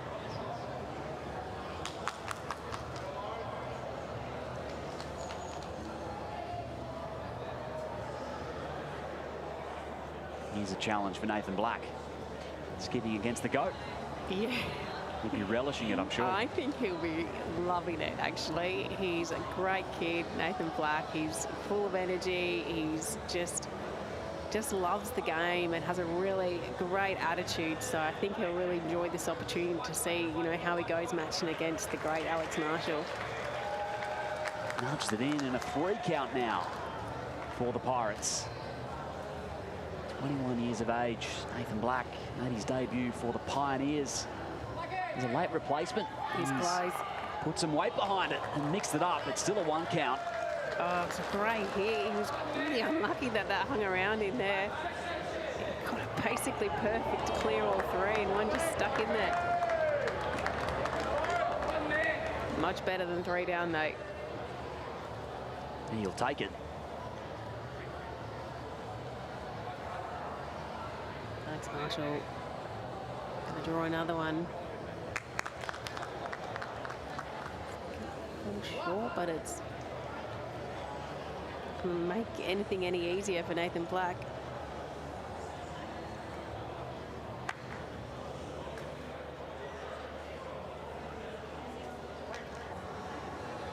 Looking to draw Nathan. Waited short. Don't have the legs either, so we're relying on his last bowl now. Signature Alex Marshall trot.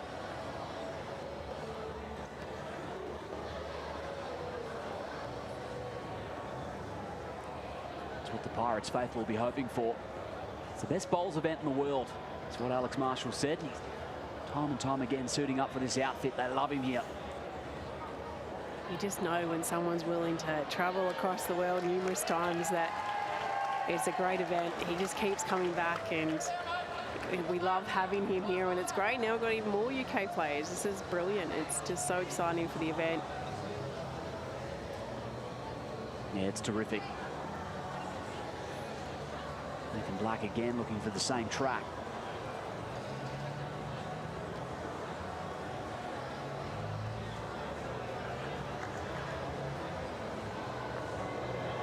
Moreton Bay all over the jack here. That's a fast start for them. Measuring for a 3rd.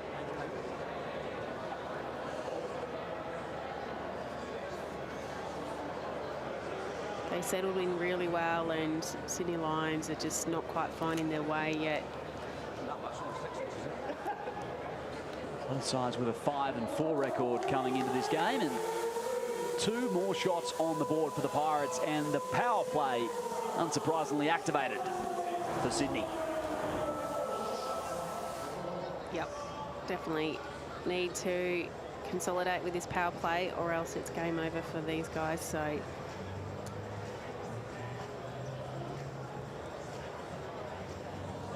Ryan Burnett wasting no time off the mat. A lovely start.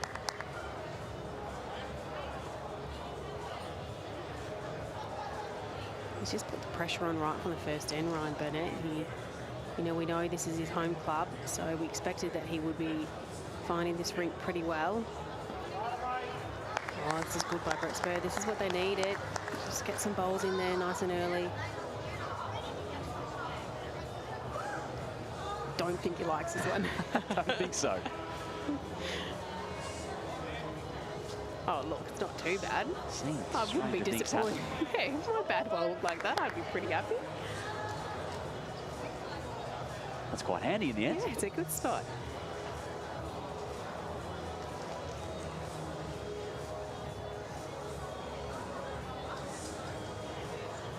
That's Spur hoping for a similar home.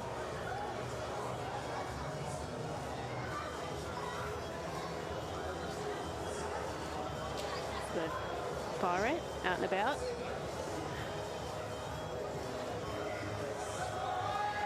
Pretty rowdy in their early days. It's only going to pick up throughout the week.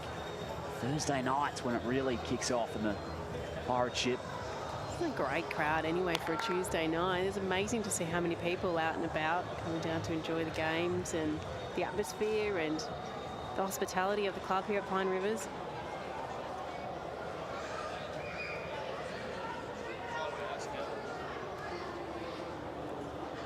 Go past as well. I think everyone's loving the new setup of the extra concourse on the other side as well. New grandstand set up this year. There's some fresh renovations. Yeah, it makes it exciting, and you look for the players who are the spectators who are out there on the grandstand side.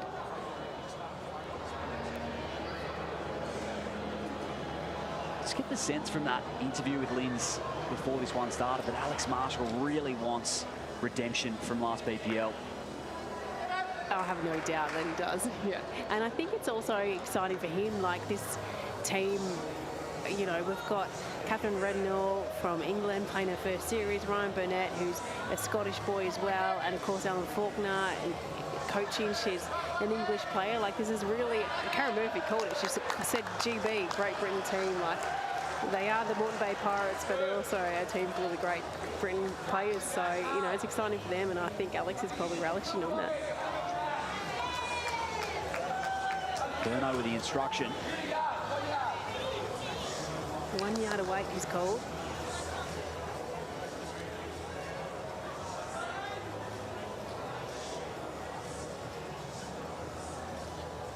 Give him a nice opportunity to trail the Jacks at the ball. I don't know if he's going to get down though.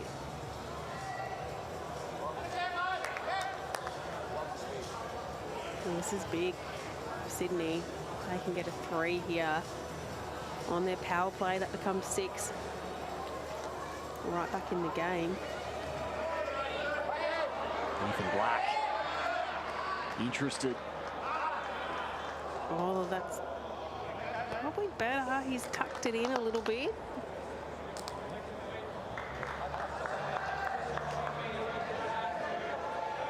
Just that little nudge of that ball may have made things a little bit harder for Alex Marshall. I don't know if anything's hard for Alex Marshall though, but I was going to say, he lives for these moments, doesn't he?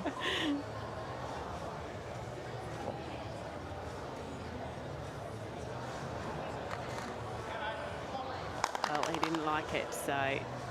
Not enthused. Holding 2, chance to draw a 3rd.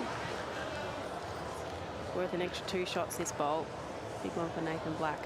Sydney a second in BPL 24 converting on their power plays. 3 double to 6 would get them right back in it.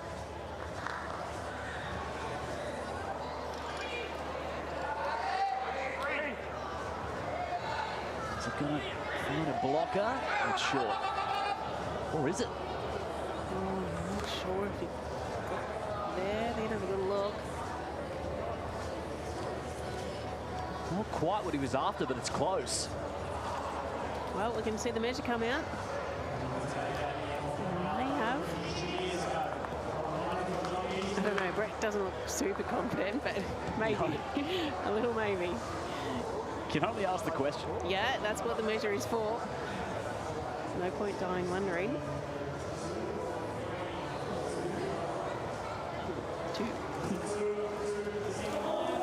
Still a good result. Moreton Bay have to pull the trigger on the power play. But 3 down going into the last end. It'll be tough for Sydney. We have seen a lot of numbers so far tonight on this TV ring. There's been quite a few 3s and 4s throughout the evening, so we do know they're definitely possible. Just the form that the Pirates have been in so far in these opening 4 ends, it's hard to see it happening, but... Yeah, that's your main barrier. Yeah.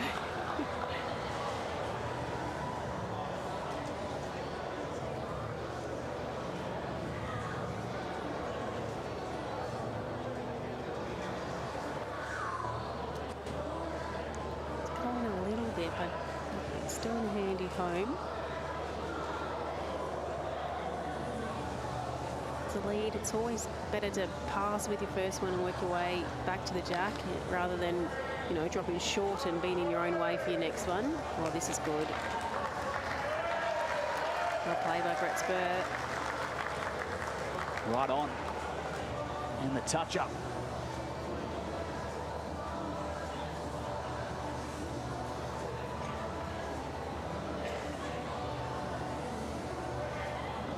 Intuitive from Ryan Burnett, straight off the mat. Yeah, he wasn't mucking around. He knew what he wanted to do. Well, he hasn't got the shot, but it's another one in the area.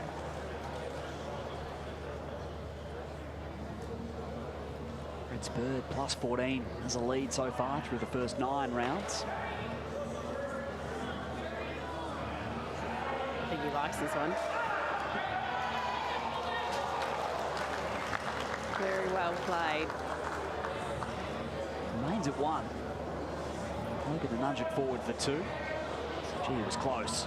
Yeah, he's, you know, they're trying to make a number, so he's given them an opportunity, just pass, so in a nice home if Nathan could just tuck the jack around the corner, but we've got to watch out for these maroon bowls. It's at any home as well.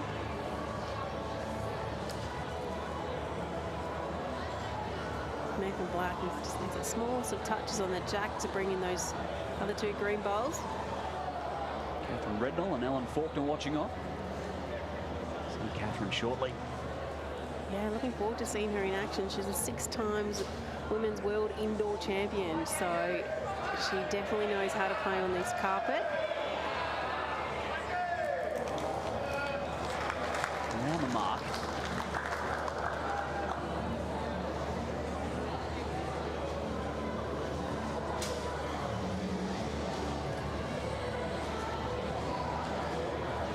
Just need to avoid a 3 count, the Pirates. In safe hands.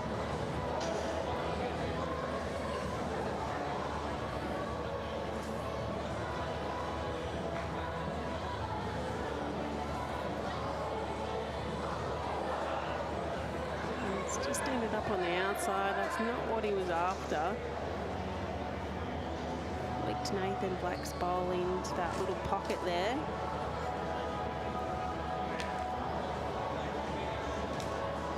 Once again, just trying to have the smallest of touches on the jack. Not going to get back.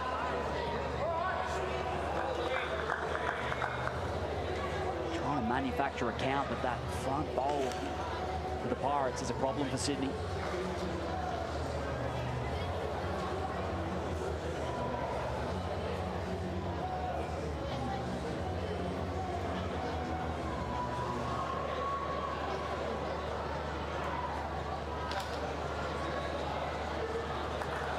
Muscle in there and cause some problems he can. He has. That's caused a big problem.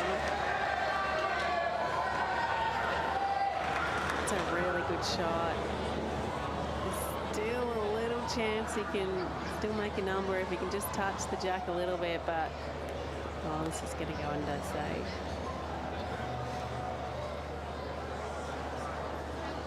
Moreton Bay, they're going to hold this first set. Just making sure measures in their favour.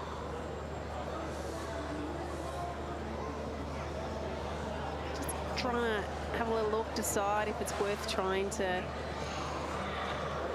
get the shot, or I think he's gonna chicken out and not play it. I wouldn't play it. It's the same No, he approach, hasn't. isn't it? Yeah. He'll opt against it. He's opted against it, yeah. They pulled one out, so measuring for 2 now. But regardless, the Pirates will take the set.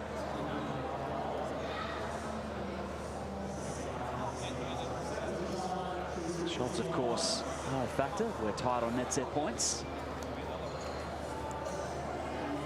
The one.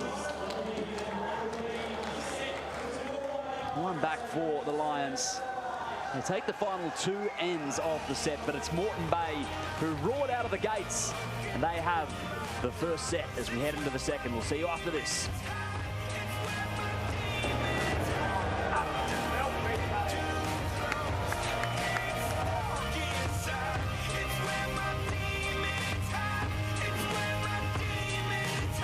They say it's what you make. I say it's up to fate.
Aye, well, I think everybody will be the same. They want to finish in the top 5. You know, that's everybody's goal for the first part of the week. But yeah, hopefully finish in the top 5, and it'd be great to go on and win the BPL 2024. Moreton Bay have finished in the top 4 12 of 19 times in the BPL. It's some record. 2 titles to the name, last in BPL 08. They are hungry to break that drought. Liam Ellison and Carla Krasanik with you on the call. And Carla, it was Moreton Bay who controlled that first set. Yeah, they got off to a really good start, winning those first 3 ends.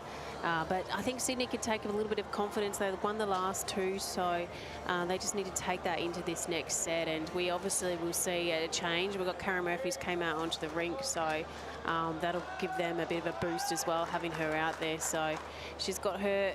every player now has to play 4 ends, so that's the new rule in this event, BPL 20. All players must play 4 ends, so a bit of a change to our previous events where they had to play a minimum of 3 ends. Oh, look at this for a start. Oh, that's Karen Murphy for you. Brilliant. From the GOAT, Karen Murphy. Burno. Impressed with how he led in the first set. Yeah, he was really good, especially those opening couple of ends. Put the pressure on straight away on Sydney. And Karen will be trying to do this right back at him in this set.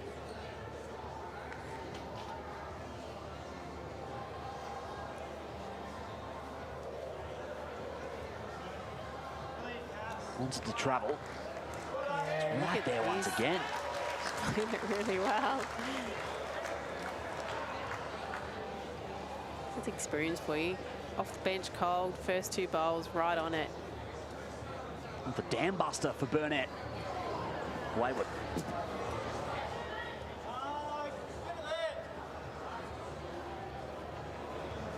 Surprisingly, we'll see Karen try and get to the back somewhere around that respot mark.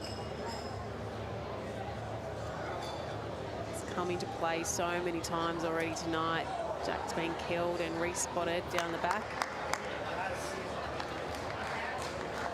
Couldn't have done too much more, could she? That is a fairly impressive first end straight off the bench. Steve Glasson would be pleased, no doubt. 2 shot and the T-spot.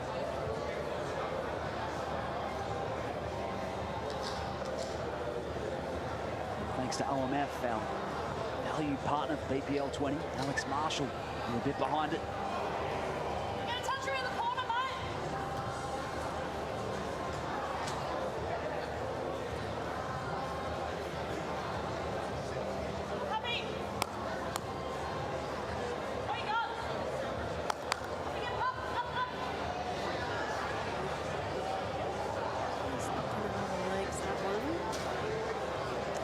A really effective communicator, isn't she, Karen Murphy? Yeah, well, it's funny, we were saying earlier how exciting for Nathan Black to have the chance to play against Alex Marshall, and you know, he's also got the chance to play with Karen Murphy as well. How phenomenal is that? You know, such a young guy, and he's got these great opportunities to play against and with the best players that the world has seen. That's the stuff from Alex Marshall. Remains Sydney. But as you said, Carla, it's the beauty of the BPL. The best of the best. Nathan Black has joined those ranks. It's a bit on the high side.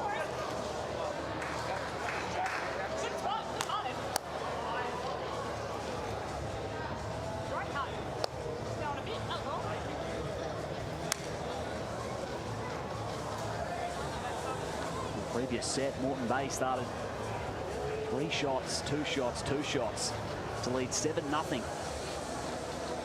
Could be Sydney who are off to the fast start, unless Alex Marshall has something to say about it. Well, he's giving himself a really good guide with his second bowl, so this one, oh, I don't know if it's got the legs. Doesn't. Doesn't, so Nathan Black, chance to draw for a third. That'll be a great start. Sydney Lions can get a third. 3 shots first end. Get him off and running in the second set.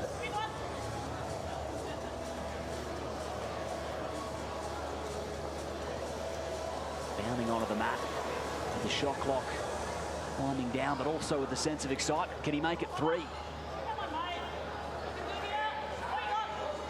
It's looking okay. It is looking very good.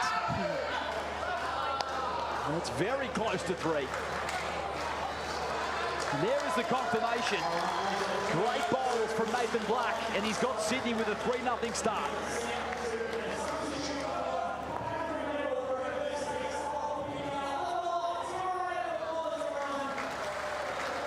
Okay, Catherine Redknapp, we'll see her jump onto the green. This is her first look on the TV ring. One of our debutantes and one of our players who have come out all the way from the UK.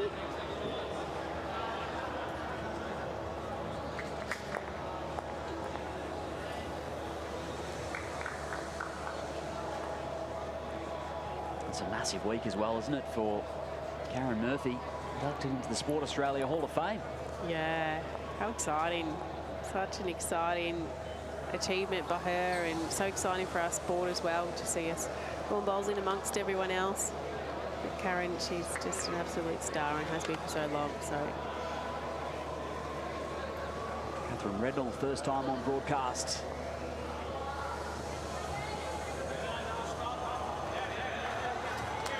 oh, it's a good opener too, isn't it? Oh yeah. Wasting no time, Catherine. It's BPL Monday to Friday for Kaz Murphy, and then Monday she's off to Melbourne.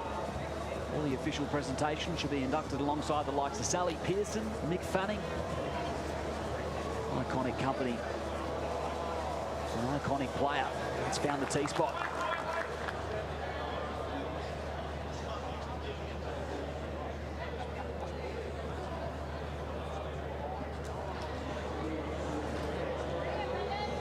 Catherine's playing this pretty good as well. It's going to finish in a nice home. 2 good openers. Really good openers by Catherine. It's a long wait. The players, you know, they played round games today, but they finished quite a few hours ago, so they've, you know, had a lot of time to cool off. So it is hard when you come out and you haven't played in a while and don't have a roll-up. So she's showed some great form finding it straight away. What do you do in your experience, Carla, when you have those 4 or 5 hour breaks between? You head away and take your mind off it? Yeah, you have to. You can't think about bowls for that long and go crazy. Yeah. You definitely have to stop thinking about it. Most of the players will go back to their accommodation, especially those who have the later games, and yeah, just relax and kick back for a while. And you know, then once you get back to the clubs, you might have a little bit of a casual roll in the back green just to get back in the motions. And this is a pretty good shot, Blackie. Well done. I think key for the player that's sitting on the bench as well and coming on in the second set, I noticed Catherine actually did it herself. She stood up for a little bit before she came on, sort of the end before she came on, just to, you know, stand up, stretch the legs a little bit before you actually get out on the green. Or maybe it's because I'm getting older, I get a bit stiff if I sit for too long. No. Alex Marshall. Seeing a good duel between these two.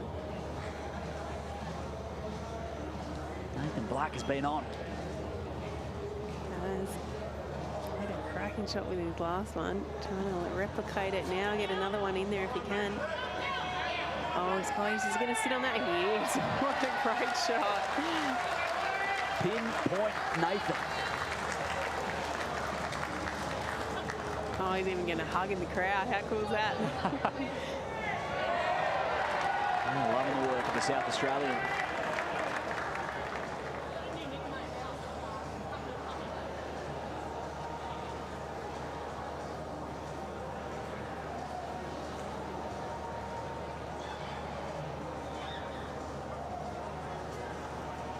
Well, Alex Marshall is in the area. Oh, golly, it was so close.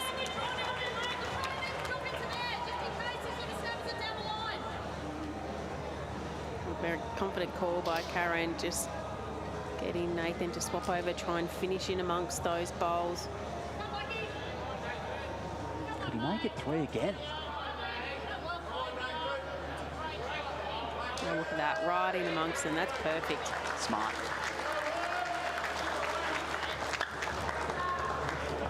That's what Karen Murphy was after.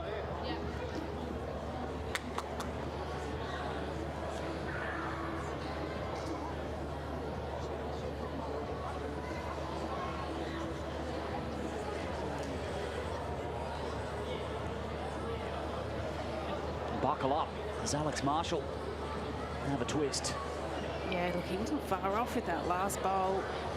Quarter of a bowl, really, from touching the jag. Watching on, it's not far away. Is it cut out one? No, I'm not sure. Maybe. Sydney have the count. Pirates power play regardless. So Sydney off to a fast start here in Brisbane.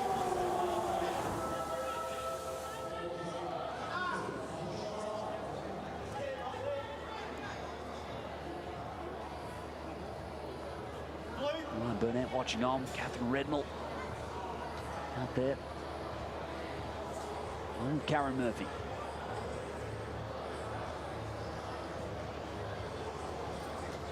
One from the end for the Lions.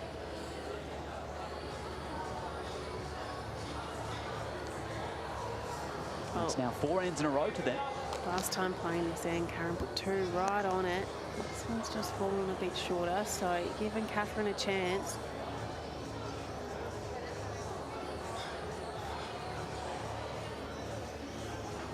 Nice passing.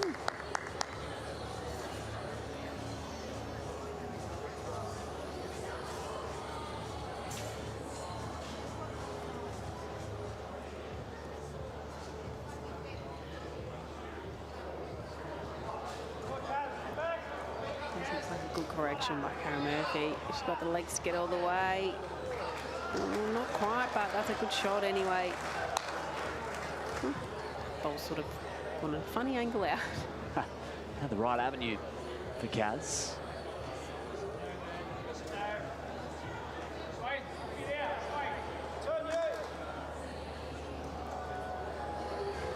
Two black bowls. Yeah, Karen will just be trying to give this one just a little bit of a chance to pass. If she collects hers on the way in, that's good. She'll roll it in. Oh, this looks like she's played it pretty well.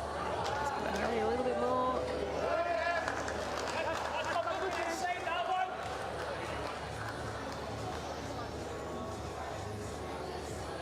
They're holding 3, but any touch of the jacks, no good. Well, it's finished wide though.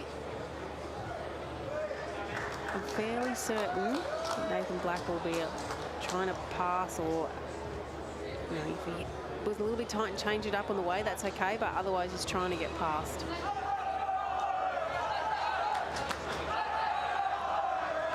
And Pirate Ship getting involved.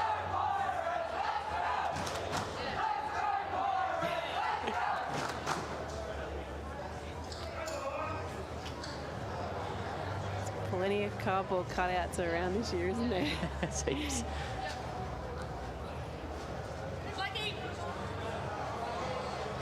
I know RNT's called it a waste of cardboard, but I'm a fan.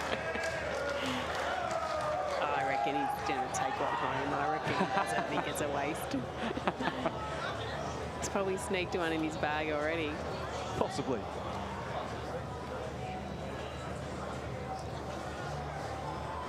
And Captain Marshall watching on.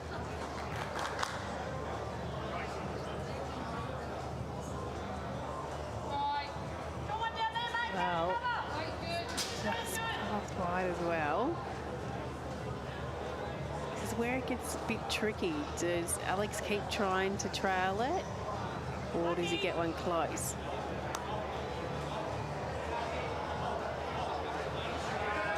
Asking for some movement. Holding 4.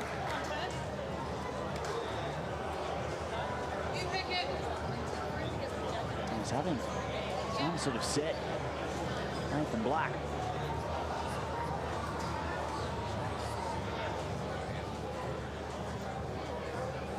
Two to come for Taddy.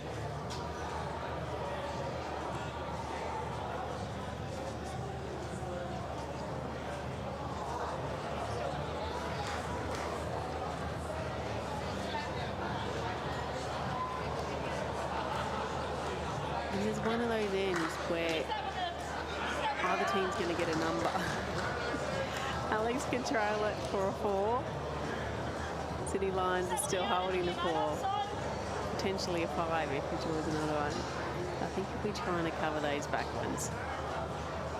I know I would be. I'd be too chicken to leave them all there. It's smart business. That's what he's gone for. Yeah, jumping in amongst them. It's a pretty good home there.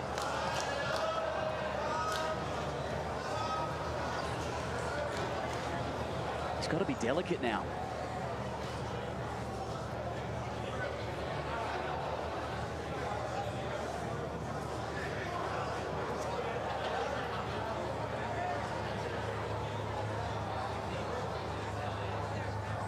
Lions come away with this end, and they are well on their way to forcing a tie break.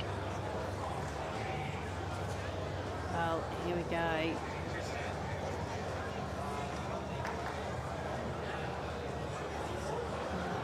Not going to get the shot, but that's going to help. Cut out 2 bowls, and only 2 now to Sydney Lions, so it definitely helped them. Nonetheless, they are racing away here. Club Pine Rivers in the second set. 6-zip. Moreton Bay power play has expired. Still got 2 ends to come back here. It's been a real reversal of the first set, hasn't it? We saw the Pirates win the first 3 ends of set 1, and now we've seen Sydney win the first 3 ends of set 2. Some sort of a roll. 5 ends running now.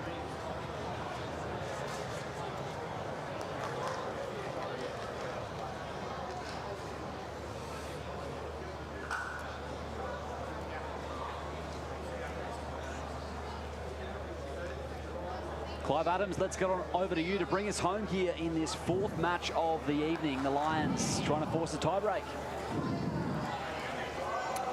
Yeah, thank you, Liam. Some work to do for them. The Pirates, yeah, they need to get, well, they need something big on these last 2 ends. Otherwise, you're right. The Lions can get this one to our second tiebreak in a row. I do have the Extremes Nick Carl with me, and we're going to settle this quickly. We're going to settle this once and for all. Is it Nick Carl or is it Nick Cahill? No, you got it right the first time. It's Carl, Clive. Yes. Excellent, mate. Welcome. Thank you. Yeah, it's good to be up here. It's I don't get to do commentary too often, so it's nice to come up at BPL time and do some commentary on the games. Absolutely. Look, an amazing match that you were involved in prior to this one, and as we see so often, BPL's just come down to one big shot, and it's unfortunate Nick Brett came up with it. You were very close. Your weight was perfect with the last. It hurts. It does. Yeah. When the ladder's so tight, it's one of those you want to try and break the field and get back up the top of the ladder. And Karen Murphy says, "I'll just have a back toucher. Thank you very much." Actually, didn't touch in the end. No, it didn't. Yeah, Nick just played an unbelievable bowl to win the game. Sometimes it's not how many you play, it's when you play them, and he played it at the right time, and yeah, they deserve the victory. Certainly. Catherine Rednall just looking to get down here and nestle in just on the outside though. So a good setup for the Lions. They lost the first set, remember, 7 shots to 5, as you can see on the screen, and therefore this set becomes crucial for them to get it to a tiebreak, and then really on those one-end tiebreaks it can come down to that one big bowl. Nick, how have you enjoyed skippering? I mean, your team's played around with the combinations a little bit, yeah, and settled into the skipper's role tonight. Yeah, we trialled it in the last 2 games. In our second game this morning, actually, we lost the first set to the Sydney Lions out here, and yeah, we decided, Kelvin decided to put me up to skip. I was leading usually the second set for Ali. Kelvin decided to keep me out there in the second set this time. I led the first set, stayed out there in the second set. He said, no, you can go up and skip. And we ended up losing that set, but it was a pretty close one. So the next 2 games, he said, let's run with that. We got 2 wins, so we trialled it again tonight. And yeah, I think we went pretty good. We'll probably stick with that again tomorrow, but yeah, just came down to that one bowl in the end. Absolutely. How much is it left to the coach? I mean, Kelvin Kirko obviously knows his stuff. There's no doubt about that. How much do the players just leave it to the coach and just go with those decisions, or do you have input? Well, I don't know about other teams, but Kelvin rules the roost in ours. We don't get a choice. Kelvin makes all the decisions. Excellent. Okay. Which rightly he probably deserves. Well, you know, at least you've got someone to blame as well, haven't you? That is true. So when it goes south, it's his problem, not ours. All right, well, Alex has set himself up a little shelf with his previous bowl here. So now he's got essentially a foot-wide target to play down onto here. Normally, that would be enough for Alex Marshall, so we'll see what he can come up with here. You think they need to score a few here to give themselves a chance in this last end? Tight line, and unfortunately, he's pushed the Sydney Lions bowl right up onto the jack. That's not going to help the situation at all. That is not. Is there a chance the jack could go forward, Clive? Well, there's a chance, but he's going to have to get that bowl off the front of it and still see it squeeze forward. I suppose it could squeeze the other way and sort of shoot out to the right there. Has it got an angle to get to that side of it? That'll be the challenge. Looks like we're going to have a timeout from the Sydney Lions. Alex has to make something happen here. I mean, the trail by 6. This is the second last end of the second set. in fact, he's sort of got nothing to lose in a way because they've got a tie break. Maybe he could nominate a kill and go big at his own bowl, bounce across, get the jack out of bounds. You see Kaz there. Kaz has put her foot to split all three of those bowls because that's the only place on the green that they can drop a number. Yeah, so cover that and maybe get in the way of that drive that, that I was talking about. I think he's got pretty good weight here. Needs to run a touch. Oh, he's positioned this very well. Stops the drive. Takes away that inside edge that we were talking about of Alex's own bowl. That is almost perfectly played. Yeah, if it shoots forward up the green, if you didn't have one up there, you'd probably never forgive yourself. But he's got that up there now. This is going to be pretty hard to get out of. Have we seen any nomination of a kill? I don't think so. So he's going to try a backhand to squeeze the jack over to his own bowl with a bit of weight. Tough shot. He's looking at it. Shot. What's he got? Bowl up through the gap. So that will be another 2 to the Lions. Now, what that means is that Lions have an 8-0 advantage going into the final end of the second set, and they are calling their power play just to rub it in a little further.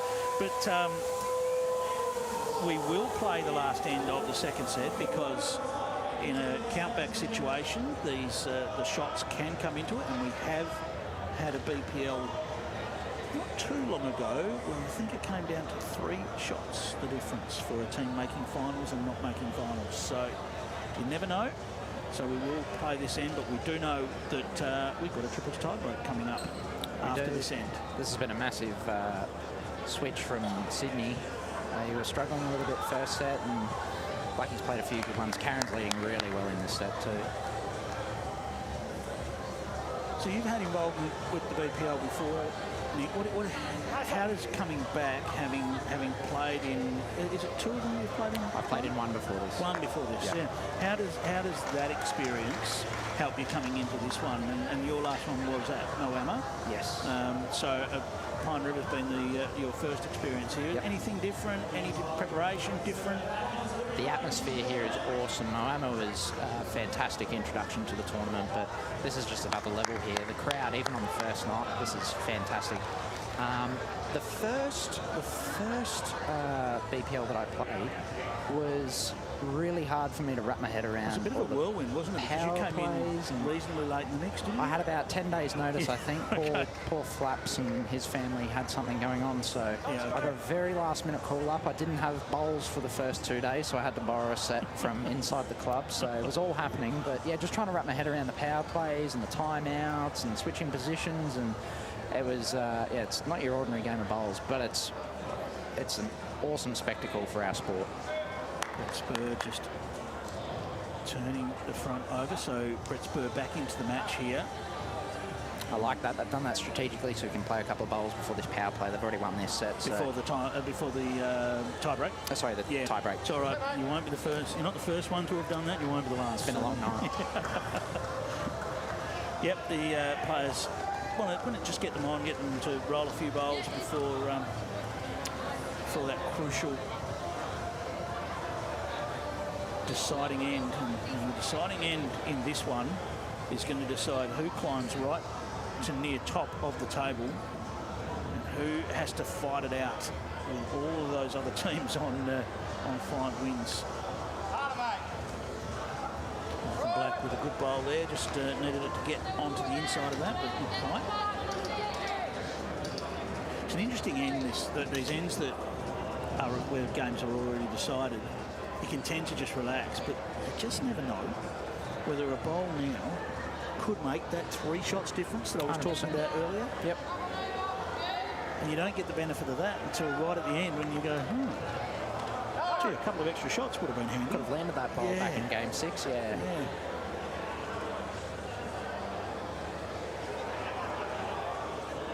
Speaking of landing bowls, I think Blackie's got a good chance here. He might have a couple of seconds. He can sit this out. He can trail the jack. He's in the area. He's very close. Great shot. What a super shot from Nathan Black. Makes 2 out of it. Brilliant. And gets the jack into a bit of safety behind those Pirates bowls. Just got a little bit of the green first, and it sent him on a beautiful angle across to the jack. Forehand search from Tuddy. Trying to turn his front ones. Yep. He's got connection, but not a good one. On the outside bowl there, it was difficult to find that angle because it was sitting on another bowl and just skewed off at the wrong angle. However, there is still a shot there to punch one of the Pirates bowls up onto the shot bowl, so Nathan will still be looking to get something in the area here. A lot of the players too, Clive, are using wider sets of bowls. Blackie is opting for the aerodynamics, which are a little bit of a tighter model compared to what some of the other players are using, but he's using them really well. We played against him this morning, he played quite well. Alex just heading down to get a better look at this to work out exactly which one he wants to hit. I think he wants to hit the one that's pretty much on the centre line. I think that's his best chance of getting it straight through on bowl. So he's a wing run as well. He could make a lot. He'll be searching up with weight through that bowl that you can see just at the front of the head. It's actually the shortest bowl of the end. Push that through onto the shot bowl. Firmer than his last one. And contact. And everything's rolled forward, and so has the jack. He's rolled it up onto the jack. 1 it will be to the Lions. We double that to 2, courtesy of their power play, and they take the second set.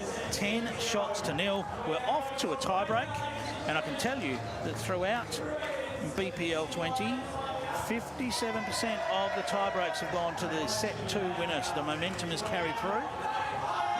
That is after 9 rounds of play. Now, we did have I'm sorry to do this to you, we did have a tie-break in the previous game, and that didn't go the way of the team that won the second set, Nick. Now, Clive, you're the Sydney Lions here. What are you doing? Are you taking the bat up and running it in? Are you going long? It looks like they're going...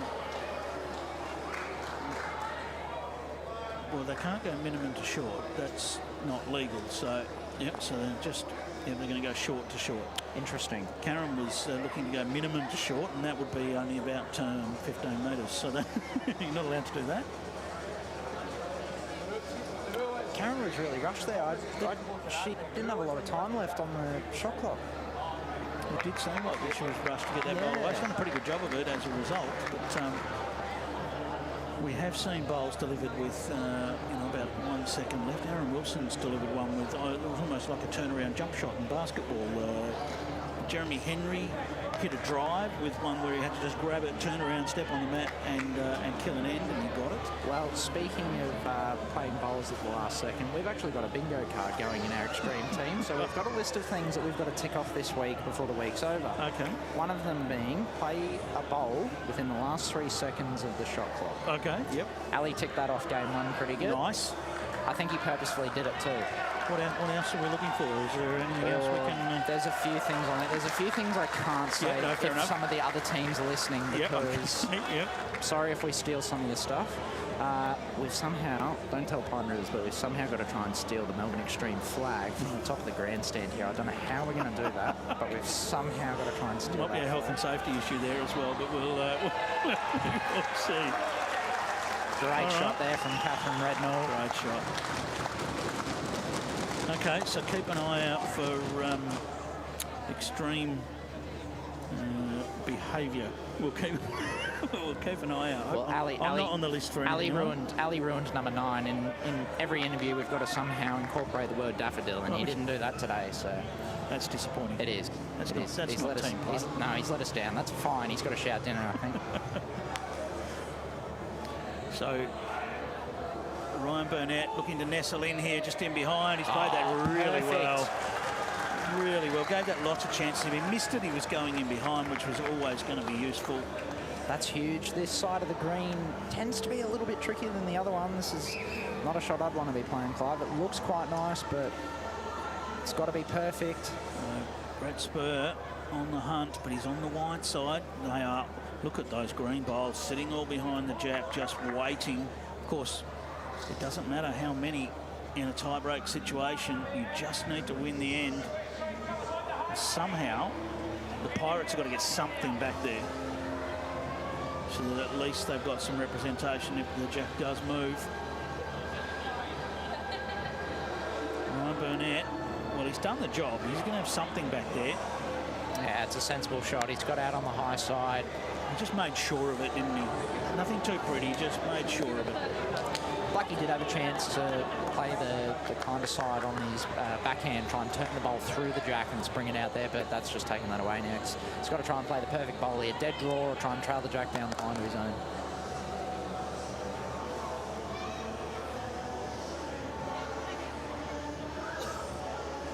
So it's just minimum weight to try and land the bowl or trail the jack. He's in the area. Nathan Black just drifts onto the front. Oh, he's nearly rocked it onto the jack. Wow. It's Well, not quite run far enough. He's created a bit more room to be able to trail the jack now. Yeah, he's got better angles now. So if you're Alex Marshall, what are you doing now, Nick? If I'm Alex Marshall, I mean, he's good enough to draw a back-resting toucher. I'd be trying to get down to the green ones. Backhand? Yep. Yes. If he turns through his own here, inside edge of Blackie's nearly finishing in behind the jack.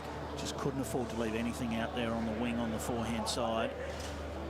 And doesn't want to be tight underneath here. Doesn't want to set up a frame. Wow, that's a pretty good shot. It's covered the jack. It's nearly a dead draw either hand. That's taken half a bowl space out of Blackie's options here. Is he switching hands? Could be the last bowl of the match. It's a forehand. He's worried that it's wide out of the hand, but he's trying to draw the shot.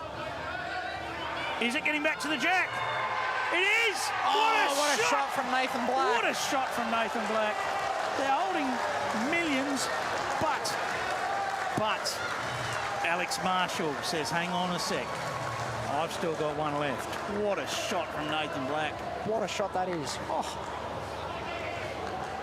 To clear the front, that must have looked horrible from the mat. And he's played an absolute howler. That's one of the best bowls we've seen this week. 5 Sydney. It doesn't matter how many it is. Alex Marshall must get the shot with this bowl. He's got 1 second left on the shot clock as it releases. Alex Marshall. Is he the hero? I don't think he's got the journey. He's already clapping the opposition. The Sydney Lions take it. They dropped the first set 7-5. They came storming back and took the second set 10 shots to 0. And Nathan Black steps up and goes boom with the last, Nick. What a shot. He's full of confidence, isn't he? He is a superstar of a young man. Look at him, he's just actually taken a moment just to soak it all in there. I'm sure that Lindsay's looking to get him over to talk to him. What a fantastic, great shot. Nick Carl, thanks for your time, mate. And Lindsay has Nathan Black. What a shot! I do, Clive. Holy moly, Blackie. That was an amazing BPL, but an amazing last bowl. You even cracked a smile. How did that feel? No, that's pretty good. Yeah, that's pretty good. Just backed my line in and, yeah, just play good speed, so just got lucky. You make it sound so easy. Tell us about the game. It was a really one-sided first set and you guys fought back really hard. Karen Murphy off the bench played phenomenal. Some great conversion plays and managed to win. Yeah, obviously struggled in the first set, both me and Spurrier, especially early on, but it's all about just knuckling down, and that's the best thing about this comp, I guess. Another set, so yeah. And tell us about your energy with the Lions. You know, a new look side, but you guys are gelling really well. Yeah, no, really enjoy it. Spurrier's absolutely loving it. He's loving the format, and Kaz, she's been around for ages, so no, we're really enjoying it. Yeah, awesome, Blackie. Well done. Well done to the Lions. Keep it up, and good luck for tomorrow. Thank you. Stellar performance from Nathan Black. The draw right there at the end at the tiebreaker for the Lions. They move up to equal second on the back of that. Yeah, what a shot. He said it was lucky to Linny, but it was not lucky. It was absolute class. It was a superb shot. Just snipped around that front one and touched the jack, and yeah, how great for him. Awesome shot. It's an easy choice for our Drinkwise moment of the match. The youngster enjoying his time at the BPL, and he is right at home. After this, we get our first look on broadcast at the new teams here in the BPL, the Geelong Jets and the Sydney Saints, just after this.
BPL 20 saw the expansion to 12 franchises, and here they are, the Sydney Saints taking on the Geelong Jets in our final match of Night 2, BPL 20 here at Club Pine Rivers in Brisbane. What a great chance to see these two for the very first time. And Lindsay Clark doing a fantastic job down on the green, as always, is down there with Jamie Walker.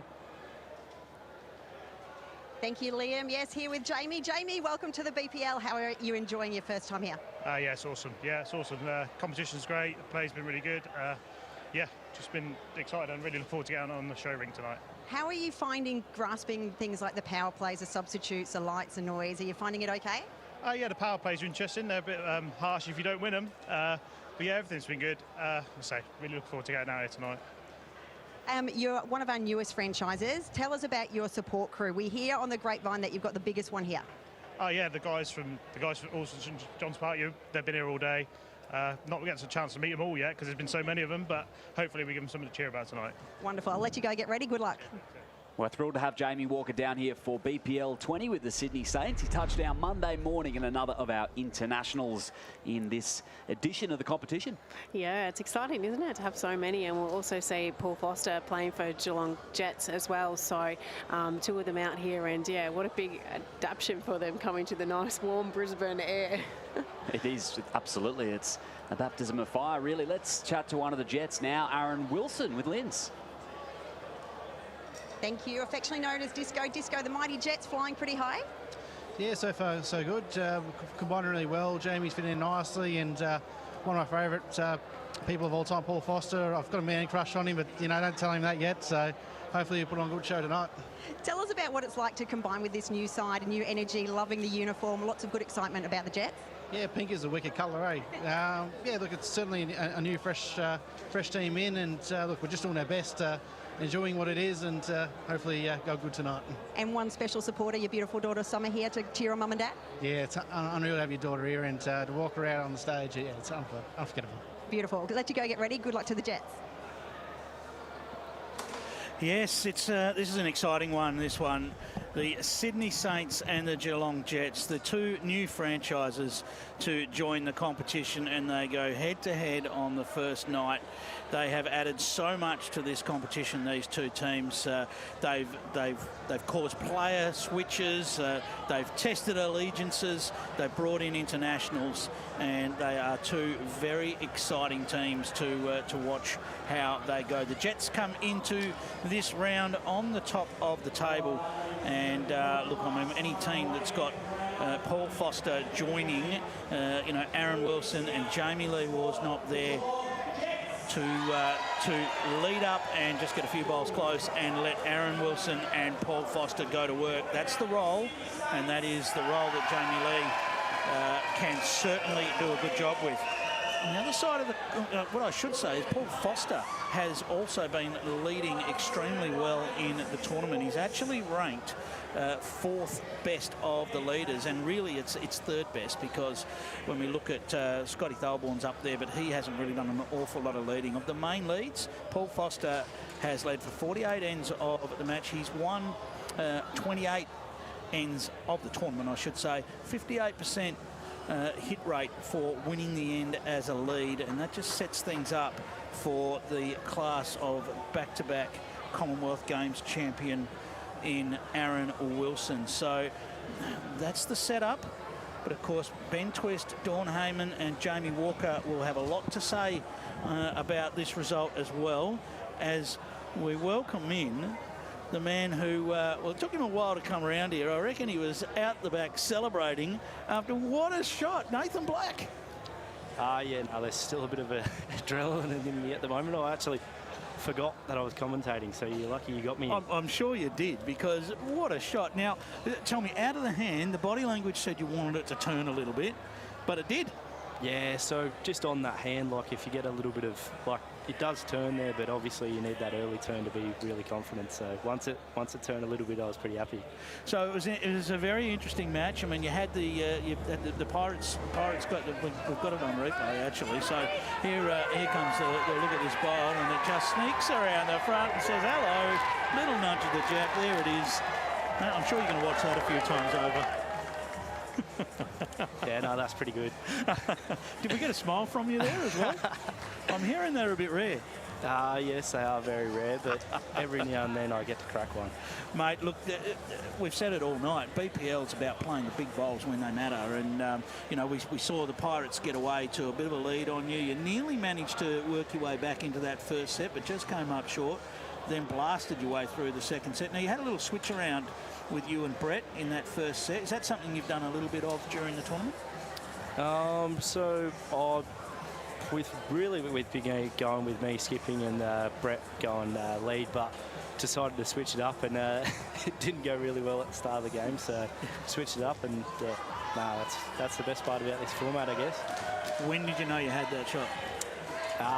As soon as my hands were up, I was very confident. Yeah, how good. Now, this one's exciting, isn't it? The two new teams into the competition. Of course, you have had experience at a BPL, unexpected experience at a BPL, because you were here last year for the BPL Cup, and you got a run in the BPL side with Scotty Thalborn going out, of course, and so you know what it feels like for these two teams to be going out there, first crack at it in a night game with all the crowd involved and things like that. How do you think they're feeling?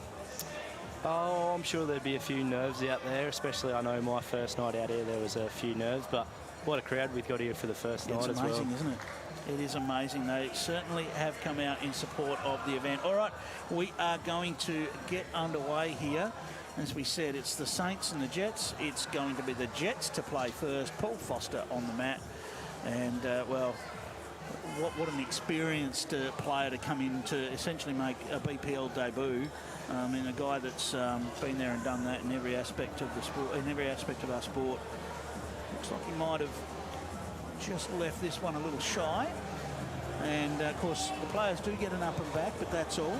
How did you find it out there? Did you find it similar to during the day? Because you do play games on this rink during the day, or did you find any major differences? Oh, no, it was pretty similar to during the day. Obviously, I had a little roll up on the other green, and that was a lot slower than what it was during the day. So obviously, a little bit more humidity and getting colder. So, yeah. All right. Well, Jamie Walker there. So we've got an international battle here between Paul Foster and Jamie Walker. I'm sure these two have played each other on the world stage a few times. And as Paul just sneaks past with his second attempt and gets through within about a foot of the jack. Yeah. How are you enjoying? You know, you guess you're sharing Brett Spur's first experience of a BPL, but you're doing it alongside a player that is a legend of our sport in Karen Murphy. How have you found the dynamic, the energy of Brett, the experience of Karen? Yeah, I think obviously with me and Brett being in our first actual event, it's just, I guess we're just taking it as it comes. And Kaz, she's cool, calm and collected. She's been brilliant for us. Yeah, awesome. Paul Foster has gradually made correction and another correction, and it comes up with the goods there. Little nudge of the jack and sits just in behind.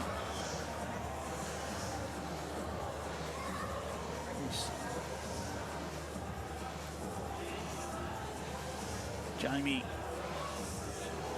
looking to just find his way around to that Paul Foster bowl. We'll get back late down there. Oh, he's working hard late, isn't it? And he's probably found his way into potentially second shot there. Yep, just one is the signal from the marker on the green.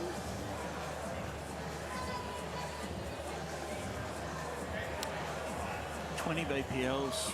Lucky, have you watched for a few years and wanted to be involved? Yes, you got your involvement right here last year, but when did you find out you were going to be part of this team, and how much you've been looking forward to it? Yeah, I was looking forward to it. I've seen actually caught up with Freddie and Steve, and yeah, they gave them the news, and I was very chuffed. So they got in before the Pioneers, so there's a bit of a rivalry there tomorrow morning. Okay. Oh, is that up? That's up first thing tomorrow, is it? Yeah, that's first up. Oh, going to be a bit of banter there? Oh, I'm sure there will be a little bit. Miss each other? Not at all. Big weight here from Ben Twist, looking to make some changes to this. Crashes into the front for no result. And Aaron Wilson now, I tell you what, you don't want to blink, because Aaron Wilson is in his usual quick fire. The shot clock generally doesn't test Aaron Wilson too much.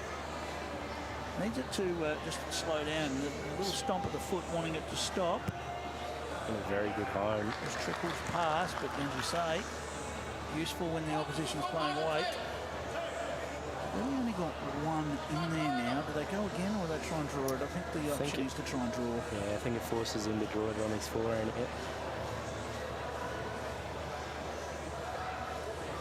Of course, you've had some great opportunities with South Australia, Nathan, to skipper for the state team. You must be really enjoying those opportunities as well.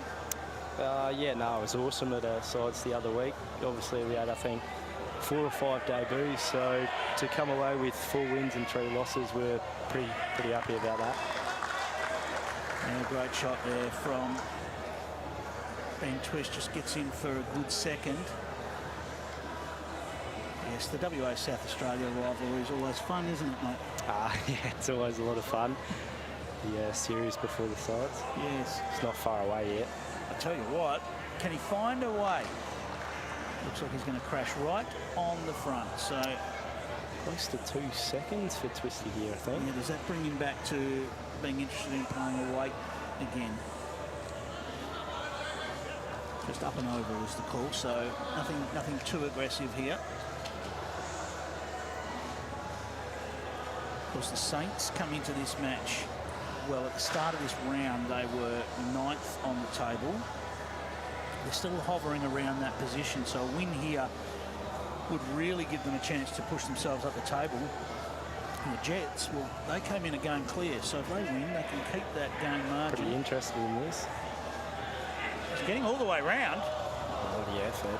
Just ran too far. Yeah, I think it'll be one to the Jets. It is one to the Jets. But, wow, what a first end. Plenty of close bowls.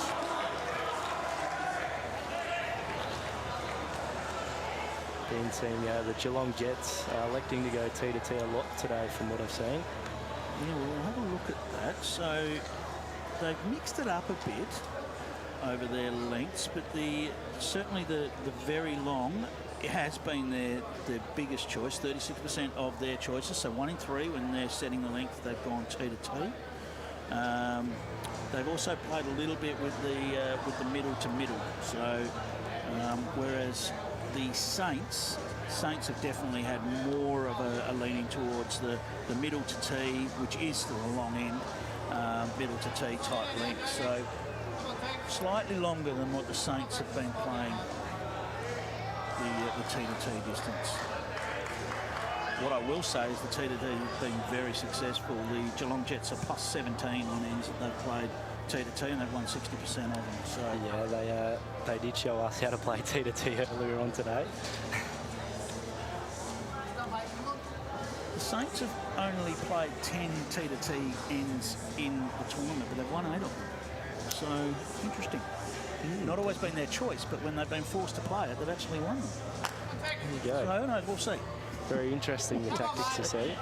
Absolutely, so much that weighs into when you play your power plays. Just going to creep round, just going to collect.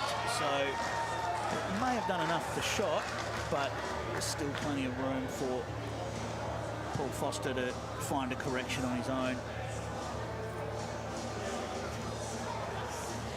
Just needs to find his way either through the gap or round. He's coming through the gap by the look of it. Found the hole. Yeah, beautiful play. Great shot there from Paul. Awesome speed. Will that tempt Jamie into the backhand side? Maybe with a bit of weight. There's a discussion of using weight here. Is that with the backhand side, we've heard from a few of the players, is a little trickier? So maybe the option to go weight instead?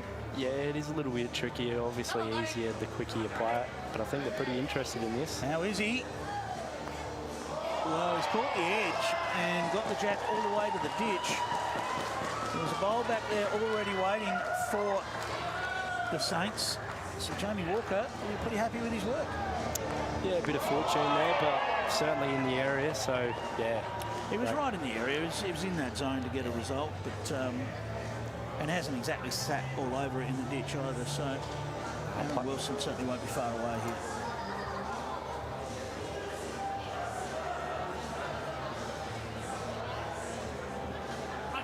Now, has he got all the way here? I don't think he's quite Trying, but I don't think so, no.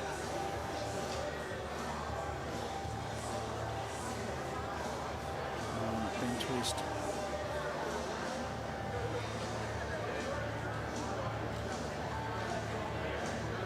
The usual wind up from Twisty. Certainly. We've become very accustomed to the mat routine from Twisty. It works for him. Yeah, he's very good at what he does. Wouldn't work for everybody, I'd be willing to tip, but it works for him. This one might be just trickling in. Oh, he's only just going in there. So what have you got for your Adelaide buddies in the morning, mate? What's you know, do you get into Rudy a bit? Do you stir Scotty a bit? What's the plan? Great shot there from Disco. You wouldn't be far away. Nah, there'll be certainly a bit of green banter amongst all three of us, I'm sure. Probably 2 seconds. Must have something up his sleeve. Not getting much away. No. Twisty wasn't far away with his last. Yeah. Oh, he's going big weight. Yeah. Big weight, looking for the bowl, and got it. Got it. What a shot. He's got it right out of there. I can tell you what, no time to waste. Aaron Wilson has let go of this bowl to draw it again.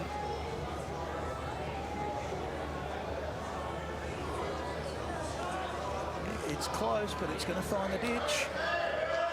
So, an opportunity now for Ben Twist. Have to be close to 2 here, I think. Yeah, well, they do have that bowl in the ditch, don't they? Jamie Walker's.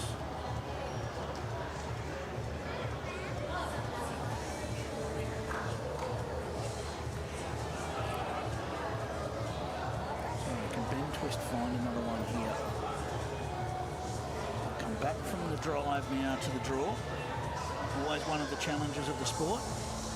It's on the trot. Seems to like it. Wait as this ball trickles up towards the edge. And I think it's just dropped in. It has. So we will potentially get the measure. There's a power play being called by the Jets, so the power play for the Jets will be the next end. What's happening here? Oh, I think there was a bit of talk with where the bowl moved on Twisty's runner. So there is a measure happening, but yes, when Twisty got that bowl out, it rolled onto the bowl that was in the ditch. So there was a little bit of talk about that, but looks like they're happy. Blackie, I'll take the opportunity to thank you for your time as we just wait for the result. And great shot, mate. That's what BPLs are made of, is those sorts of shots. So it is 2 shots to the Saints. We confirm 2 shots to the Saints. They lead it 2-1. Thank you, Nathan Blake. All the best for the rest of the tournament. No worries. Have a good night. Exactly, we will. We throw it back to Liam and Carla. Thank you, Clive. Sydney retaking the lead there. Great to hear thoughts of Nathan Black. Yeah, exciting to hear from him after that big shot he's played. Don't think he's had any time to come down from planet Pluto or wherever he was. That was so now we can go back and enjoy it with the team, and yeah, we'll finish off this match. And what an exciting match it is already. The 2 brand new teams, they're showing us why they're in the competition right now. Saints with the 2 shot on the last end, and the power play now activated by coach Matty Flapper for the Geelong Jets. Yeah, we're going to miss not seeing Matty Flapper on the green this event, but he's got a lot to offer as the coach as well. He's a great motivator. He's got a great bowls mind, so it's going to be right behind all the tactics of the Geelong Jets, I have no doubt. His home club, of course, Ocean Grove. No surprises. He ended up there, hey. And his favourite colour, pink, I imagine. Of course. I presume that was his choice. That is terrific, the pink. Disco was a fan. It suits him too, actually. Yeah, it does. A nickname like that. Jamie Walker's after it. Yeah, this looks like a really good shot. Going to just sneak around. Well played by Jamie. He's starting to really find his groove now.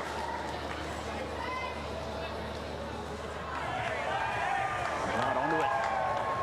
2 up now, the Saints.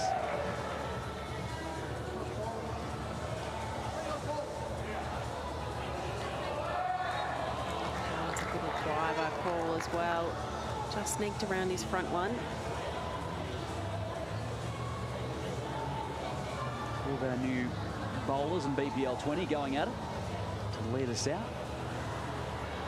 It's so exciting to see 8 debutants for this series and quite a few players coming over from the UK to join the event. It's just making it all the more exciting and all the more competitive as well. The experience that Paul Foster has and Jamie Walker as well bringing to the competition, especially on the carpet surface. They play a lot more on the carpet surface over in the UK than we do here in Australia. Could have something to do with the weather. Possibly. It would hold them in good stead though, wouldn't it? Oh, absolutely. They have the experience of these wide turning bowls that we don't play with as often in Australia.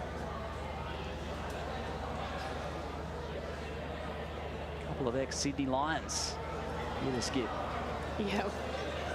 Past teammates up against each other. Oh, Aaron Wilson, look at that. Ricocheted out the Sydney Bowl. He has come to this event in some serious form. First game, round 1, watched on the live stream. He was absolutely unreal and he's still continuing that form right now. Gone to the crosstown rivals. There's Ben Twist. A Lion to a Saint. Yeah, look, I don't think it was any big surprise to anyone. Ben Twist obviously plays at St John's, which is the home of the Sydney Saints team. So the same as Dawn Heyman, who we just saw on the bench. No one was super surprised when we saw that they went to the Sydney Saints when the team got announced. Made it short that time. Handy to know you've got bowlers of that calibre possibly ready to go if the franchise bid was successful. Very handy. There was such a demand when those 2 franchise spots became available. These 2 clubs all deserved to join the other 10. Yeah, and it's been great to see a little bit of shake-up amongst the teams as well. A couple of players moving around and, you know, brings a real fresh air to this event. Yeah, it does. Twisty. Just by 2.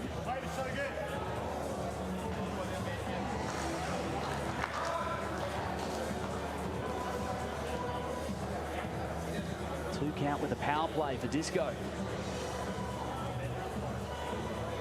Yeah, and draw now, chance to draw for 3.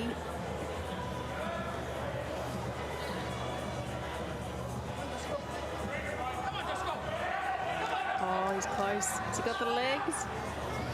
I don't know. Oh, it's very close. Not sure if it's 3. It'll be 2, double to 4 at least, and the counter ready to go. Make it 6. He was confident. No doubt about it. In fact, from our marker, Disco thought maybe a measure. That is a huge end. Power play activated the other way for Sydney.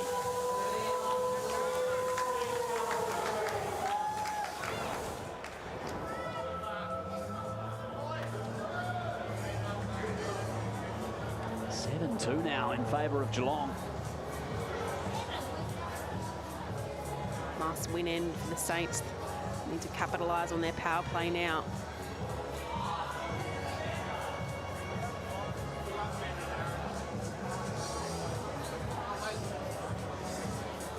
Foster.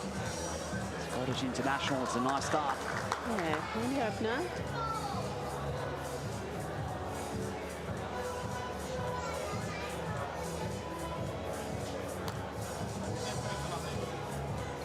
I'm not sure if he's going to quite have the legs with this one.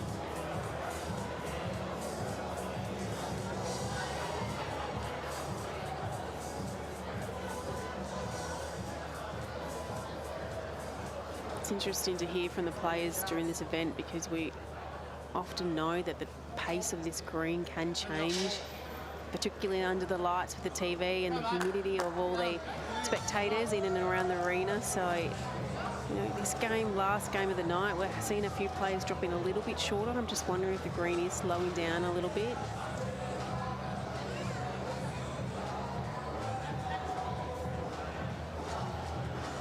Part of the calculations. Both these sides have been very successful with very long ends. Geelong winning 60% of the time when it goes to that length. Sydney at 80%, albeit on a smaller sample size.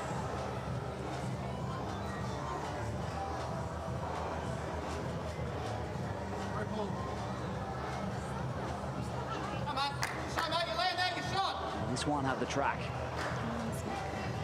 Can't the carry either, so Jamie really needs to try and get one in there. Power play for the Saints, so it's important that they can try and win this end. Just got to get past it. Has, oh, it's collided as well.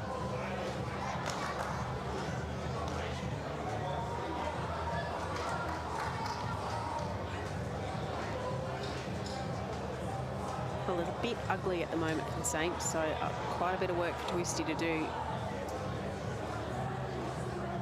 A lot of those balls waiting short, like you noted, Carla. See if Disco can adjust for his side. Yeah, if he can get one right on it now. Oh, yes. Played it so well. Kissed past one and all over the jack.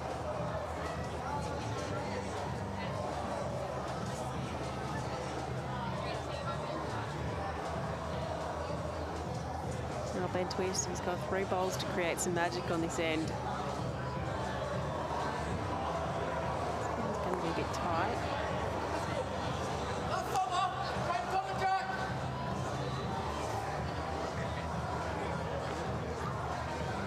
Really, Aaron, he's got nothing to lose here. You know, confident draw. If he does touch the jack, it really can hide it and almost make it impossible for Twisty to get the shot. Stays up.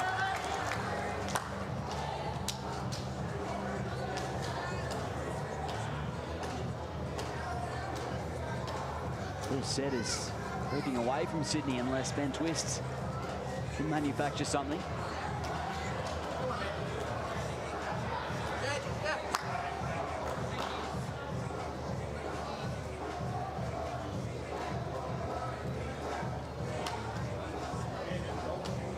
For the conservative approach? Well, at this stage, really, there's not a lot that Ben Twist can play, so I don't think there's really much harm in just go trying to get another one in there.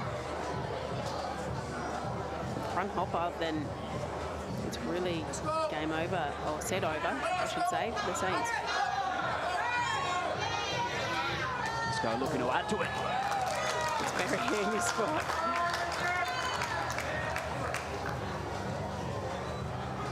Counting and covering the direct line to the jack. Big count for Geelong. So I think Ben Twist is going to have to bash through there and hope to run onto the jack. Oh no, it's a rocket. Ben Twist into the drink. He did get the jack, but it's not gonna get in the shot. Still one for Geelong. Against the power play.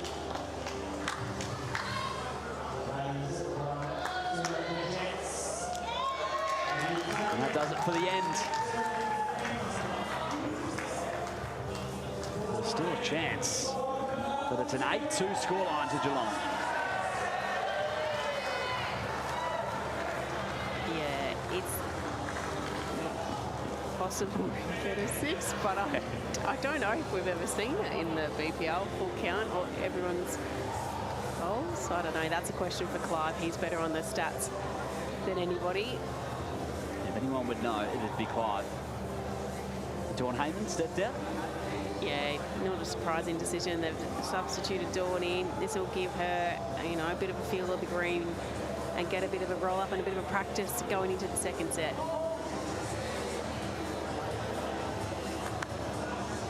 Foster. Lovely open.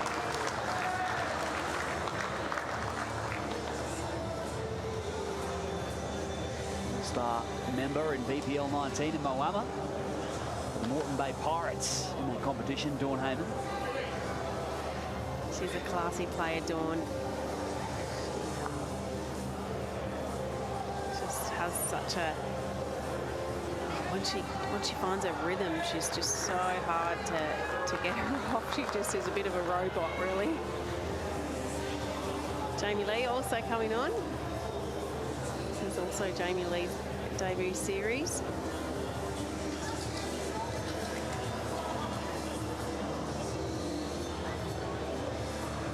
Let's look on broadcast for Jamie Lee.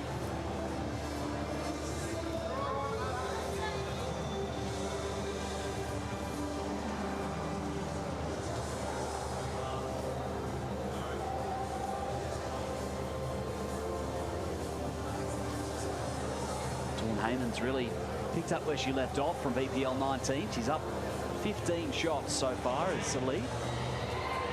The Sydney Saints.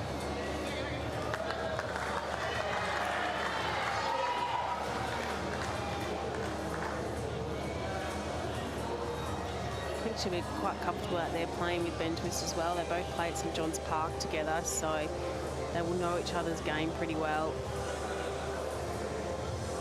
It gives you that little bit of extra confidence when you're playing with somebody who, you know, you're familiar with how they play the game and the shots they might call and the shots they might like to be called on as well.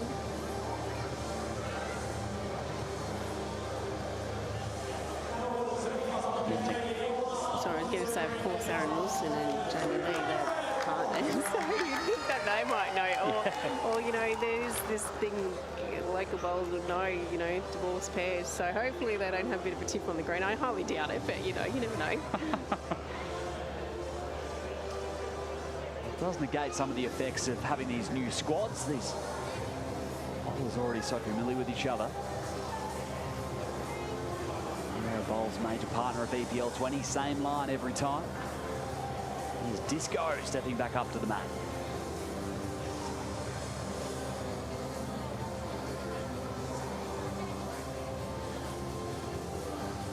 It's just hung on.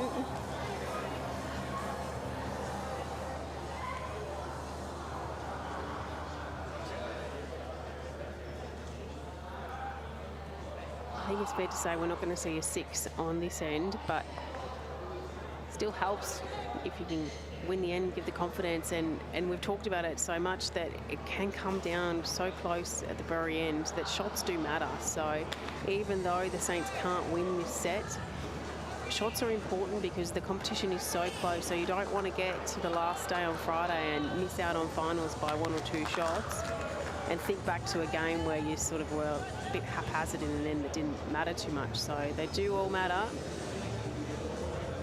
Absolutely, and as you said, getting a feel for this green, getting into the next set. It's swinging the other way very quickly.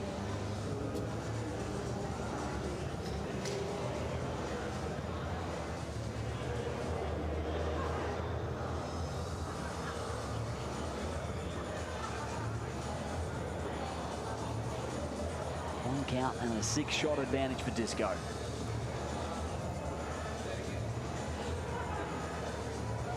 He's been stellar so far for the Jets. Yeah, he has, and I think we've heard it from a few players already this evening that there's been a lot of talk around that, you know, so far he's really been the player of the tournament. A lot of talk about his form, and he's had his eye in really from the first game, from round 1. Still, of course, a long way to go, but... Wait again from Ben Twist. Yeah, still going to be down 1.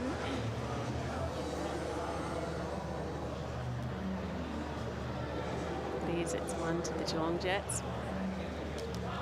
And that's going to do it for the first set. Geelong take it 9-2, and they are flying so far in BPL 20.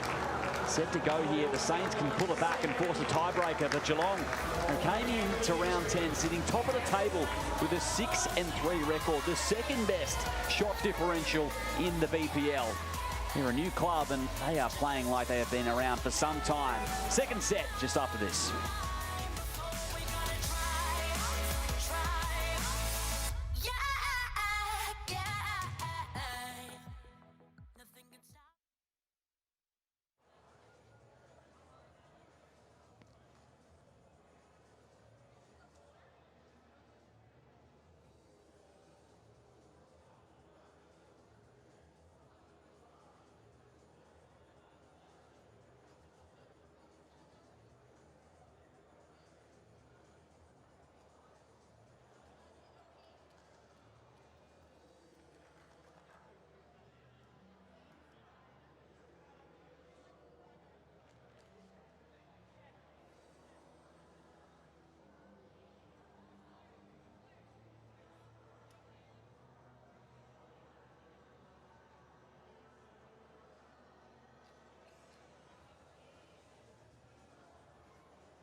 Very privileged to be asked along to represent Geelong Jets, along with Aaron Wilson and Jamie Lee Worsnop. Yeah, looking forward to getting involved in the event for the first time.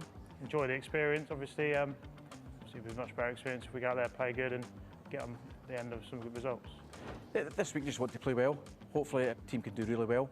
But the main thing is, as long as we manage to compete against the rest of the teams, which I'm sure we will. Now, two newest franchises in the Bowls Premier League, the Sydney Saints and the Geelong Jets, heading into the second set here at Club Pine Rivers in Brisbane. Liam Ellison and Carla Krasanik with you on the call. And Geelong, well, they're on their way.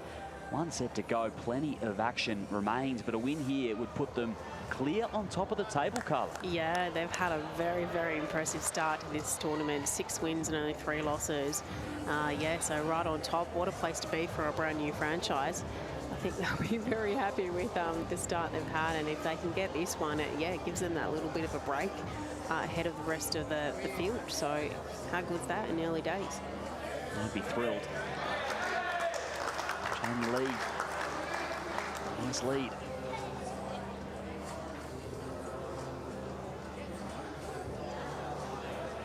Dawn Heyman be the steady hand for Sydney.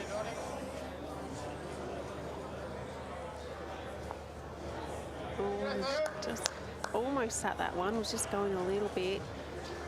Don't really a chance to capitalise on this. Another one right in close would be really handy. And she likes it, she's following it down.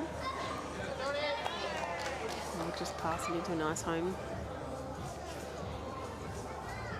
Shot and the respot for Jamie Lee.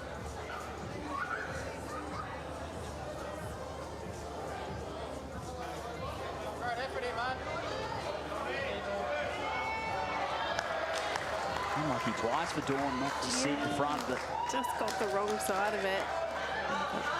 A nice second shot, so options to work with. That's key, really, making sure you've got bowls in the head and bowls just pass. And you know, as a lead, you've done your job.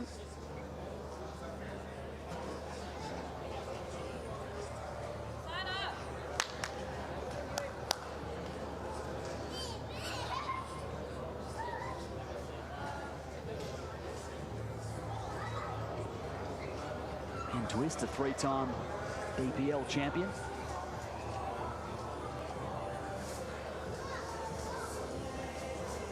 Down 1, the Saints need to get motoring. Just missed the line with that one.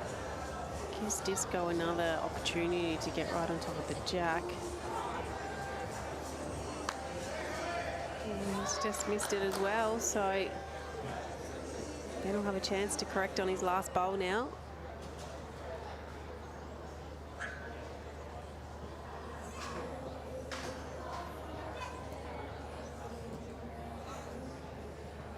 Of course, we're used to seeing Ben Twist and Aaron Wilson playing together, not against each other, so it's exciting to see how that plays out now as enemies rather than teammates. Yes. And different for them too, I'm sure.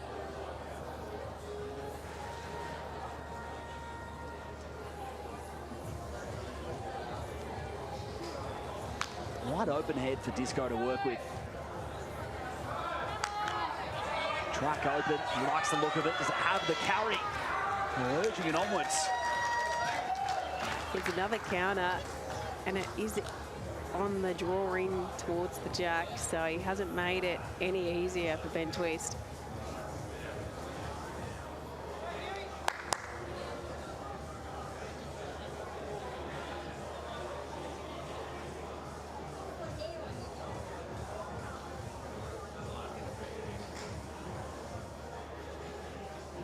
Last chance to shake it up. Geelong have won 3 straight ends. Make it 4.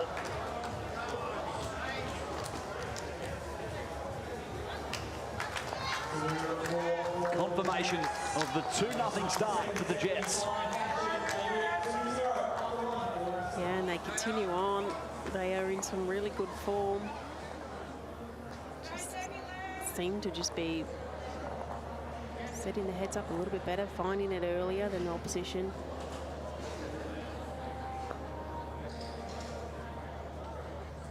They've been putting teams away.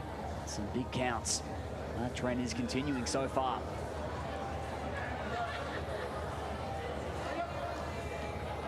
It's a good start again by Jamie. Couple of feet, but she's on a good line.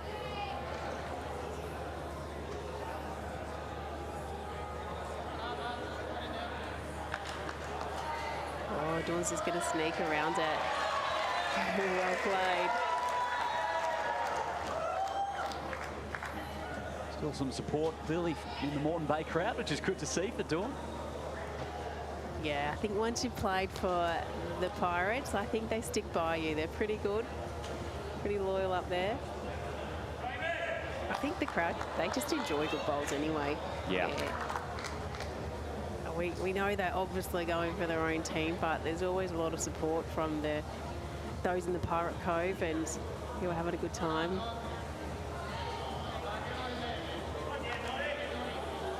Well played by Dawn. That's the definite shot there.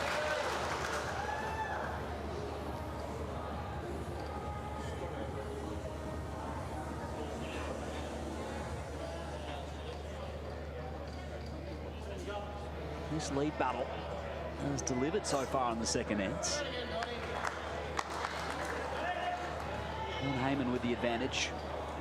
Not an unfamiliar battle for these two. I imagine they've played against each other a lot of times over the years, both being New South Wales players.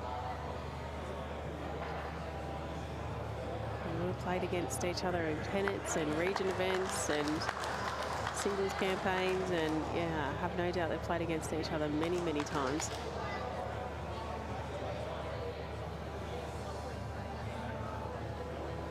Jared Beef pictured there, the debut coach for Sydney, one of 3 coaches to get their first gong in BPL 20.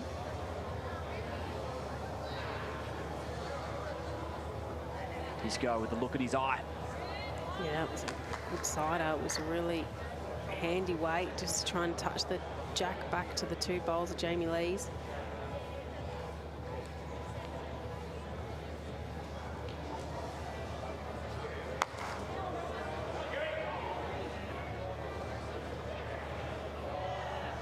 Oh, Ben Twist gets a touch up. Yeah, that makes it much better. That takes away that little trail now. Just changing it up.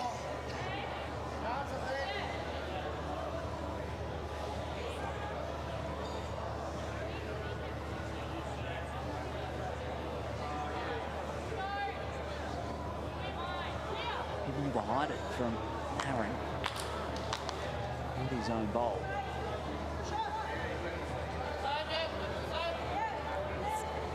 Not harmed, it's got the bowl out of the way and he's finishing a good home there. Nice catcher out to the side.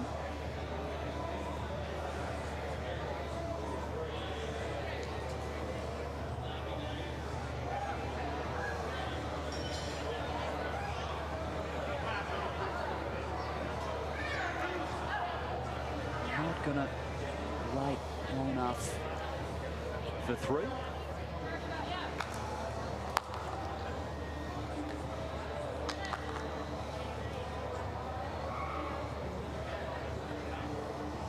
Oh, just go looking to just get around that last bowl of bend twist. Got to find the gap. It's done that. Does it have the weight? It's very close. Oh, has he drawn it? I think it might have just fallen out. It's close, but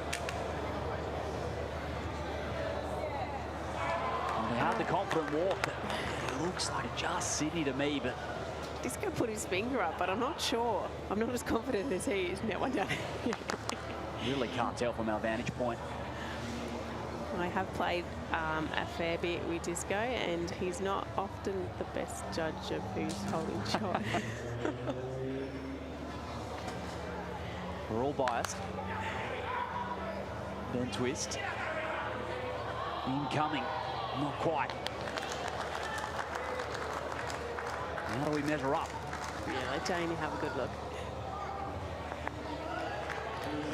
One to the Saints. And that breaks the run of Jets ends. That to a one-shot margin heading into the third ends.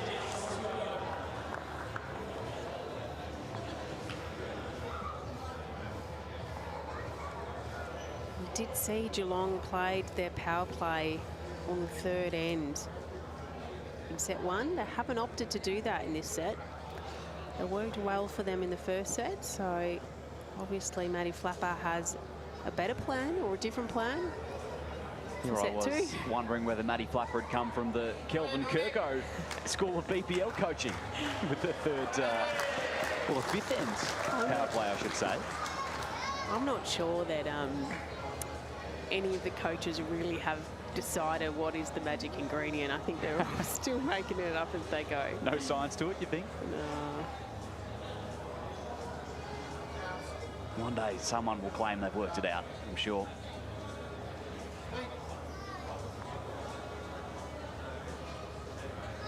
Saints are parked nice and close to that respot.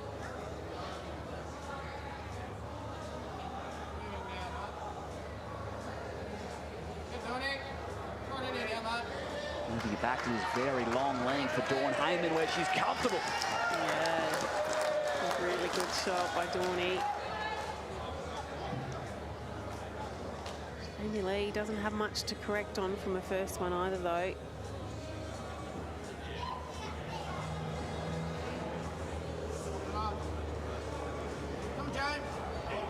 Oh, she's done well too, hasn't she? Falls over nicely to boot. It did. Just fell back nicely to cover that jack up.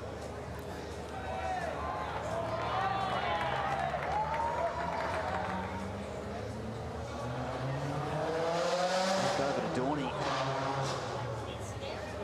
Trading blows. Leading off the mat. Yeah, she's given a little chance. Oh. That's just great bowls, isn't it? Just unlucky. Just a little bit of a touch would have changed things up. Right in the area Dawn Heyman was.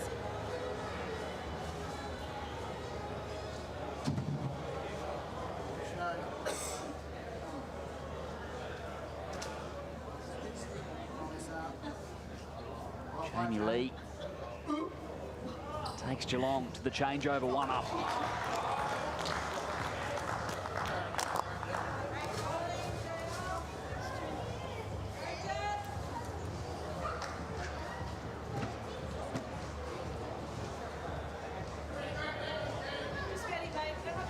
Here all week long at Club Pine Rivers through to Friday night, the decider. Well, thanks to Drinkwise, you won't miss a moment Give you drink wise.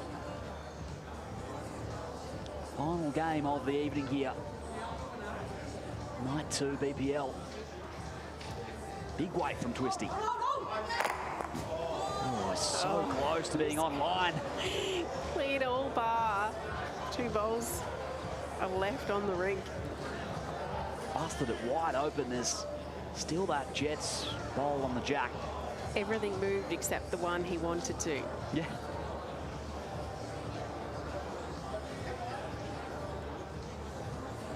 Regardless, plenty to work with.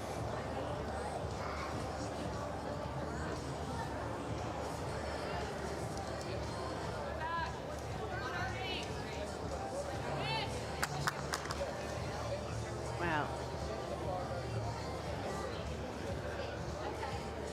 3 count. Just went up. Yeah, the Saints don't have a bowl on the green left at the moment. So I think we'll be seeing Twisty trying to get as close as he can. Good second. Didn't look thrilled with his efforts. These can turn. Have stopped. Reaches land. Yep. Got one on the green. Helps.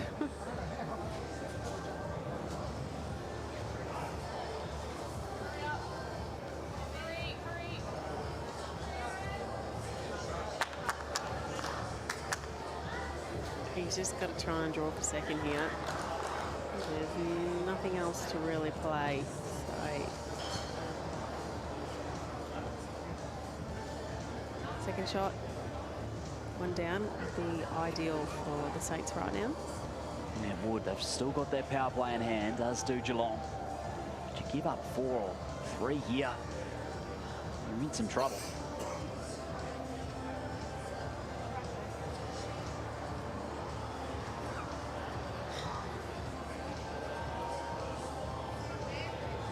Going to return for Ben Twist. And this cuts him out. Yeah, it's played really well. Disposes of 3.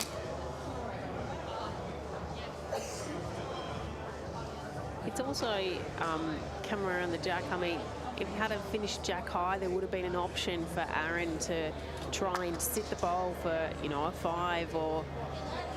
But he's had such good line that, you know, he's probably just going to try and draw it now. Draw for the second shot.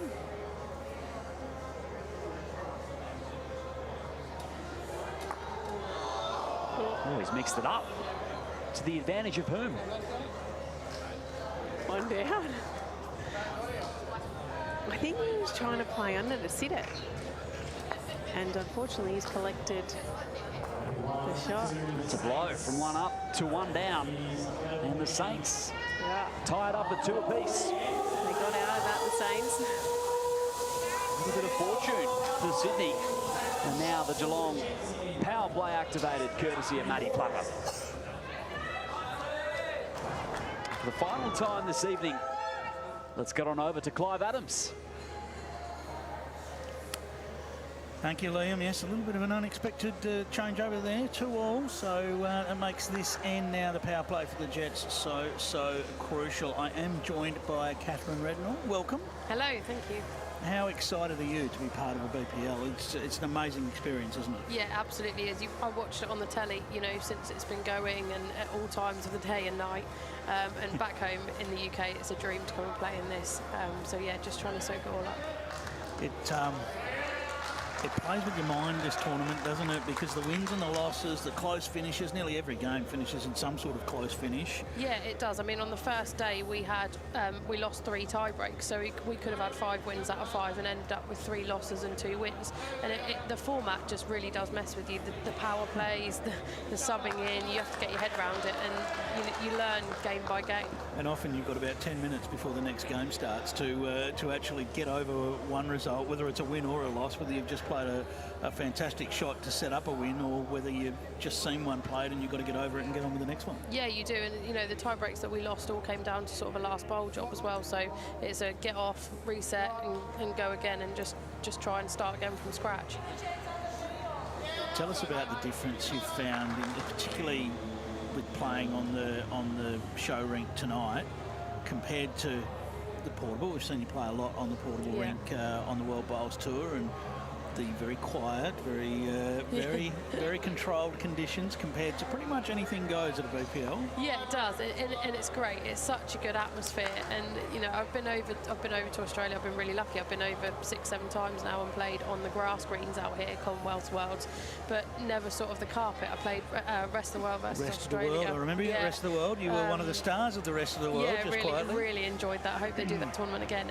But played on the carpet there, and Moama is so different carpet-wise to here, and you wouldn't think that would be the case, but every rink just varies so much. You know, with our indoor greens, we have a consistently good side generally on all of the rinks, but here they're just so different, and you have to adapt to every game. And I started really well in the first game. Second game I was absolutely horrendous, and you sort of have to pick yourself up again, and then go on to a different rink, play a different team, and yeah, it gets your brain working. It's tricky. All right, Ben Twist now. So crucial end here, a power play for the Jets.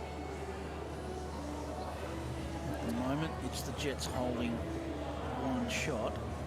Let's see whether Ben Twist can get in here and make a difference. Looks to be just arriving. Heavy, yeah. Big end for whoever wins this end. It certainly is, and I mean for the Jets, you know, they're looking to go a game clear at the top of the table. They came into this round a game clear, and they're looking to re-establish that with the Lions and the Ospreys having closed in with wins tonight. Yeah, they've been really solid from all of the games that I've seen. Paul's such a good lead and gets them off to a good start, and then when we played Jamie, she was exceptional when we played them, and then Disco doesn't really miss anything, does he? So how was the vibe at home about with the players that were getting the opportunity to come over here this time? Obviously Alex has been over here a few times and gone back and told you all about what a BPL experience is like. I'm sure he's told you plenty because he's a huge fan of the tournament. Yeah, loves it. So how was the vibe around, you know, Nick and Paul and Jamie getting the opportunity, and yourself obviously getting the opportunity to come over here? I think we're all just really appreciative of it because we've obviously all been over for the Commonwealths and the Worlds, so we've kind of proven ourselves on Australian greens by doing pretty well in those events, and it's really is an honour to be asked to play in this and sort of be accepted into the event. Yeah, fantastic. Aaron Wilson looking to find a way in here. Doesn't look like he's quite going to get round, so Ben Twist wasn't far away with his last, about a foot short of the jack. So temptation now looking at Dawn's arm movements. She's suggesting some sort of reaching weight here, some sort of aggressive weight by the look of it. Yeah, I think they've got 2 on the tee as well, by the looks of it. So. Playing through his own bowl perhaps, or underneath to get to the Jets bowl. Timeout. Timeout has been called. He was down to just about 7 seconds on the clock, and that's about knowing how long you need, and if 7 isn't enough, Catherine, you got that timeout up the sleeve. Yeah, absolutely. With more of a deliberate delivery, that 30 seconds is not a huge amount of time. All right. So, doesn't look like there's a lot of weight on this. I mean, Disco's already halfway up the green, so I'm not sure. I'm surprised he hasn't let his bowl go yet. Yeah. He's just on the outside. I think the players do actually understand they can use each other's shot clock a little bit in this format, so you don't have to call your timeout. You only get one of them per set, of course. A little bit different to the World Bowls Tour, where you get about 4 or 5. So yeah, you do, and I think that's one as well, which is tricky because some games you'll use none, and then other games you'll have really tightly packed heads. I remember when I played the year I played Paul in the open singles, I'd used I think all of my timeouts by the first set because the heads were just so good. But yeah. All right, well, Aaron find a way around here. Oh, he's turned the ball up, and that's going to be 1 to the Saints. He's going to be wondering what he's got to do at the moment, Aaron Wilson. Now, we've got a Saints power play, but that will be inconsequential to the overall result. It's there, and they'll take double shots, but now it's basically about winning the end. Both teams, it's almost If the Jets can win the end, they take the win because a drawn set will suit them.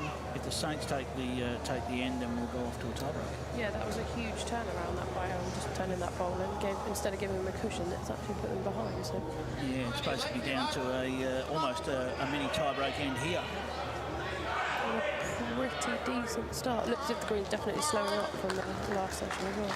Tell us about that experience of the World Bowls Challenge, because you know you got a massive opportunity to be part of what was a historic event in a lot of ways, and I distinctly remember you being sensational on the carpet there. So, how was that experience? That was, I think, I've had a lot of really good career memories. I say that as if I'm old, but I'm not even 30 yet. But that, for me, that was the absolute pinnacle. I played, the first event that we played was mixed triples, and it was myself, Joe Edwards, and Alex. Marshall, and when Alex read out the team in the boardroom, when we all sat down, I cried. Just I don't really do nervous, but it was just overwhelming. Like Jo, I've watched for years, played her in the Commonwealths, had a really good battle with her in the Commonwealths, and she's, you know, one of the best of all time, up there with Kaz, you know. And then Alex has always been my hero, as cheesy as it sounds, but to play with both of them in that event, kicking it off, was just a dream come true. It was such a good event for so many reasons. And to be the one that we came running to for an interview afterwards, because I came and did the post-match interview with you. I'm not usually lost for words, but that was one occasion where I think I was. It's an awesome memory. The format was just brilliant because you played team comps, you played singles comps, you played different pairs. And just misses on the outside. Sorry, Catherine, just missed the jack on the outside. Yeah, and there was a bit of everything, wasn't there? Yeah, so it was just so nice. Mixed pairs as well, and it was so nice to play with everybody as well. You know, you're the rest of the world team, so you'd think everyone's coming from all different countries, and we literally were. It was absolutely brilliant. Certainly was. Great memories as the two skippers make their way down the green. What are we in for here? It's currently 1-2 the Saints. If it stays that way, then we've got a bonus end, a triples tiebreak. Bit of room, but these long ones are incredibly difficult on this rink going this way. How have you gone keeping your mind clear in these matches, Catherine? There's so much going on. Yeah, there is, and it's really easy to play a good end and think, I've got this, and then you play the next end and you've bowled three absolutely useless bowls. And it's really difficult to be consistent, and I think that's been the case. Twist. Brilliant bowl. What a shot, brilliant bowl. Oh, he's just fallen against. So it does leave it a little setup for some Aaron Wilson special. The ball just sits alongside the jack. Aaron Wilson. Not quite wide. Drifting under. No. Again, that's a really hard shot down there. What does Ben Twist do here, Catherine? Does he have to change this, or does he have to just hope that Aaron Wilson misses? I think Jamie's got the tee, so Disco's probably got every result for getting the jack. However, if it's two, I kind of don't want to go near it. It's one of them, isn't it? It is. And with a shot clock on you, it's a quick decision. I think he's just trying to get another one close, or tuck it away and take the shot away from Disco. Yeah, it's close. Turn it around the corner. Yeah, that's well played. Great bowl. It probably closes the target up sort of half a bowl, half a jack sort of thing. Aaron Wilson, no time taken. He's got it away. It's close. That's just missed on the outside. I just don't think Ben can really improve this. I think he's got to try and get best back in case Disco middles that jack.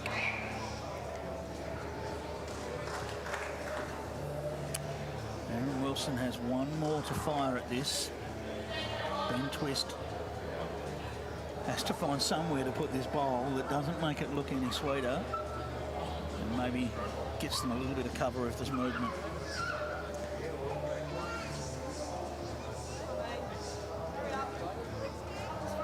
Is he up? He's not far off drawing another one here. He's going to tuck right in. That is another great bowl. Sensational stuff there, that is. Four sitting there. Wilson backing away is unusual. Yeah, normally Felt his halfway grip. down by now. It is. All right, Wide it's up. away again. Needs it to get down. Oh, just missed on the outside again. By the barest of margins. He can't believe it. He can't believe that has just slipped past. That is going to be 4 shots, which we will double to 8 once Mitch gets those paddles sorted. There we go. 4 doubled to 8.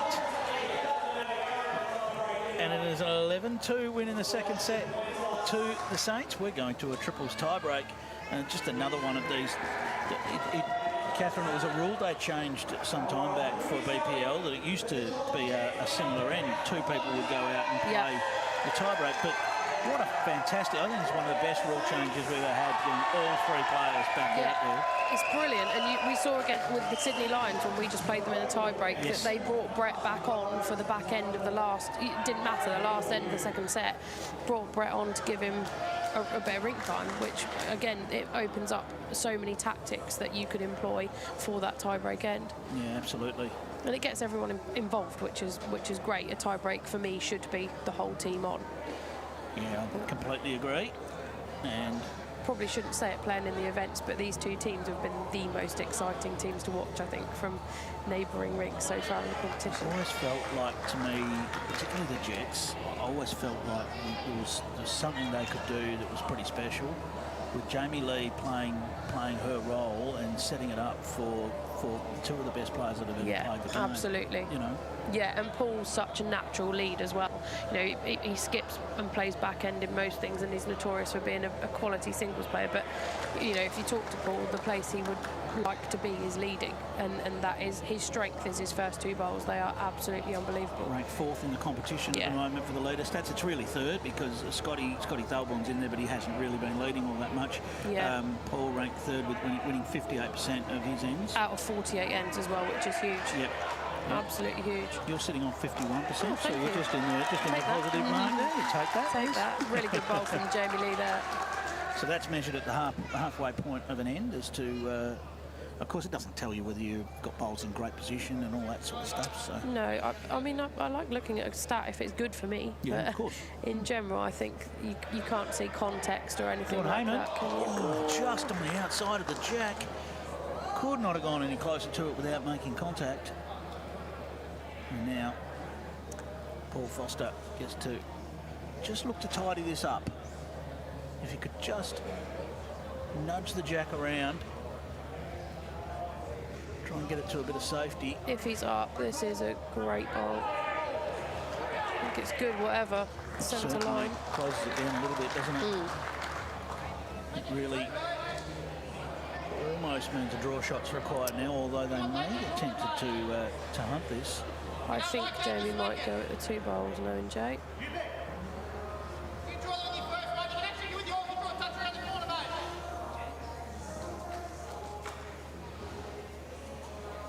No, he's playing the Jamie Walker rumble. Looking to give it a chance up here on the backhand. It's close too. Is he round the front? No. He's through the front. But it's made it a lot better. He certainly has. Very, very good at that shot, especially back home. Jamie just having a yard and turning things around the corner. How much more inviting does that target look than before he played that bowl?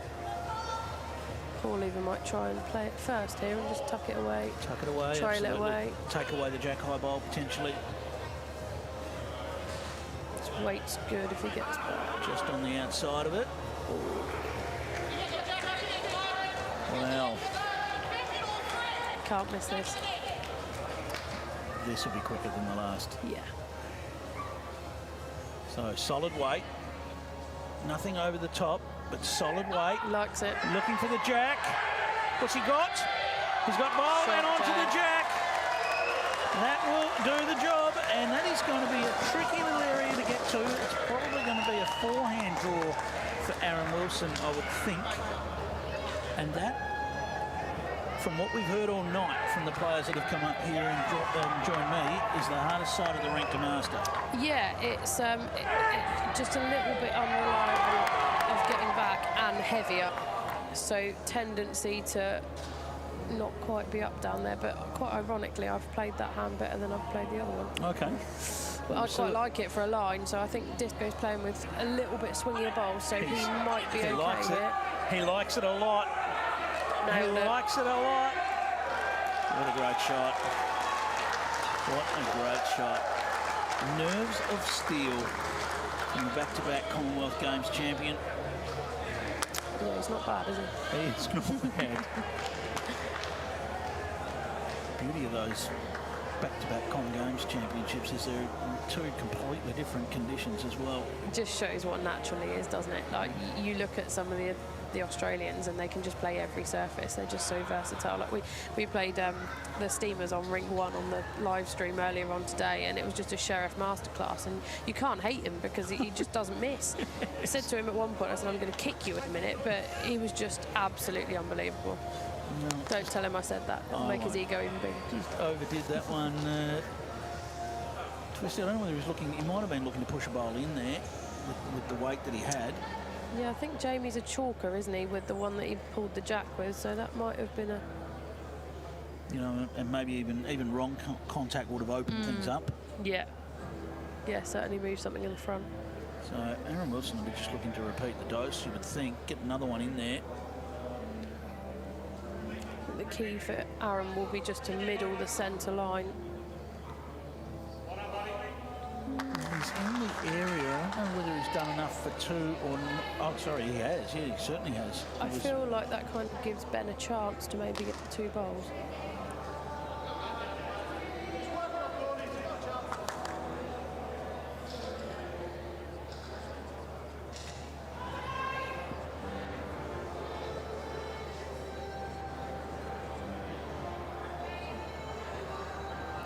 Here we go.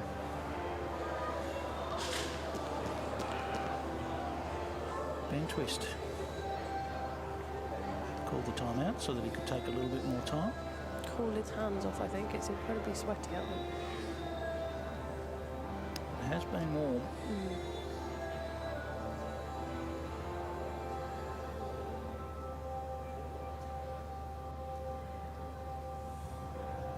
It's on its way. We've seen some hero bowls tonight. Jamie's called better robes, so... Is this another? Is this a hero bowl? It's close. It's under. It caught a little edge, and it killed the weight. It is 1 to the Jets. It just needed to get around the front and under the outside bowl. It caught the edge on the way in, and it's the Jets that take the win, and they got game clear at the top of the table after 10 rounds. Another thrilling match. Catherine Rednall, thank you so much, and keep enjoying the BPL, everything it has to offer. Thank you. Yeah, we've got plenty more games to go. So certainly do, certainly do. Alrighty, it has a win to the Jets. It has been a massive night, and for it to end in a tie-break is somewhat fitting. What a fantastic match! What a fantastic night! And I think that Lindsay Clark has Paul Foster with her. I do. Thank you, Clive. Paul, Disco just like to keep things a bit exciting, but a mighty win for the Jets. Yeah, it was a massive win tonight. Obviously, the game was very tight. Went to a tie-break, and as we all know, anything can happen on a tie-break. It's just the whole format, the crowd, everything about this BPL 20 is just fantastic. I love it. Tell us about your first edition in the BPL. You guys are top of the table, just loving the energy and everything that brings. Yeah, listen, it's nobody's going to win all their games as they've shown so far, but obviously I was nervous coming into it, but I've settled down now, and we've had a good day today, so yeah, we're going okay. Nice. Well, there's a lot of support out there for the Jets, so good luck for the rest of the event. Thanks, Lenny. Paul Foster, the Geelong Jets, first position with a 7-3 record now, and here is our Drinkwise moment of the match. Yeah, not surprising. It's a disco shot, of course. So look at this. Just managed to draw right to it to get the shot.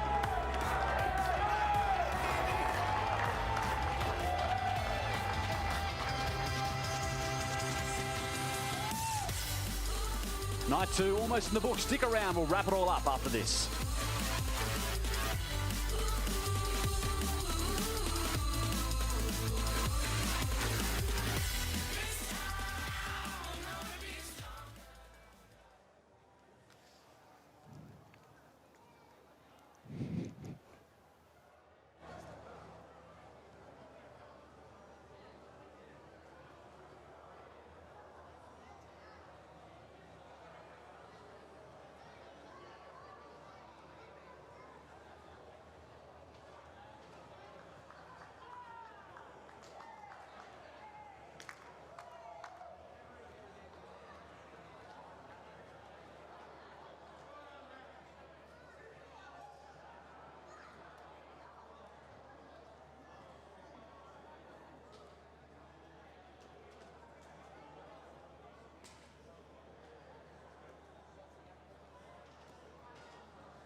Our first night of broadcast is in the books at Club Pine Rivers and BPL 20 here in sunny Queensland. Beautiful Brisbane, it's been a terrific night. Day 2 of competition in the books. We're going to be here all week up until Friday night where the decider will all go down. Liam Ellison and Carla Krasanik with you on the call throughout the night. Carla, it's been a terrific start to the 20th edition of the Bowls Premier League. Outstanding start. The first end of game 1 tonight was absolutely phenomenal. So, yeah, how exciting. Let's have a look at our Drinkwise moment of the night.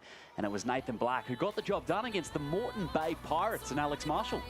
Yeah, I'm glad we're getting to see this one again. This just was an outstanding shot. Our youngest player in the competition up against the best players in the world, and how awesome was this to see him play this shot in the tiebreaker. Just outstanding. A little touch to Jack. I mean, he only needed one, but hey, why not make a 5 instead? He was loving it. You could just tell he was so excited going up there against the likes of Taddy, Alex Marshall. Great to see him really embracing the emotion of the moment. Yeah, and we've already heard so much talk about how he doesn't smile a lot, so it was nice to see a smile. That's not what I saw tonight, that's for sure. Puts the Sydney Lions with a 6-4 record into 3rd position, so really important. And that's what it is. It's just big shots. It can put you up, it can put you down. We've got Geelong as well sitting out clear, 7-3 record. They've been terrific, Carla. Yeah, they've been outstanding for the first half of this tournament. So really exciting for them. New franchise and right up top of the ladder. How awesome is that? But it's still so close right throughout. We see the rest of the team 6-5-4 wins. They're all in the hunt still. So we have no idea yet who's going to be making the finals. Yeah, it's remarkably close. The Perth Suns were stuck in 12th before tonight. They win. They're right back in that logjam. It's anyone's competition, isn't it? Yeah, it sure is. And it just shows like they had a win and they've gone up, 4 spots. So that's how close it is. And Melbourne Extreme, obviously, they're going to need a few wins. The Pioneers, a few wins. But there's a lot to happen. Moving day very much here at Pine Rivers tomorrow. It is. And typically, sort of Thursday is more the moving day in the past. Now with this extended 22-match BPL, it's tomorrow, really. It all kicks off with the Melbourne Extreme and the Perth Suns. Yeah, yep. That's an exciting match for both those teams. We know everyone needs to have a win, so all these games are going to be massive tomorrow night. Steamers, Saints, that's going to be great. And then Moreton Bay, always fun here at their home club against the Adelaide Pioneers. And it finishes with the Gold Coast Hawks and the Tasmania Tridents. And Tasmania, well, we didn't see them tonight, but they are flying. So make sure you stick around to watch that one. Rowdy Mob McMullen is in some terrific form. Thank you very much for joining us tonight for night 1 of our broadcast. It's been a pleasure. BPL 20 kicks off tomorrow once more, 4 p.m. local, 5 p.m. Eastern time. We'll see you then.